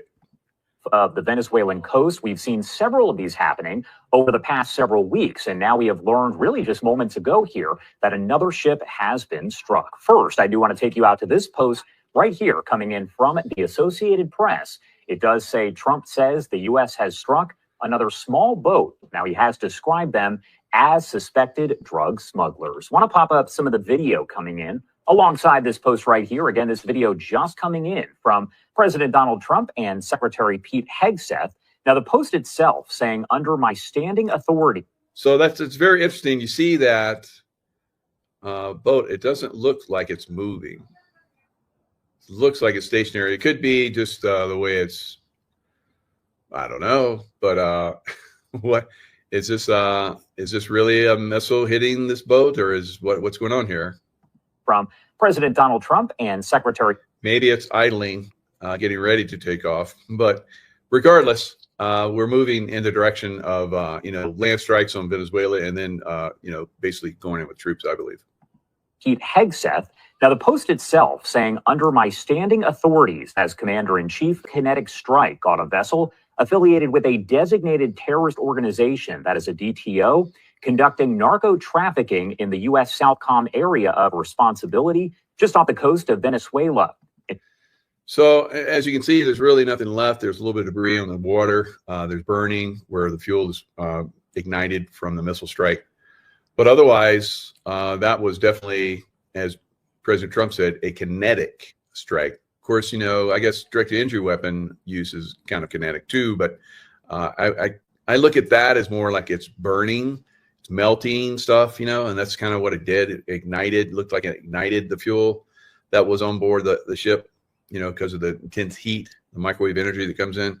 So it's very interesting. I think it's basically telegraphing that we are closing in, and we have the kind of control that you're not going to be able to resist, right? And regardless of how many elderly people that you put guns in their hands and have them, sit at tables and go rah, rah, rah, Venezuela, right? Probably some of the military officers that are, indebted to him because he made them military officers because they would do whatever he wanted, right? They don't have integrity, I'm sure. So that's kind of what we're seeing right now. We're seeing this thing is getting ready to go super kinetic, right? And maybe it will embolden the Venezuelan people because, they've been under this dictatorship for a long time, destroying their country. They probably bought into, like a lot of people in New York who are going to vote for Mandami, right? Mandami, that he's going to give them everything. And then they're going to find out, right? There's not enough Republicans there to help the Democrats in New York. So the Democrats way outnumber the Republicans and independents. I think there's like 800,000 Republicans and independents and like 2.1 million Democrats. Democrats always vote Democrat, almost always, unless they decide not to vote. But still, you got that many Democrats, that boy's going to be in there and he's going to start giving everything away, right? So you see these shitholes that Democrats have run for a long time. New York is going to be on a fast track once he gets in there. So I hear a lot of people saying they're not going to vote for him. They're going to vote for, I don't know who else they're going to vote for. Like I haven't seen anybody else that's worthy. So we'll see what happens. It's going to be probably President Trump, declaring, some kind of law that military has to come in and take over New York City because it's gone to shit, right? So it will. And we'll just, I don't know if we're going to wait for that process to happen or what, right? So you people in New York, man, I feel for you. Even the Democrats, because you guys think that you got to vote Democrat no matter what. There's not enough Republicans to help you not be stupid, right? So, or to help you out. So you're going to you're going to do stupid and you're going to fail hard, bad. All right. So Georgie girl. Yeah. Georgie girl, you're a New Yorker. What do you say?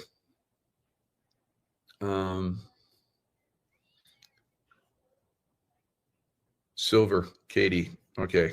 All right. You guys are having did you even hear what I said? Here we go. Member of Satanic 764 cult charged after 13-year girl found hanging in parking lots. So what this is, you know, I'm talking about the dark web. Dark web, I don't know if this was the dark web or just the regular web or what, but I mean, look at this. No lives matter to these Satanists. An investigation by the Federal Bureau of Investigation, FBI, of course, and German authorities led to charges Wednesday against a man accused of convincing a 13-year-old to hang herself in Washington state on behalf of a cult-like group, according to multiple reports. German prosecutors charged an unnamed defendant dubbed White Tiger. You big dummy. Let's talk about the dark web. How do you get on it? Where is it? Okay, so the dark web itself isn't a marketplace. Once you're connected to the dark web, Tor, the onion router, what I was explaining before, you still need to know where to go to visit these horrible websites. So obviously this is Sean Ryan. It's a show that he did, had this expert come in and talk about all of the dark web. It's a pretty fascinating show. Highly recommend it. So the dark web is out there. This is the way they do the money laundering. This is the way the Democrats money launder. This is the way the cartels money launder. They're all interwoven, guys. All right. So you're going to get a little education. You know, imagine a very long string of letters and numbers, and the website, instead of .com, it'd be .onion. You can't visit those websites in a regular browser. You have to do that while you're connected to the onion router, which you can download at the TOR's website. And then you could go to a thing called like the Hidden Wiki, and the Hidden Wiki will show you all different categories of these websites with the link to them. And there's marketplaces, there's horrible things on there, like you said, for kids. And there's. So was this where that little girl and other unfortunate young teenagers, they were on this dark web and they communicated with this beast on the web that convinced them to murder themselves, suicide themselves, right? So there's a lot of that going on. And that's just one example. So here's more. There's counterfeit money, there's fake IDs, you know, there are all kinds of different websites that do horrible things. Now, today's program is going to be, the first part is going to be about the dark net, because I just got this information in an email from one of my vet friends. There's two of them, but one of them is the one that converses with me to share information that they're finding on the dark net, and it's a group that goes by Quan. Yes, I'm saying it. I don't know how they pronounce it, but it's like the letter, the number 1, O-N-E, but it's spelled with a Q-N-E. Is that obvious or not? No one knows who they are, really, but they leave their digital signature for anons to know that it was them when something happens on the dark net. Now, on like the Q posts I started seeing and the anons, I started to see on those posts. I wasn't a big follower of them, but occasionally I would go in. I could see, you know, from the information that was being shared that they had been infiltrated and they were spreading disinformation within those webs, within those groups. And then some of that was coming out. So was that CIA? Was that part of, you know, a cover up? Was it part of, you know, bad actors like we're talking about right here? Were they coming in and, you know, spreading disinformation and so forth? And then Anons were picking that up and running with it and spreading it as if it was true. Yes. Right. Yes. On a lot of these cases, guys. Now, the QNE, I'm just going to say, because I don't want to pronounce it and mess up a word. Y'all know I'm famous for messing up a word. And this sounds like one word that I will keep messing up, because it sounds like one, but it's spelled with a Q, Quan, whatever. The Anons say that they have no idea how the QNE works, but they have left their calling cards on 5 of the biggest dark websites, with 3 of them actually connected to some of the top banks in the world. And that's very interesting. All right. So within always, because we're seeing it, you know, we have the lamestream media, which is spreading disinformation. And then you have people like myself, Nino, McKay, all of us are basically spreading, you know, truth as best as we can, fast as we can. but you have the disinformation that people still cling to. Not as much, but they still cling to that false information. So with us sharing this information, sometimes the dark side, the mainstream media, will pick some of this stuff up and disinfo it and criticize it and try and knock it down. They've done that several times to all of us, right? High up in media too, guys, very, very high up. So this is something that we have to be aware of, but also, like Sarge is talking about, they're bringing in good information as well, in seeding and good information. So you have to have discernment, and that's I think we're getting some really good information that's being dropped into the Anons right now. Interesting. And the top dog of these sites was a name called Dark Fi, which is the dark web's version of BlackRock, I'm being told. I'm just a messenger, guys, so I don't know anything. So I'm just telling you what my boys tell me. These idiots picked a usable name that doesn't sound threatening, but it was an open source blockchain ecosystem built especially for anonymous engineering, whatever that means. But it provides back channels for asset swaps, drug deals, transfers, and decentralized autonomous organizations.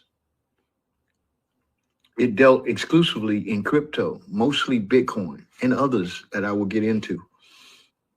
And they said this year alone, in 2025, since January 2025, a total of $1.1 trillion of Bitcoin has been seized.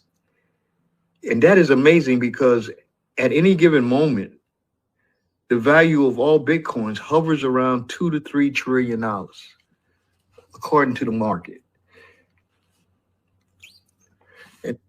So you have to look at this, the 1.2 trillion, whatever, Bitcoin that has been seized by the good guys from the bad guys. So they couldn't use that money to fund their operations and pay people off and buy drugs and sell those drugs and buy children and sell those children and adrenochrome those children, all the stuff that they do, right?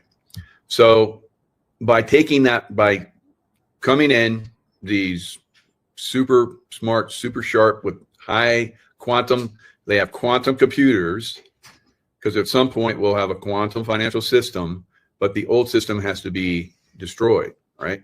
Because we see the old system with these banks, these corrupt banks that we all, bank at, Bank of America, Wells Fargo, I don't know about Wells Fargo, but, Jamie Dimon's bank, all these different banks, JP Morgan, Chase, all these different banks, guys, maybe even Wells Fargo, I don't know. But I haven't heard that, but so I don't want to put anything out and get myself in trouble, but those other banks have been exposed. And so there is definitely corruption within the banking system. We know that, right? The Federal Reserve is completely corrupt, right? Shouldn't even be there. Got there through the Democrats, all right? And we'll see that banking institution eventually be taken off stage completely, and all of its manipulations gone. What does that look like in the future with a quantum system? We're all going to learn about it, right? So I don't know, but they have quantum computers that come in and process information at rates that we can't comprehend, right? And because they're quantum, they have intelligent design to a certain extent as well. Say another whistleblower says that the only way the Q&E could hack and confiscate these Bitcoins is with the superior computer system that has quantum capabilities. I tried to tell you guys, we have quantum freaking computers. Blockchain is the highest form of secure crypto that we know of. So whoever Q&E is, they are very powerful. So I'm seeing a pattern. And from this point, I will give you my assessment. And I think this all points to the military alliance cleaning up the negative systems of the world. Boom. Good job, Sarge. So as you guys can see, it's about an hour long. Icon 2020. He sneaks some really good stuff out there, and I occasionally catch his stuff. I like to watch him all the time. I don't have time to do it all, but somebody sent that to me, and I was like, oh, Sarge has got something. Because when people send me something that Sarge has done, it means it's good, right? Good enough to share around. So really good information that comes from Sarge. And then we have to look at, like I said, the Earth is going through changes. The sun is definitely going into, a period where it's helping to awaken our consciousness. But with that increased activity, the Earth changes, right? Poles shift around, climates move around, and like you saw on my deck, it was like there's still a little bit of snow back there, but it's going to warm up and melt it off. But we already got a little taste, and it's very unusual to get that much snow this early on here in Lake Tahoe. So we get snow. We get snow a little bit, but I think we're going to get a very, very, very lot of snow, right? And that's probably going to translate into a lot of other places. They're going to get a lot of snow as well. I've seen some states where the highway system completely just shuts down when you get a lot of snow. So it's not going to be pretty. And that's the major highway systems. I went through, I think it was going up to Idaho, and I was trying to get up there, and like some of the highways down like snowstorm, and the highways were frozen, and there's like no plows out. Like, we'll get some plows out here, and this is a major friggin' highway. Let's go. Right. So yeah, and I looked up the I'm not going to name the name, but I looked up the governor, and it was a Republican. I was like, what the hell's wrong with you? You're not performing as a Republican would. So I know maybe he took over from some Democrats or something. And he didn't have it all lined up. But yeah, there's some states that just completely shut down, guys. Right? You're on your own. And I was like I was trying to do back roads and go around, and had to go back and go down into Colorado and go around and come back up. It was a friggin' nightmare. So we're going to see massive storms this year. Probably, I'm not going to say probably. I know we're going to break records on a massive level. Now, I said that you really need to like get ready for this cold that's coming, the freeze, the frost, the snow. And they've done this climate change bullshit lie for years, trying to do this scam green energy deal, which is a complete scam, and but not like it is in the winter, right? Not like it is in the winter. Major catastrophes probably coming for some areas. In addition to these big earthquakes and these big solar flares, we have another big coronal hole soon to rotate into geo-affected position. And so the sequence of events is going to be this 1, 2, 3 punch from these solar storms hitting Earth. And then we're immediately going to be hit by a coronal hole high-speed stream, which is going to increase the solar wind velocity, drop that solar wind density. And as a result of that, we're very likely to be back in a global earthquake watch, because that low solar wind density seems to very much be connected to high magnitude earthquakes. These two earthquakes here today, the 6.5. All right, so Stefan Burns, keeping us informed about the sun, what's going on, and he makes really good predictions about earthquakes coming, and that's pretty much it. You get. I'd be crying, brother. I'd have a beanie, a fire, and 2 pairs of socks on. So we're going to see a lot of this solar activity coming in. It's basically, it's been prophesied. It's part of a cycle. The earthquake activity is, for a lot of areas, is way behind what should have already happened.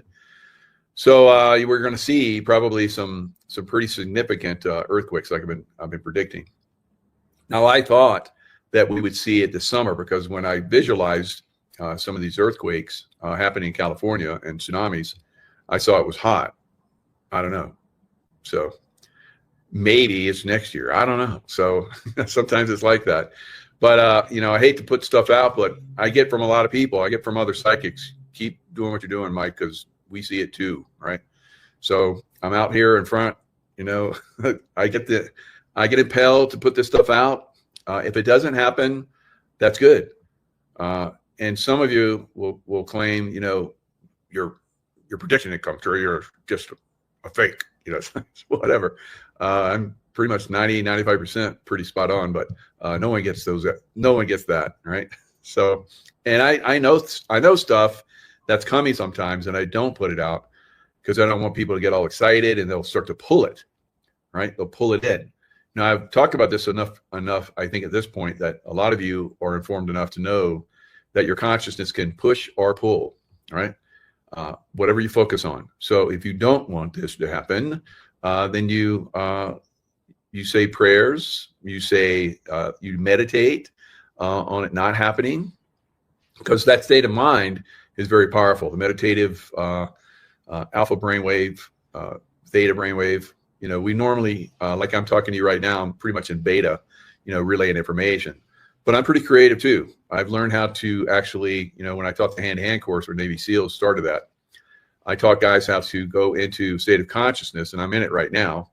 I'm always in wide angle vision, right? I see a lot of stuff, and I see a lot of stuff that most people don't see, right? Because I've pushed my